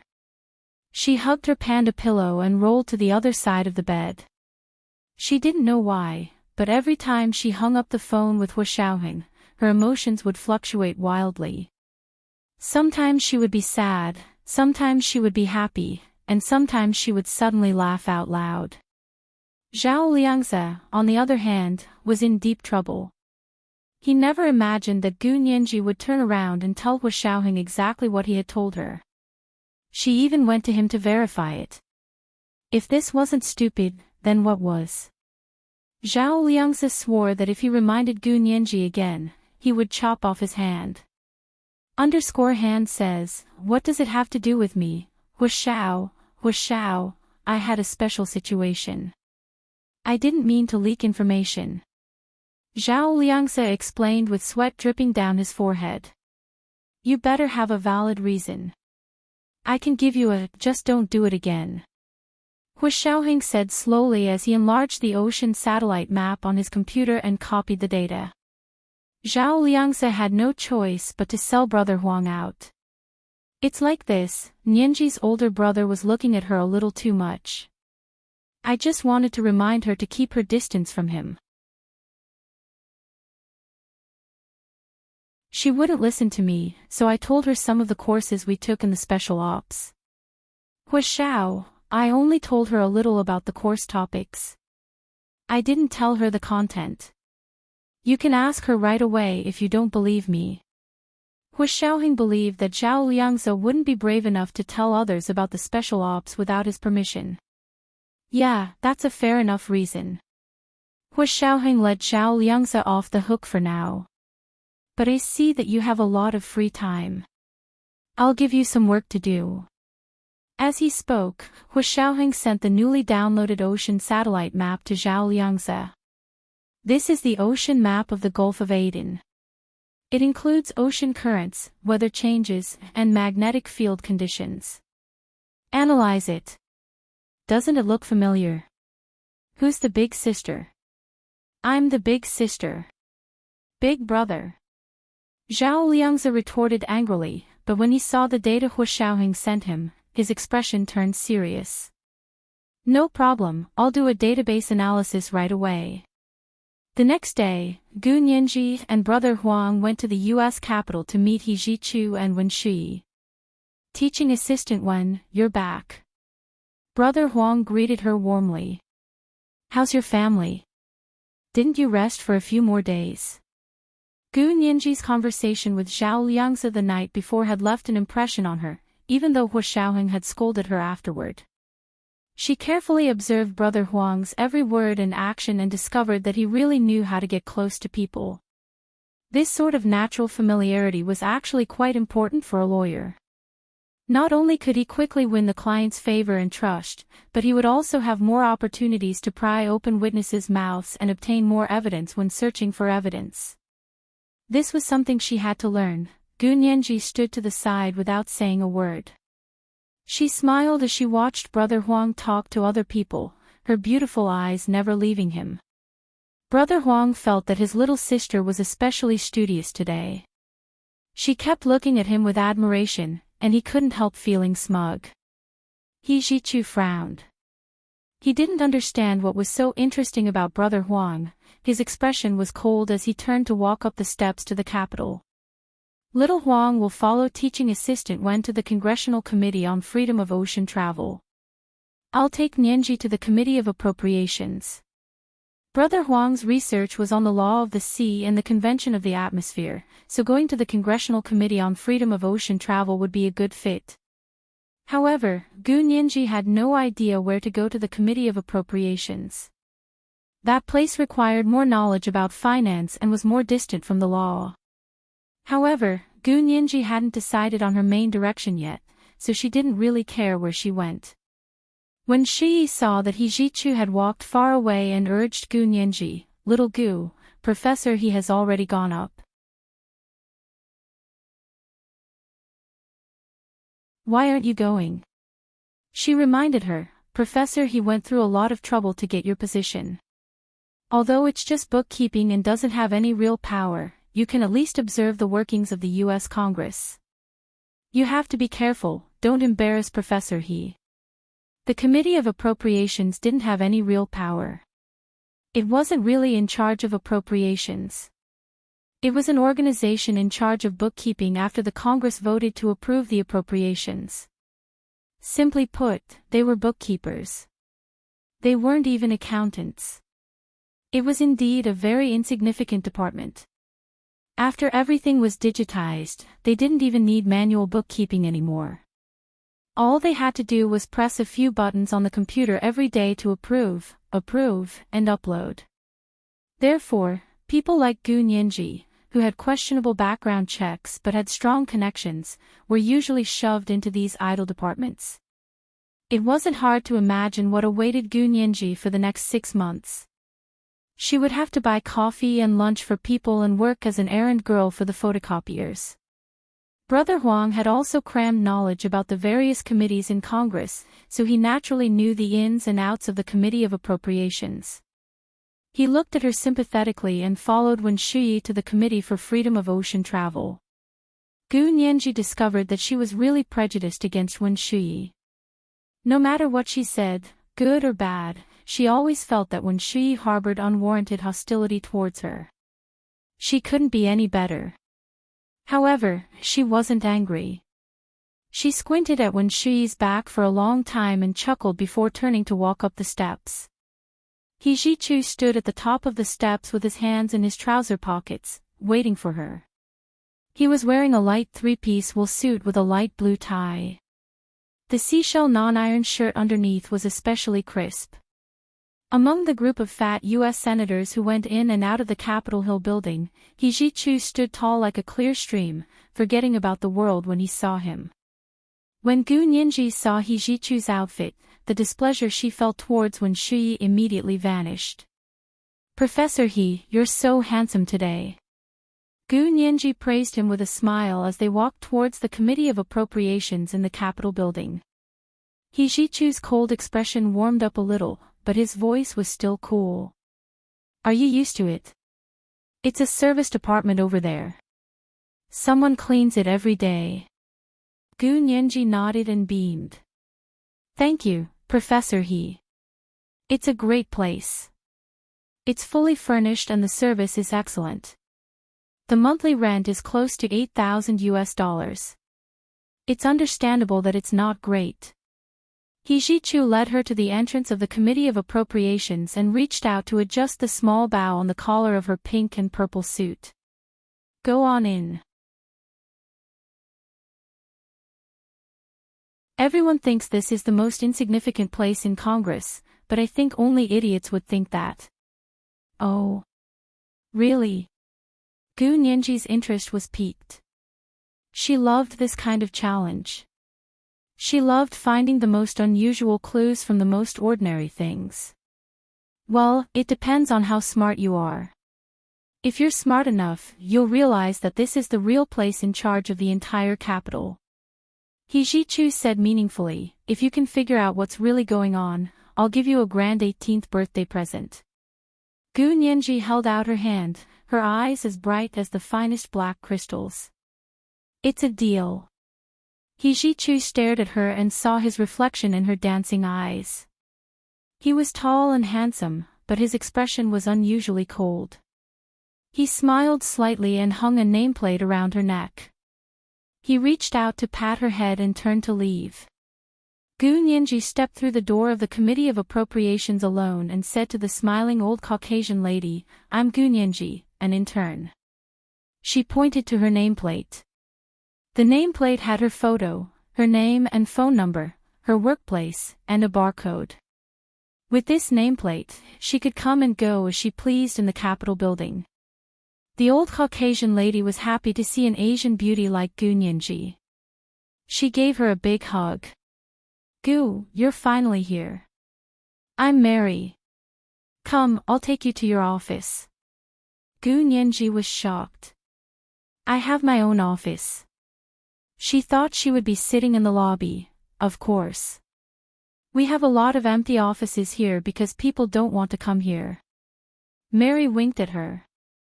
The two of them laughed together. Over the next few days, Gu Nianji and Zhao Liangzi were incredibly busy. Although they lived in the same suite, they barely saw each other. Gu Nianji had her breakfast and lunch at the Capitol building. Usually, He Jichu or Wen Shuyi took her and Brother Huang out for dinner. It took Gu Nianji a week to figure out how Zhao Liangzi managed his meals. "You eat pizza every day." Gu Nianji looked at the tall pile of pizza boxes in Zhao Liangzi's room and covered her nose with her hand. "You smell like onions and cheese." She hated onions, but pizza often had onions in it. Zhao Liangzi had been working tirelessly for the past few days to calculate the data Hua Xiaoheng had sent him. He was finally done. He turned to see Gu Nianji come in and waved her over. "Little prodigy, come take a look at this set of data. What do you think?"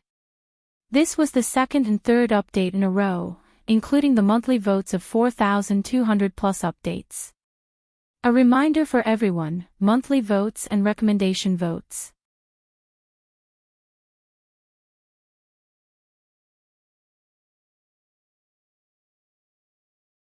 Chapter 167. Gu Nianji covered her nose and walked around the pile of pizza boxes to Zhao Liangzi's computer. She bent down to examine it carefully. "What data is this?" "It's the ocean current and magnetic field data from the Gulf of Aden for the past month." Zhao Liangzi pointed to the ocean satellite map on another display. "Look, that's the original map." Gu Nianji frowned. "This is physics. It's too advanced. I don't understand it." "Oh. It's rare for you to admit you don't understand it." Zhao Liangzi laughed heartily, but his mood suddenly relaxed. This set of data shows that there have been more than 60 earthquakes in the Gulf of Aden seabed in the past 10 days. This has greatly changed the magnetic field there. As he spoke, Zhao Liangzi's eyes quickly swept over Gu Nianji's face. He said nonchalantly, "I saw the news and found that the United States sent a large number of warships to the Gulf of Aden 2 months ago to destroy the nearby Somali pirates. They only retreated about 10 days ago." Really? Gu Nianji understood instantly. You mean that as soon as the American warships retreated, the ocean current and magnetic field there changed? You can't say that. The warship's retreat is a relatively long process, so it's hard to say if the ocean current and magnetic field there changed as soon as they retreated. Zhao Liangzi explained the data to Gu Nianji. Look at these fluctuations. It's also possible that the changes had already occurred before the warships retreated. The subsequent earthquakes were just the aftermath. Gu Nianji looked at the data on the display and compared it to the ocean satellite map. She slowly began to understand something. She asked Zhao Liangzi, "What do you want me to do?" Zhao Liangzi couldn't help but smile and pat her head. It's so easy to talk to smart people. He then gave her a task. See if you can find some information from the U.S. Congress. For example, why did the United States suddenly send a large number of warships to the Gulf of Aden to destroy the Somali pirates 2 months ago? Gu Nianji raised a brow and straightened up. She crossed her arms and looked down at Zhao Liangzi. Brother Zhe, are you muddled from not sleeping for a long time? You said yourself that the United States sent warships to destroy the Somali pirates. What other reason do you need? Do you really believe that the United States sent warships to the Gulf of Aden to eliminate Somali pirates? The corners of Zhao Liangzi's mouth twitched. Nianji, I'll tell you a secret. Everything the United States does is for its own national interest. It will never do it for the benefit of other countries. Gu Nianji snickered and wagged her slender fingers. That's a secret. The entire human race knew that. Do you really think that the United States is a living lay phone? Worrying about the welfare of the entire human race? Those who believe this are either stupid or guilty. Ha ha ha ha, as expected of a girl who grew up with us. It's good that you know. Zhao Liangzi laughed and stood up to pat her head. Gu Nianji quickly dodged and clenched her fists to straighten her neck. I'm almost 18. Don't touch my head like I'm a kid. Fine, fine, I won't treat you like a kid. You'll be an adult soon. Zhao Liangzi paused and remembered that Gu Nianji's 18th birthday was in a month. His emotions were complicated, but he only thought about it for a moment before putting it aside for now. He continued, since you know that the Americans don't do things without benefits, and the Somali pirates have been running rampant for several years, why did the United States suddenly send them to the Gulf of Aden to eliminate the pirates? I understand. Gu Nianji nodded. But I'll say this first. My department is the worst in the country, so I probably won't be able to help you. But Brother Huang's department should have something to do with this. What department is he in? The Committee for Freedom of Sea Passage. Gu Nianji bent down and opened the U.S. Congress website. Look, this is it. They work closely with the U.S. Navy. Then try it. Zhao Liangzi reminded her. Don't be too obvious. Just ask like you're gossiping. It's fine if he doesn't know. Our country's research ship is already heading for the Gulf of Aden anyway.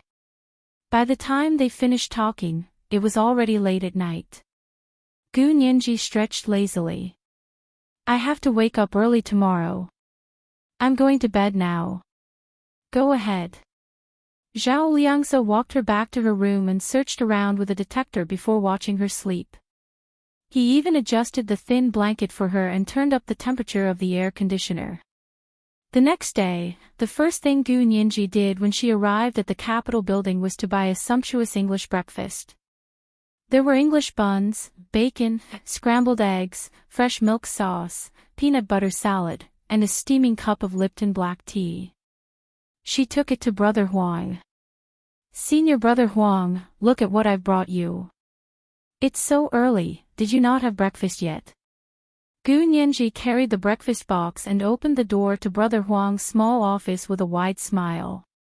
Surprise! Gu Nianji was the one who was surprised when the door opened. Brother Huang's small office was occupied by 3 people. The other 2 were He Jichu and Wen Shui. Brother Huang was overjoyed to see Gu Nianji bring him breakfast. He hurried over to take the breakfast box from her. "How thoughtful of you, Nianji. I really didn't have breakfast." "How did you know?" Gu Nianji had wanted to coax Brother Huang with sweet nothings, but He Jichu's gaze was so cold it almost froze her into ice. She couldn't bring herself to say a single word of flattery, so she chuckled. "Oh, Professor He and Teaching Assistant Wen are here too. Why are you looking for Brother Huang? Am I interrupting?"